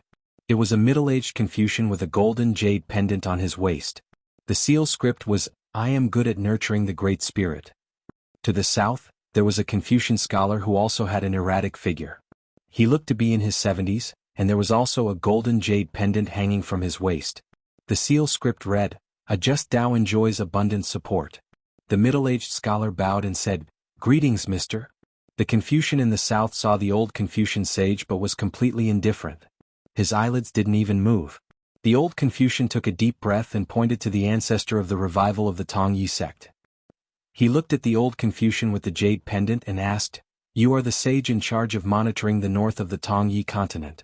If a 10th or 11th state Qi cultivator is walking around the world, you can say that there are too many things in the world. You can't take care of all the lights under your feet. Are you blind for an ascendant realm Qi cultivator? Can't you see a big lantern floating in front of your eyes?" The old Confucian kept silent. The middle-aged Confucian sighed. He was informed in advance that Du Mao from the Tongyi sect would come down the mountain to the old dragon city of the Aquarius continent. It was one of the plans of the Northern Song clan. It was also related to the chaos of the demon race in the Fuming sect in Taiping Mountain. Therefore, before Du Mao left the sect, he had reported it to the old Confucian. It was just that it was too sudden and he didn't have time to ask for it from the school. Therefore, the middle-aged Confucian turned a blind eye to it. The restraint of these ascendant realm cultivators was an iron law set down by the Sage of Rights. For so many years there was no backlash. There were even great cultivators who openly sneered that the Sage of Rights was really philanthropic. There were so many demon races in the world, but he didn't kill them all and leave them alive. Instead, he was strict with the rules of his own family. He had to get the approval of the school to stretch his arms and legs. Look at the Qingming world under the three branches of Taoism. The Ascendant Realm cultivators could stay in the Baek-Okekyung building if they wanted to. When they were bored, they could wander around the world. Why did they have to follow the rules when they sneezed in the vast world? Du Mao from the Tongyi sect was a little impatient. He put one hand behind his back and the other hand scratched his head. He looked up at the old Confucian scholar and said, "You are the sage of literature?" The old Confucian scholar actually ignored this person from the beginning to the end. He said to the two Confucian scholars in the Confucian temple in the sky who accompanied the 72 sages, "You two are the third brother's favorite students. You are saints. The third brother should have taught you. You should remember that compassion is in everyone. Everyone has a shameful heart." The former said to the middle-aged Confucian scholar in the south of the Aquarius continent. The latter said to the old Confucian scholar who let Du Mao go down the mountain and cross the continent to enter the old dragon city. Scholars who could enter the Confucian temple and accompany the sage of literature were of course real saints. They were more important than the so-called sage of Confucian Academy. However, the orthodox Confucian school of the world still insisted on the saying of the 72 sages. The old Confucian scholar continued, "Your teacher said that life is also my desire. Justice is also my desire. If you can't have both, you have to sacrifice your life for justice. Now, it is that Qin Pingan who is teaching you how to be a man. Anyway, the third brother can't teach you well. Let a child who doesn't read much teach you." The old Confucian scholar's face was old-fashioned. He said indifferently, "You are no longer in the Confucian temple. There is no longer a statue to accompany you. The Confucian vein of the Confucian school is broken. You should respectfully address my teacher as secondary sage."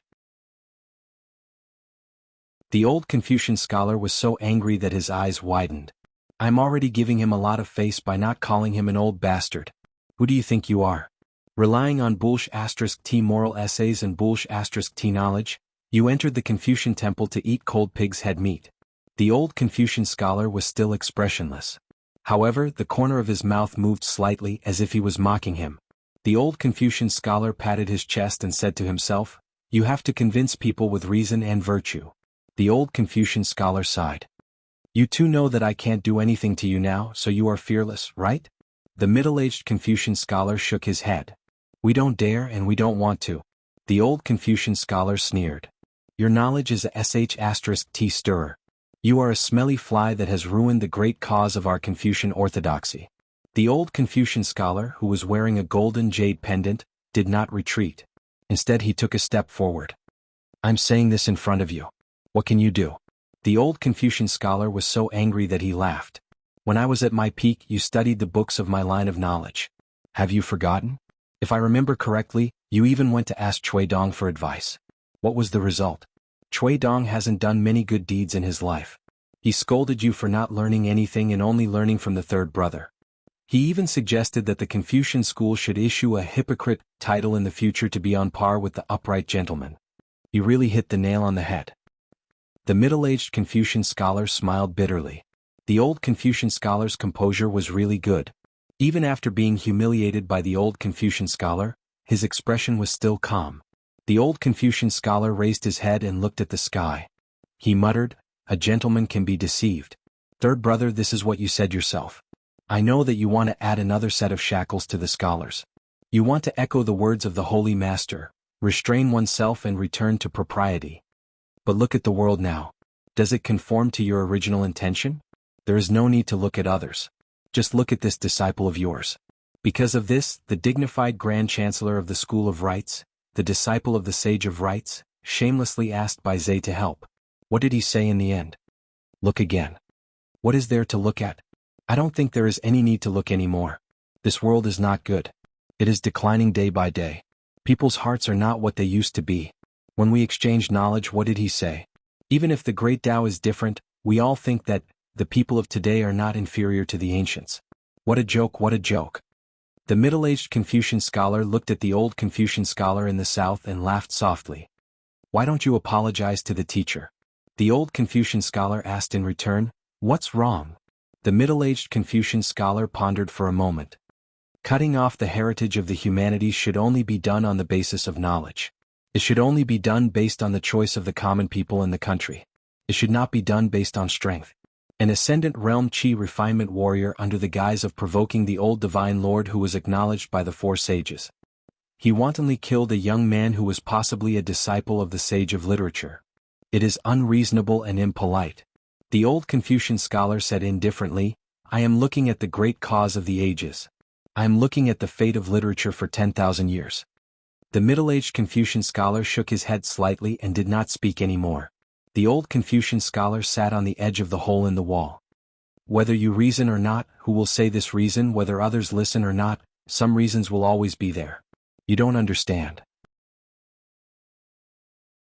Behind him, a cold voice sounded. Are you done? The old Confucian scholar nodded. His shoulders drooped and his hands folded on his knees. He was a little discouraged. I am done. You have run so far and covered your Qi all the way. Now you have said so much nonsense. You don't have the least bit of energy. The Holy Master, the Sage of Rites, the third brother, and I have worked so hard to figure out good reasons. I think we should return them to this world intact. The tall woman in white gently put down Chin Pingon. She stood up and walked slowly to the old Confucian scholar. Then it's my turn to reason. Let me say this first. If you dare to stop me, I will also. The old Confucian scholar shook his head and said, I won't stop you. It's because I am a useless old man. That's why little Qi died in Little Ping and suffered so much. I'm sorry for these two disciples. Some people want to eat shit and I can't stop them. Why should I stop you? Who is reasonable? Du Mao, who had been standing in place and watching the show, laughed. Why, are you also a reclusive sword cultivator? Immortal realm? You can't be an ascendant realm cultivator from the inverted hanging mountain, right? The middle-aged Confucian scholar had a strange look in his eyes. He glanced at the old Confucian scholar in the south. The latter looked solemn and dignified. Obviously, facing her was more stressful than facing the old Confucian scholar who used to be the sage of literature. The woman in white yawned and took a step forward. She stood straight at the foot of the wall and walked forward slowly. There was an old sword without a sheath or a hilt hanging on her waist. It was rusty and only a small part of the sword tip was polished to an extremely bright light. The old Confucian scholar said in a deep voice, If you dare to make a move, you will break the rules of this world. The woman in white just walked forward slowly. She stretched out her hand and patted her mouth. She seemed to have just woken up. The old sword was not hanging firmly, so the tip of the sword swayed gently with her steps. The snow-white sword light flowed unsteadily. Du Mao's mind turned quickly. He hid his hands in his sleeves and wanted to deduce the mysteries of heaven. Suddenly he found that this world had been confined by someone. He could no longer deduce the true origin of the tall woman in front of him. On the way forward, she turned her head and said to the middle-aged Confucian scholar, "Since you said a few words, get out." The middle-aged Confucian scholar frowned slightly, but found that the old Confucian scholar was waving at him. After a slight hesitation, he dispersed his figure and left this small world that was the mainstay of the river of time. She looked to the south and squinted at the old Confucian scholar. "Get out." The old Confucian scholar did not move. The old Confucian scholar asked, "Do you really want to contend with the great Tao of this world?"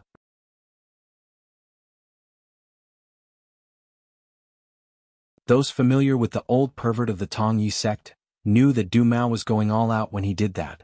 The tall woman sighed and said to Du Mao, "You are quite lucky. You only destroyed one intrinsic item. That strike of mine should have been aimed at you.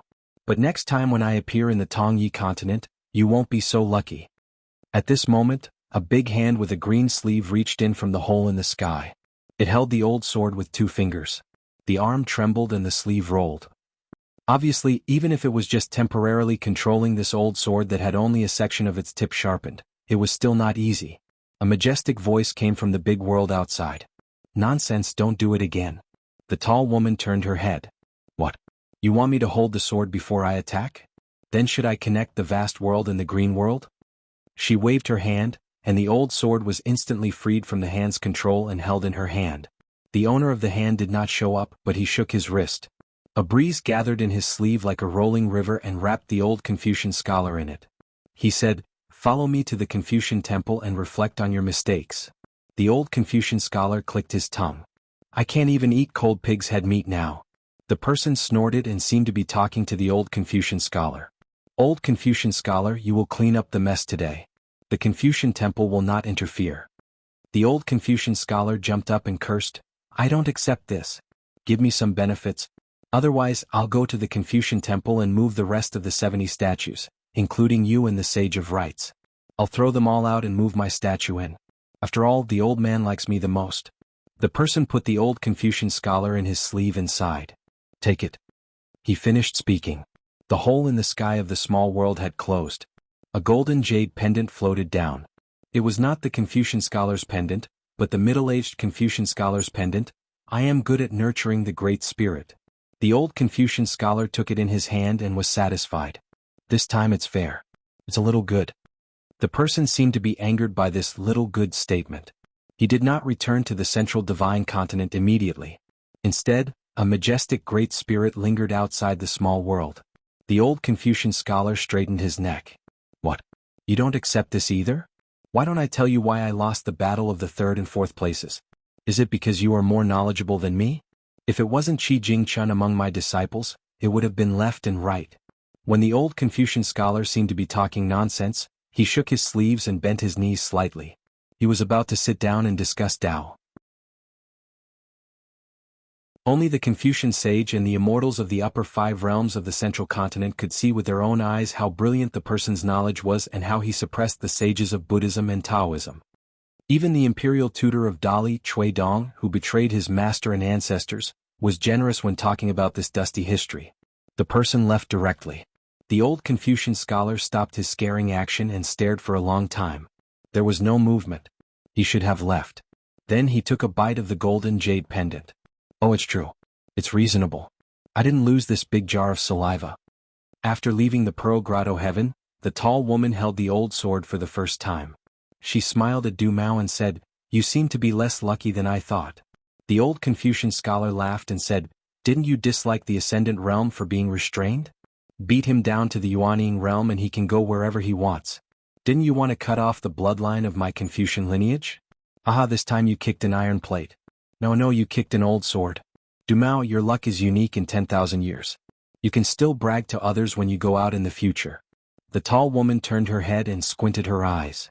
"Take care of my master." The old Confucian scholar shrank his neck. "Don't worry, I care about little Pingon as much as you do." Du Mao rolled up his sleeves and said slowly, "Without the sword-swallowing boat, I'm still in Ascendant realm.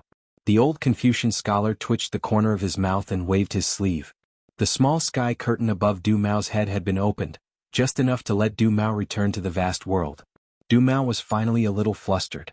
The reason why the Ascendant Realm hid in various grotto heavens and blessed lands was that it could easily cause the chaos of heaven and earth and be restrained by the rules of the Confucian school. It was also very easy to be crushed by the Great Way. The tall woman held her sword in front of her and said indifferently, "Close it." The old Confucian scholar nodded and closed the hole in the sky curtain again. This time, Du Mao began to panic a little, but the hostility on his face did not reduce at all. "Since you value that young man so much, are you really willing to exchange cultivation with me?" The tall woman smiled. "Now you're trying to reason with me?"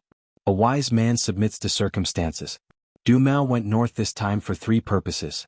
If he had the chance, he would cut off the bloodline of the Confucian school and also learn about the flying swords of the sword cultivators. Secondly, someone wanted to test the bottom line of the old immortal of the Pearl Grotto heaven. Thirdly, he came for the Tongya school to infiltrate half of the Aquarius continent. Now he had achieved 2 goals. The first one was dispensable. He was not a Confucian disciple, so there was no need to consume his cultivation. Cultivation on the mountain was about strength. At least Du Mao had always respected this point of view. The winner had the power and the winner had the way. The former was real and could be put at ease. As for the latter, in Du Mao's eyes, it was complete nonsense. As long as one died on the path of Tao, even if it could be called a martyr's death, wasn't it still dead? She lightly gripped the old sword. "Previously my master was in front of you. Did you reason with him?" Du Mao was a true villain. His cultivation is now trash. If not to draw out the sword cultivators, Du Mao wouldn't even have the qualifications to say a word to him. "You have." The tall woman held the sword in one hand and raised the other to make a gesture. The old Confucian scholar bitterly took out a painting of mountains and rivers. "Take it easy." When Du Mao saw the unusual picture scroll, he no longer hesitated and put the useless natal immortal weapon back into his aperture acupoint. At the same time he summoned his golden body Dharma form, opened a small world with his shoulder and flew toward the South Sea. She did not chase. The old Confucian scholar smiled and casually threw out the painting. The tall woman and Du Mao's golden avatar disappeared one after the other. Then the painting of mountains and rivers stopped in front of the old Confucian scholar. As for the small world of the old dragon city, it seamlessly closed again. Outside the old dragon city, except for the instructor Nanny who could blink slightly, the others were still silent and motionless. From time to time, there were sounds of silk tearing coming from the painting. The painting was opened by Du Mao's golden avatar and caused by the sword slashing through the air. The old Confucian scholar felt his heart ache. In less than half an hour, the old Confucian scholar calmed down. He bent his finger and tapped somewhere on the painting. Then he put the painting away and hid it in his sleeve. The tall woman slowly walked out of the void. The old sword was hanging on her waist. The sharpened sword tip dimmed a little. She yawned and dragged a leg in her hand. Tong Yi Continent's Ascendant Realm great cultivator Du Mao was dragged out of the painting by her like a dead dog. She asked, "But this, what's his name again?" The old Confucian scholar wiped the sweat on his forehead. Du Mao, the strongest cultivator in Tong Yi Continent except for the old Taoist of Donghai. She made an "oh" sound and casually threw the corpse to the side. He has some unorthodox supernatural powers. He should have returned to his Yin spirit the moment he broke through the sky. This corpse is just this, whose Yang spirit's external body. The old Confucian scholar suddenly understood. It's just an external body. No wonder the natural-born Confucian scholar agreed. If we didn't make a fuss, the school would have been able to cover it up. The old Confucian scholar was speechless. But even so, Du Mao's cultivation is at the 12th level. She sat cross-legged beside Qin Pingon and carefully held him in her arms again. She looked up into the distance and said leisurely, "In front of my sword, is there a difference between 12 and 13? The old Confucian scholar whispered, "What about the sword-swallowing boat?" She said absent-mindedly, "I removed the innate suppression and let his Yang spirit use this weapon. Then I blew it up. Otherwise I would have come out long ago. I just want to know what kind of thing this so-called immortal weapon is." The old Confucian scholar wiped the sweat on his forehead. "How are you?" The tall woman looked down at the young face that was a little pale, as if she was having a nightmare. Although the old Confucian scholar had temporarily stopped the injury, it was still difficult to bear. She stretched out her fingers and gently rubbed his eyebrows. She said softly, The stone cliff in the mountain of Liju Cave was condensed by my original master's sword intent. It was originally mine. But so many years have passed and I'm too lazy to care about it. Later, I made a small deal with Ruan something and he took 30% of the dragon beheading platform. The old Confucian scholar glanced at the tip of the old sword at her waist and smiled. So you've been using Ruan Tong's dragon beheading platform to sharpen your sword these years? She said indifferently, I'm using the one in Jinwu Mountain. Ruan Tong's is for my little Pingon. The old Confucian scholar was sweating like rain. She looked to the south. This matter is not over yet. The old Confucian scholar shook his head. No, please don't. It's not over yet, but you can't do it. Let me do it. This is for the good of little Pingon. She nodded. I'll go back this time and not come out for the time being. If I come out next time and find out that your so-called good is not good at all, I'll find you. You should know that after you become one with the great Tao of the world, only I can kill you in this world. The old Confucian scholar laughed dryly. We're family. Why are you so fierce? The tall woman's white clothes fluttered in the wind. She shook her head and said, everything was fine. It was because you insisted on taking him in as your last disciple that today's disaster happened. If he wasn't half a family member, you would be the first to die. The old Confucian scholar glared at her. Don't say such things in a fit of anger. Besides, do you dare to say such things in front of your master? She said bluntly, I won't say it. I'll do it secretly. When the time comes, whether Qin Pingon recognizes me or not, he'll still be my master. The old Confucian scholar was speechless. She waved her hand. After the small gift she gave Qin Pingon that year shattered, 3 long blue stones fell out. They were the dragon beheading platforms that sword cultivators in the world dreamed of. They were of different sizes. The small ones were as small as a ruler, while the big ones were as big as a tile on the floor of a palace. She handed Qin Pingon over to the old Confucian scholar. I'll go out and take care of some small matters. The old Confucian scholar said resentfully, let's talk nicely. This time, the tall woman didn't walk to a certain place. Instead, she took a step and arrived in front of someone. It was the nascent soul sword cultivator's instructor. The tall woman stretched out 2 fingers and pulled out a natal flying sword from the instructor's heart aperture. She clamped the head and tail of the natal flying sword between her fingers and slightly increased her strength, causing the flying sword to bend in an arc. In this small world, the old woman who couldn't move, looked at her with pleading eyes. The tall woman tilted her head slightly. Plead with me? Otherwise, like my master, I'll promise you that I won't break this flying sword if you're right. She was clearly being unreasonable.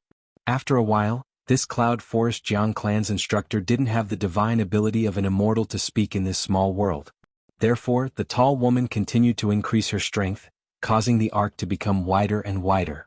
With a snap, the flying sword broke on the spot.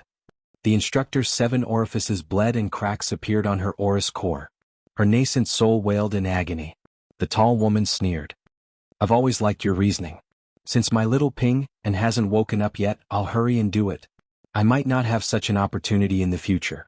After she finished speaking, she flew straight to the sea of clouds above Old Dragon City.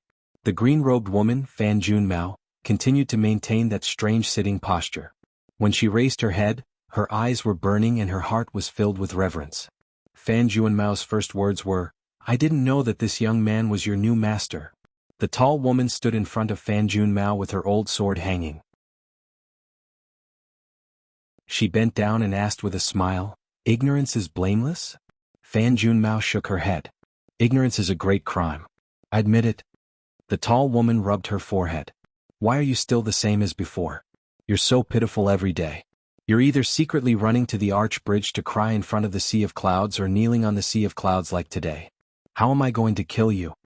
Fan Junmao was in high spirits. Kill me if you want. With you here, it's enough. The tall woman nodded. She patted the end of the old sword gently with her palm. She raised it up high and spun it around. Then she pierced Fan Junmao's chest and lifted her into the air. Is it enough? Don't you know how many existences like you I've killed back then? Blood seeped out from the corner of Fan Junmao's mouth. There was only joy in her eyes. You haven't changed. You haven't changed. I know. It's been 10,000 years and you're still the same. Even if another 10,000 years pass, you won't change. As long as you're willing to take out this essence, the world. The tall woman turned her head to look at Old Dragon City's city wall. She landed on the ground from the sea of clouds. The old sword was also pulled out from Fan Junmao's chest and returned to her waist. Fan Junmao fell into the sea of clouds. She clutched her chest and fainted. However, the sea of clouds began to madly rush into her body. On the other side of the hole in Old Dragon City's city wall, Qin Pingan had already woken up. He was a bit confused. The old scholar was nowhere to be found. Then, he saw a familiar figure slowly floating down in front of him. It hovered in the air outside the hole in the city wall. The young man, who was no longer the thin youth of Clay Bottle Alley, asked softly, "Was I wrong?" She shook her head. The young man promised, "I'll be more careful next time. For example, I'll learn the Inyang school's deduction technique. I thought I could deal with it myself. I didn't expect that cultivator's realm to be so high." She still shook her head. The young man asked, "You're not disappointed in me?" She shook her head again. The Qin Pingan smiled and squinted his eyes. The tall woman was the same.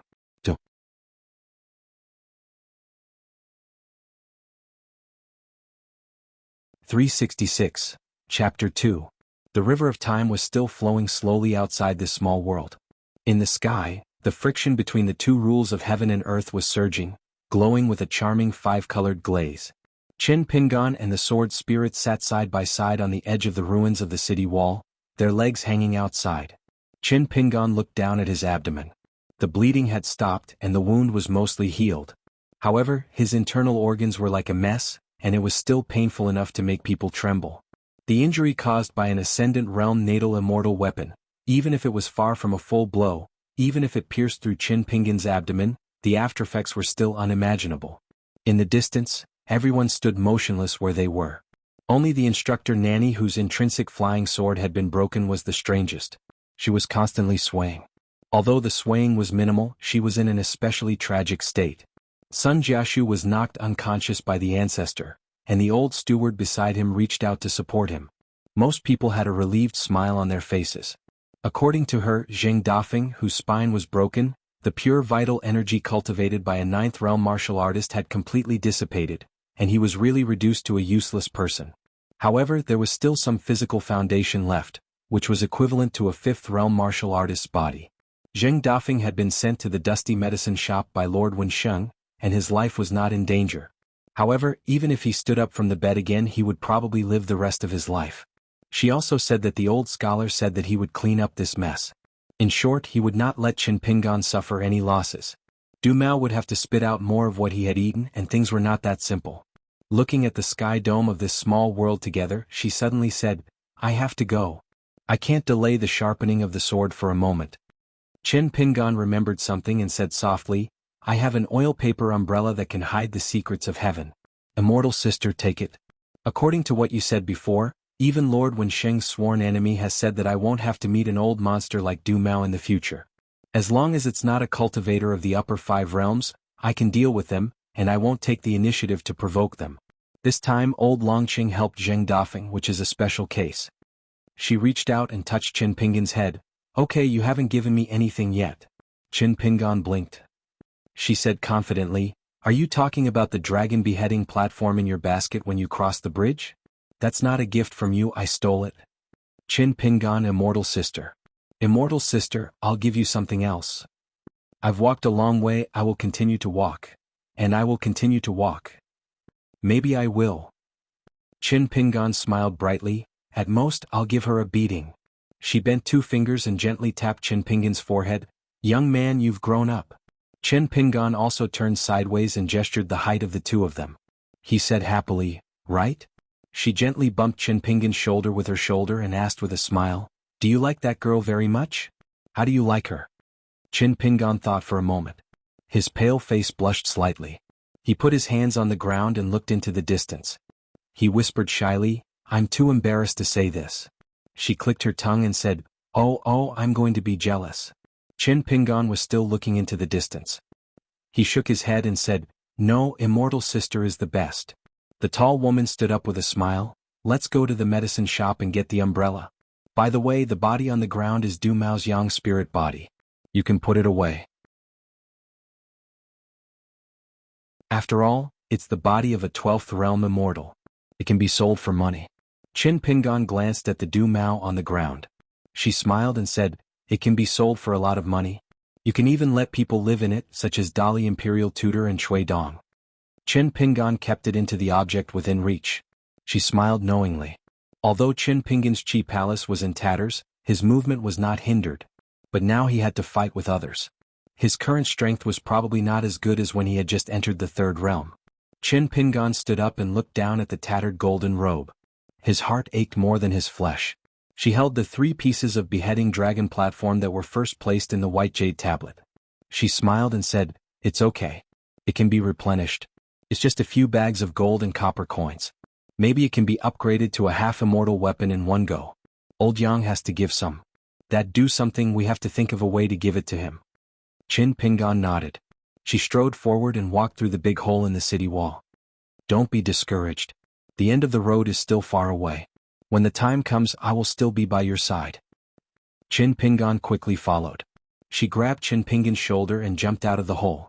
Under Qin Pingan's guidance, they rushed to the dusty medicine shop in the inner city of Old Dragon City.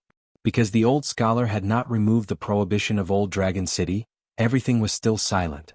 Pei Qian, who was holding the mountain walking staff, was as anxious as an ant on a hot pan when they landed in the alley outside the medicine shop. This was because she found that Master Zhao was like a wooden man after she finished practicing her crazy demon swordsmanship. No matter how she shouted, it was useless. The black smoke was like an icicle. She grabbed a strand with both hands, but it did not move. In the end, she threw the mountain walking staff and squatted on the ground, crying bitterly. After crying, she ran out of the alley like a madwoman. But she stopped at the corner of the alley because she remembered Qin Pingan's advice. So she paced back and forth there. Finally, she squatted on the ground again and shouted, "Father," and "Master," until her voice became hoarse. She could not cry anymore. She took out the talisman and stuck it on her forehead to give herself courage. With a wrinkled face, she was about to step out and find Qin Pingan. But then she heard a familiar voice behind her. "Come back." Pei Qian turned around and saw Qin Pingan smiling at her. She felt wronged and happy at the same time. Crying and laughing, she ran towards Qin Pingan and hugged him. The tall woman stood behind Qin Pingan. Seeing this scene, she felt that it was interesting. It was quite similar.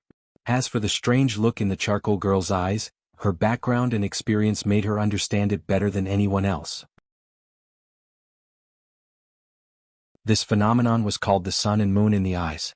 Of course, it was not the orthodox sun and moon in the vast world, but the essence of the sun and moon in some paradise. But even so, a martial artist of the 9th realm or an immortal on earth would not be able to bear this monstrous fortune. She was not interested in why the little girl was safe and sound. What kind of strange things and mysterious people had she not seen before? There were so many that she had become numb to it. Just the number of people who had died under the old sword was innumerable. Only then did Pei Qian see the tall woman in white. Her eyes were wide open and her expression was dull. The sword spirit smiled and said to Qin Pingan, "In the world today there are very few people with such pure martial arts luck. Why don't you teach her?" Qin Pingan pressed down on Pei Qian's little head. "In the past, I was afraid that she would not know the severity of the matter after learning martial arts and would easily get into trouble. Now I'm teaching her myself." Pei Qian began to involuntarily retreat. She could not help it. She probably did not even know what she was doing at the moment. The sword spirit narrowed her eyes. "It seems that this is not an ordinary paradise that the Confucian school has just found. Perhaps one of them was personally cut down by me in the past?" Qin Pingan was confused. The sword spirit smiled. "There's no need to understand these things for now. It's so old and rotten. Just thinking about it makes me annoyed." She turned around and walked towards the medicine shop. Only then did Pei Qian come to her senses. She timidly hid behind Qin Pingan. The small oil paper umbrella that the old Taoist of Donghai called the Wudong fan was leaning against the door. She bent down and picked it up. Instantly she opened it and a jade plate fell out. It was the Ancestral Hall's direct disciple jade plate of Taiping Mountain. She caught it in her hand and glanced at it. Then she crushed it into powder. What a piece of junk. Qin Pingan stamped his foot and hurriedly said, "I still have to return it to Taiping Mountain." The sword spirit smiled. "Why didn't you say so earlier?" "It's okay. Just say that I broke it and ask Taiping Mountain to come to Liju Cave to find me. I'll compensate them." She thought that the premise was that they dared to accept it. Qin Pingan said helplessly, "Forget it. I'll write another letter to the old Lord of Heaven in Taiping Mountain. It shouldn't be a big problem." She held the umbrella and nodded. "Then I'm leaving." Qin Pingan had thousands of words to say, but he didn't know where to start. In the end he just smiled and nodded. She walked to Qin Pingan and bent down slightly. She touched Qin Pingan's forehead with her forehead and whispered, "Qin Pingan, it's my luck to meet you." After that, she held the oil paper umbrella in her hand and turned into a snow-white rainbow. She broke through the sky of Old Dragon City and the sea of clouds where Fan Junmao fell to the ground. After hovering for a while, she went north and returned to the dragon beheading platform in Liju Cave. At the door of the drugstore, Pei Qian pulled Qin Pingan's sleeve and said in fear, "This is the most powerful fairy sister I've ever seen. Alas, in front of her, I don't even dare to flatter her." Qin Pingan smiled. "There's always someone better than you. So, after practicing martial arts, you can't be arrogant." Pei Qian nodded vigorously and suddenly asked, "She's that girl, right? Should I call her mother the next time we meet?" Qin Pingan was just about to step over the threshold when he staggered. Pei Qian suddenly realized. "Yes, master's wife." Qin Pingan quickly turned around and covered the guy's mouth. He glared at him and said, "Don't talk nonsense." Pei Qian blinked. "You don't say it, but you keep it in your heart?" Qin Pingan pulled his ear with a dark face.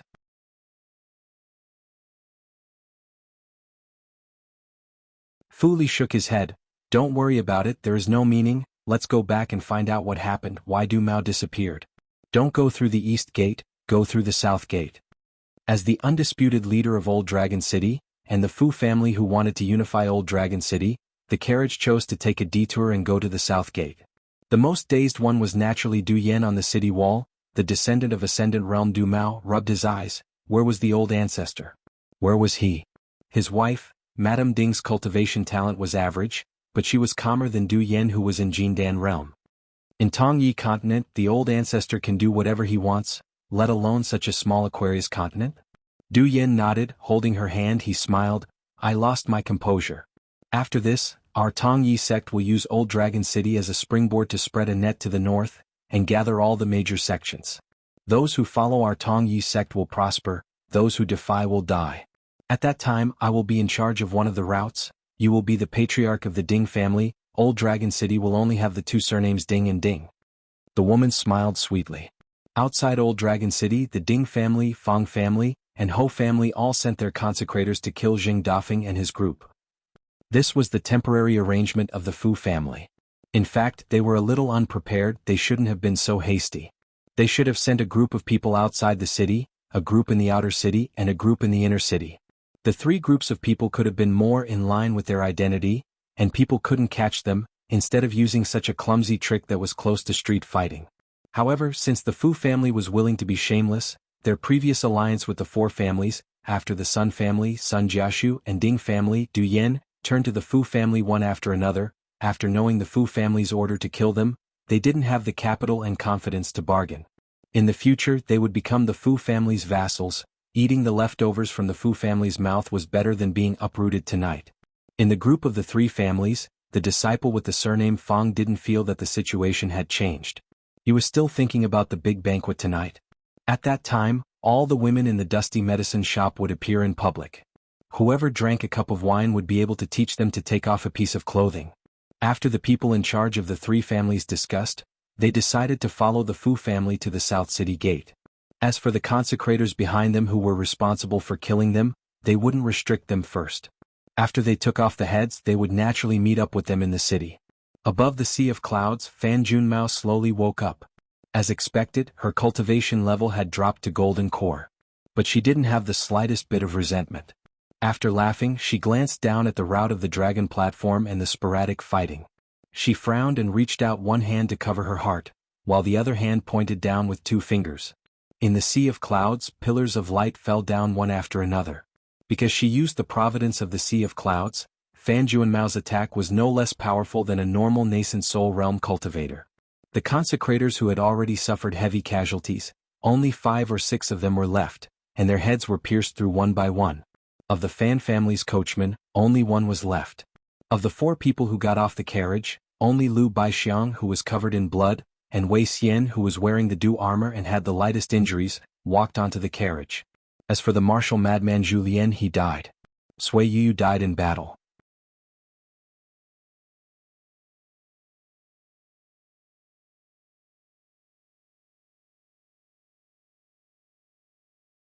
He pointed at the northernmost part of the Tongya continent and shouted angrily, F***ck them. The old scholar replied with an "Oh." He headed south. The sword cultivator and his sword energy separated the sea from the east.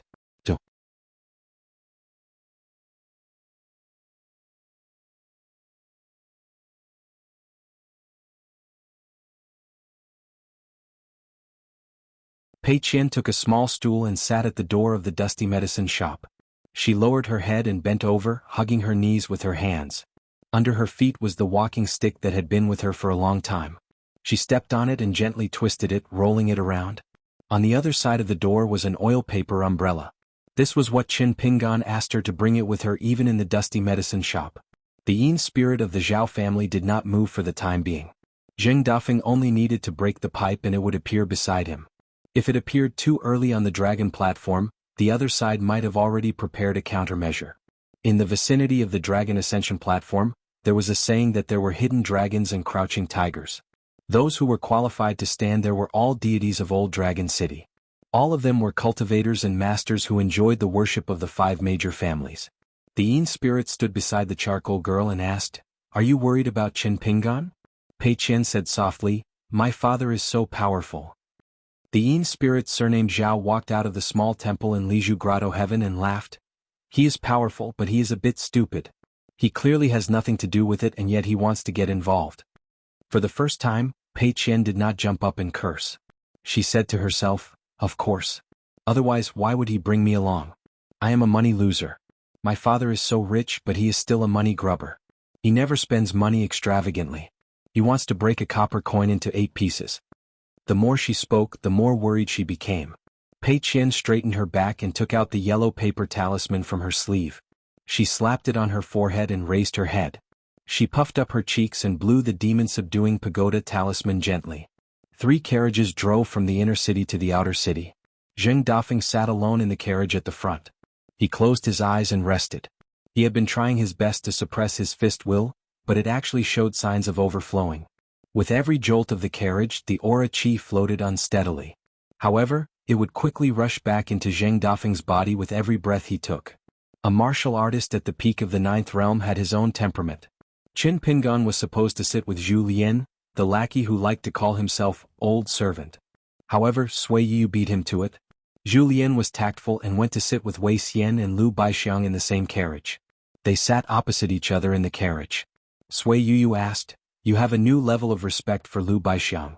Is it because he was the first to reveal the heavenly secrets and said something? Are you so dissatisfied with me because you sensed the killing intent I revealed towards you at the borderline inn?" Qin Pingan asked back, "The old Taoist said that you would be loyal to me after you walked out of the painting. Did he do something to your mental states?" Qin Pingan answered his own question, "But I don't think it's the case. Not only did you reveal your killing intent towards me that time, the 4 of you are still living dead in my eyes. As long as you are human, your heart will fluctuate.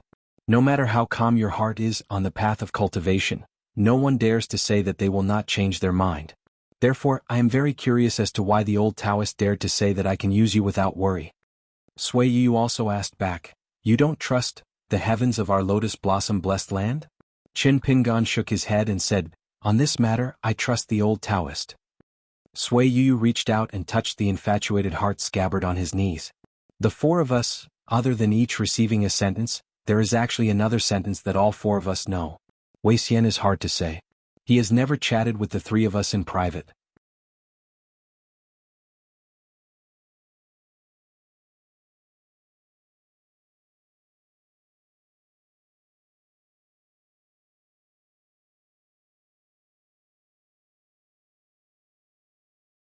Fan Junmao, who had always been broad-minded since she was enlightened, finally felt a little serious.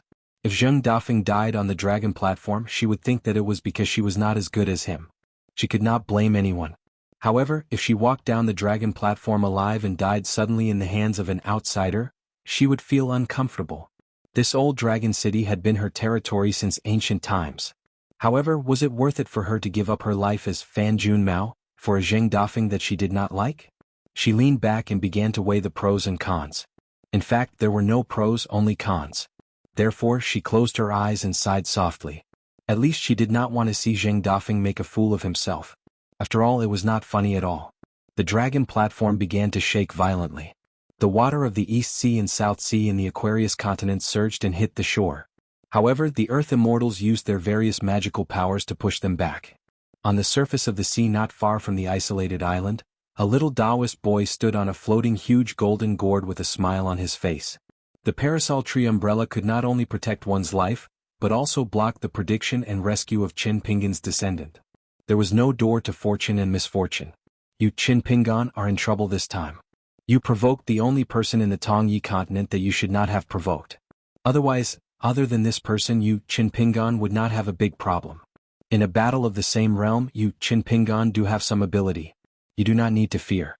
Even the Jindan and Yuanying, the so-called Earth Immortals in the eyes of the secular world, you have the power to fight. Those of a higher level, the jade unpolished realm of the upper 5 realms, may not be willing to bully a young pure martial artist. Those of a higher level, the immortal realm, may see some clues about you and may not be willing to fall out with you. Unfortunately. This time the person who came down the mountain from the Tongyi sect. The most unscrupulous. Coincidentally, this unscrupulous old pervert was the second most powerful person in the entire Tongyi continent. After all, the Tongyi continent still had his own Taoist temple. Therefore, no matter how much you, Qin Pingan, planned and schemed, even if you didn't hesitate to spend countless resources and painstakingly set up a trap to protect the Zheng Dafeng, in the end, it would all be for naught. You might even die here. That was not bad. I will help you collect your corpse, and bring it back to the Taoist temple, and obediently become nourishment for the lotus flower-blessed land. The small Taoist child who was standing on top of the gigantic golden blade strengthening gourd swayed, and gloated. The show is about to begin, the small Aquarius continent is going to suffer. In less than an hour. The Dragon Ascension stage was completely silent.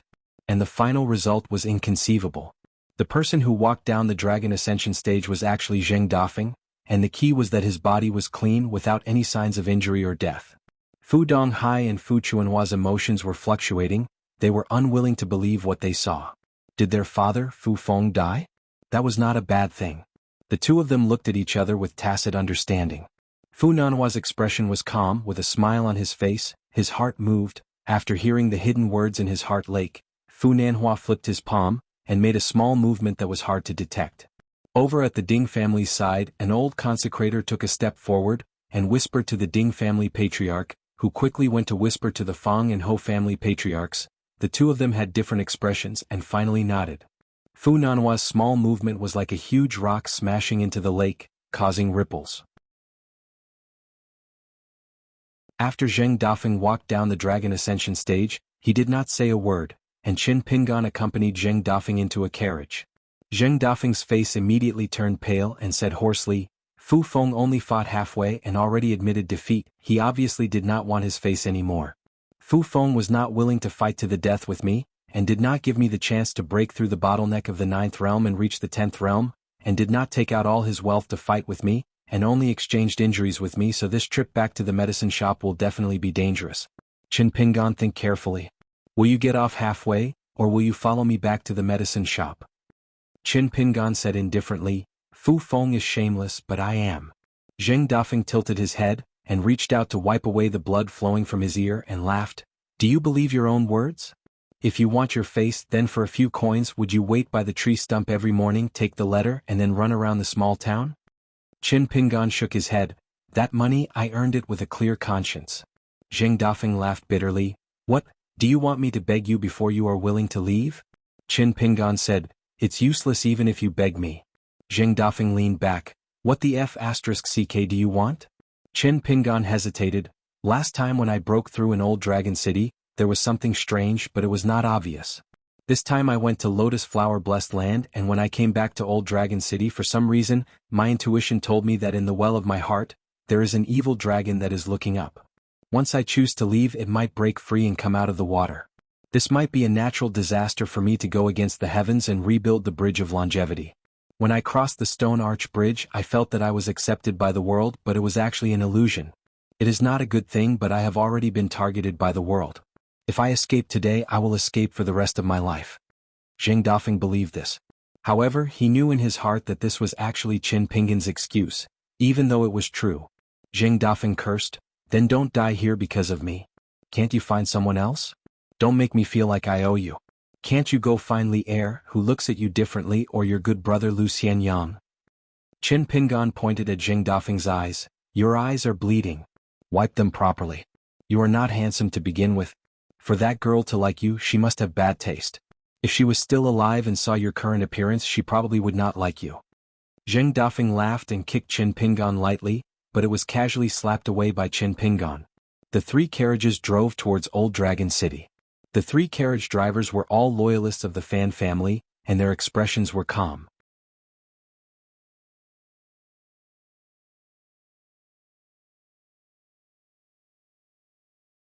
Jing Dafeng flew back more than 1,000 feet. The small boat shaped like a flying sword was still firmly nailed to his abdomen. He fell into a pool of blood and struggled to get up again and again, but fell back to the ground again and again. The old man turned to look at Qin Pingan and asked, "Can you call someone?"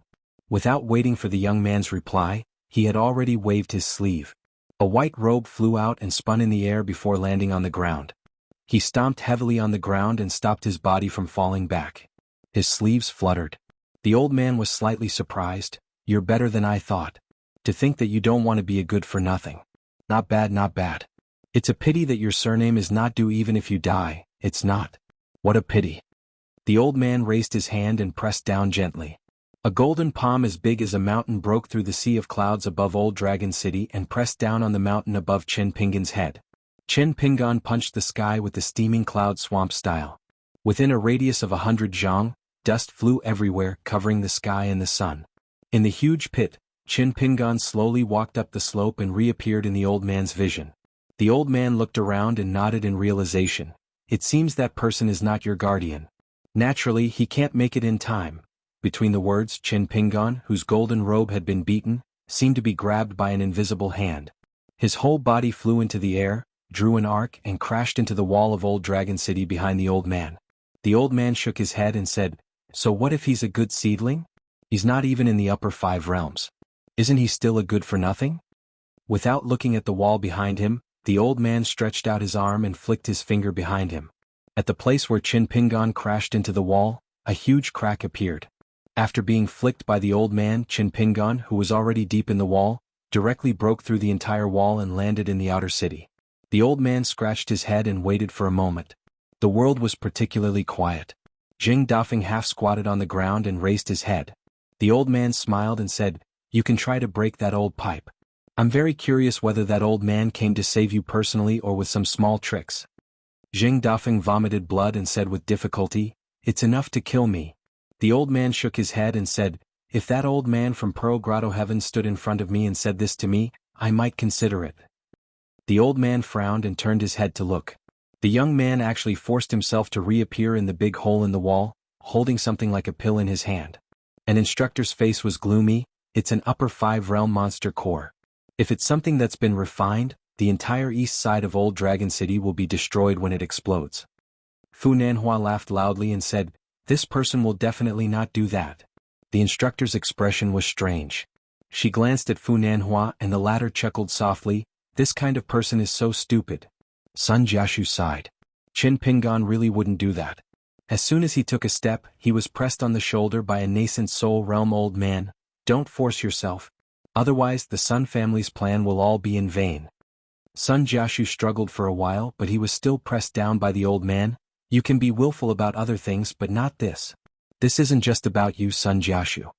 Sun Jiashu still wanted to speak, but he was knocked unconscious by the Sun family's old man. Qin Pingan sat on the edge of the broken wall and spread out his palm. "I'll use this monster core to buy Jing Dafeng's life.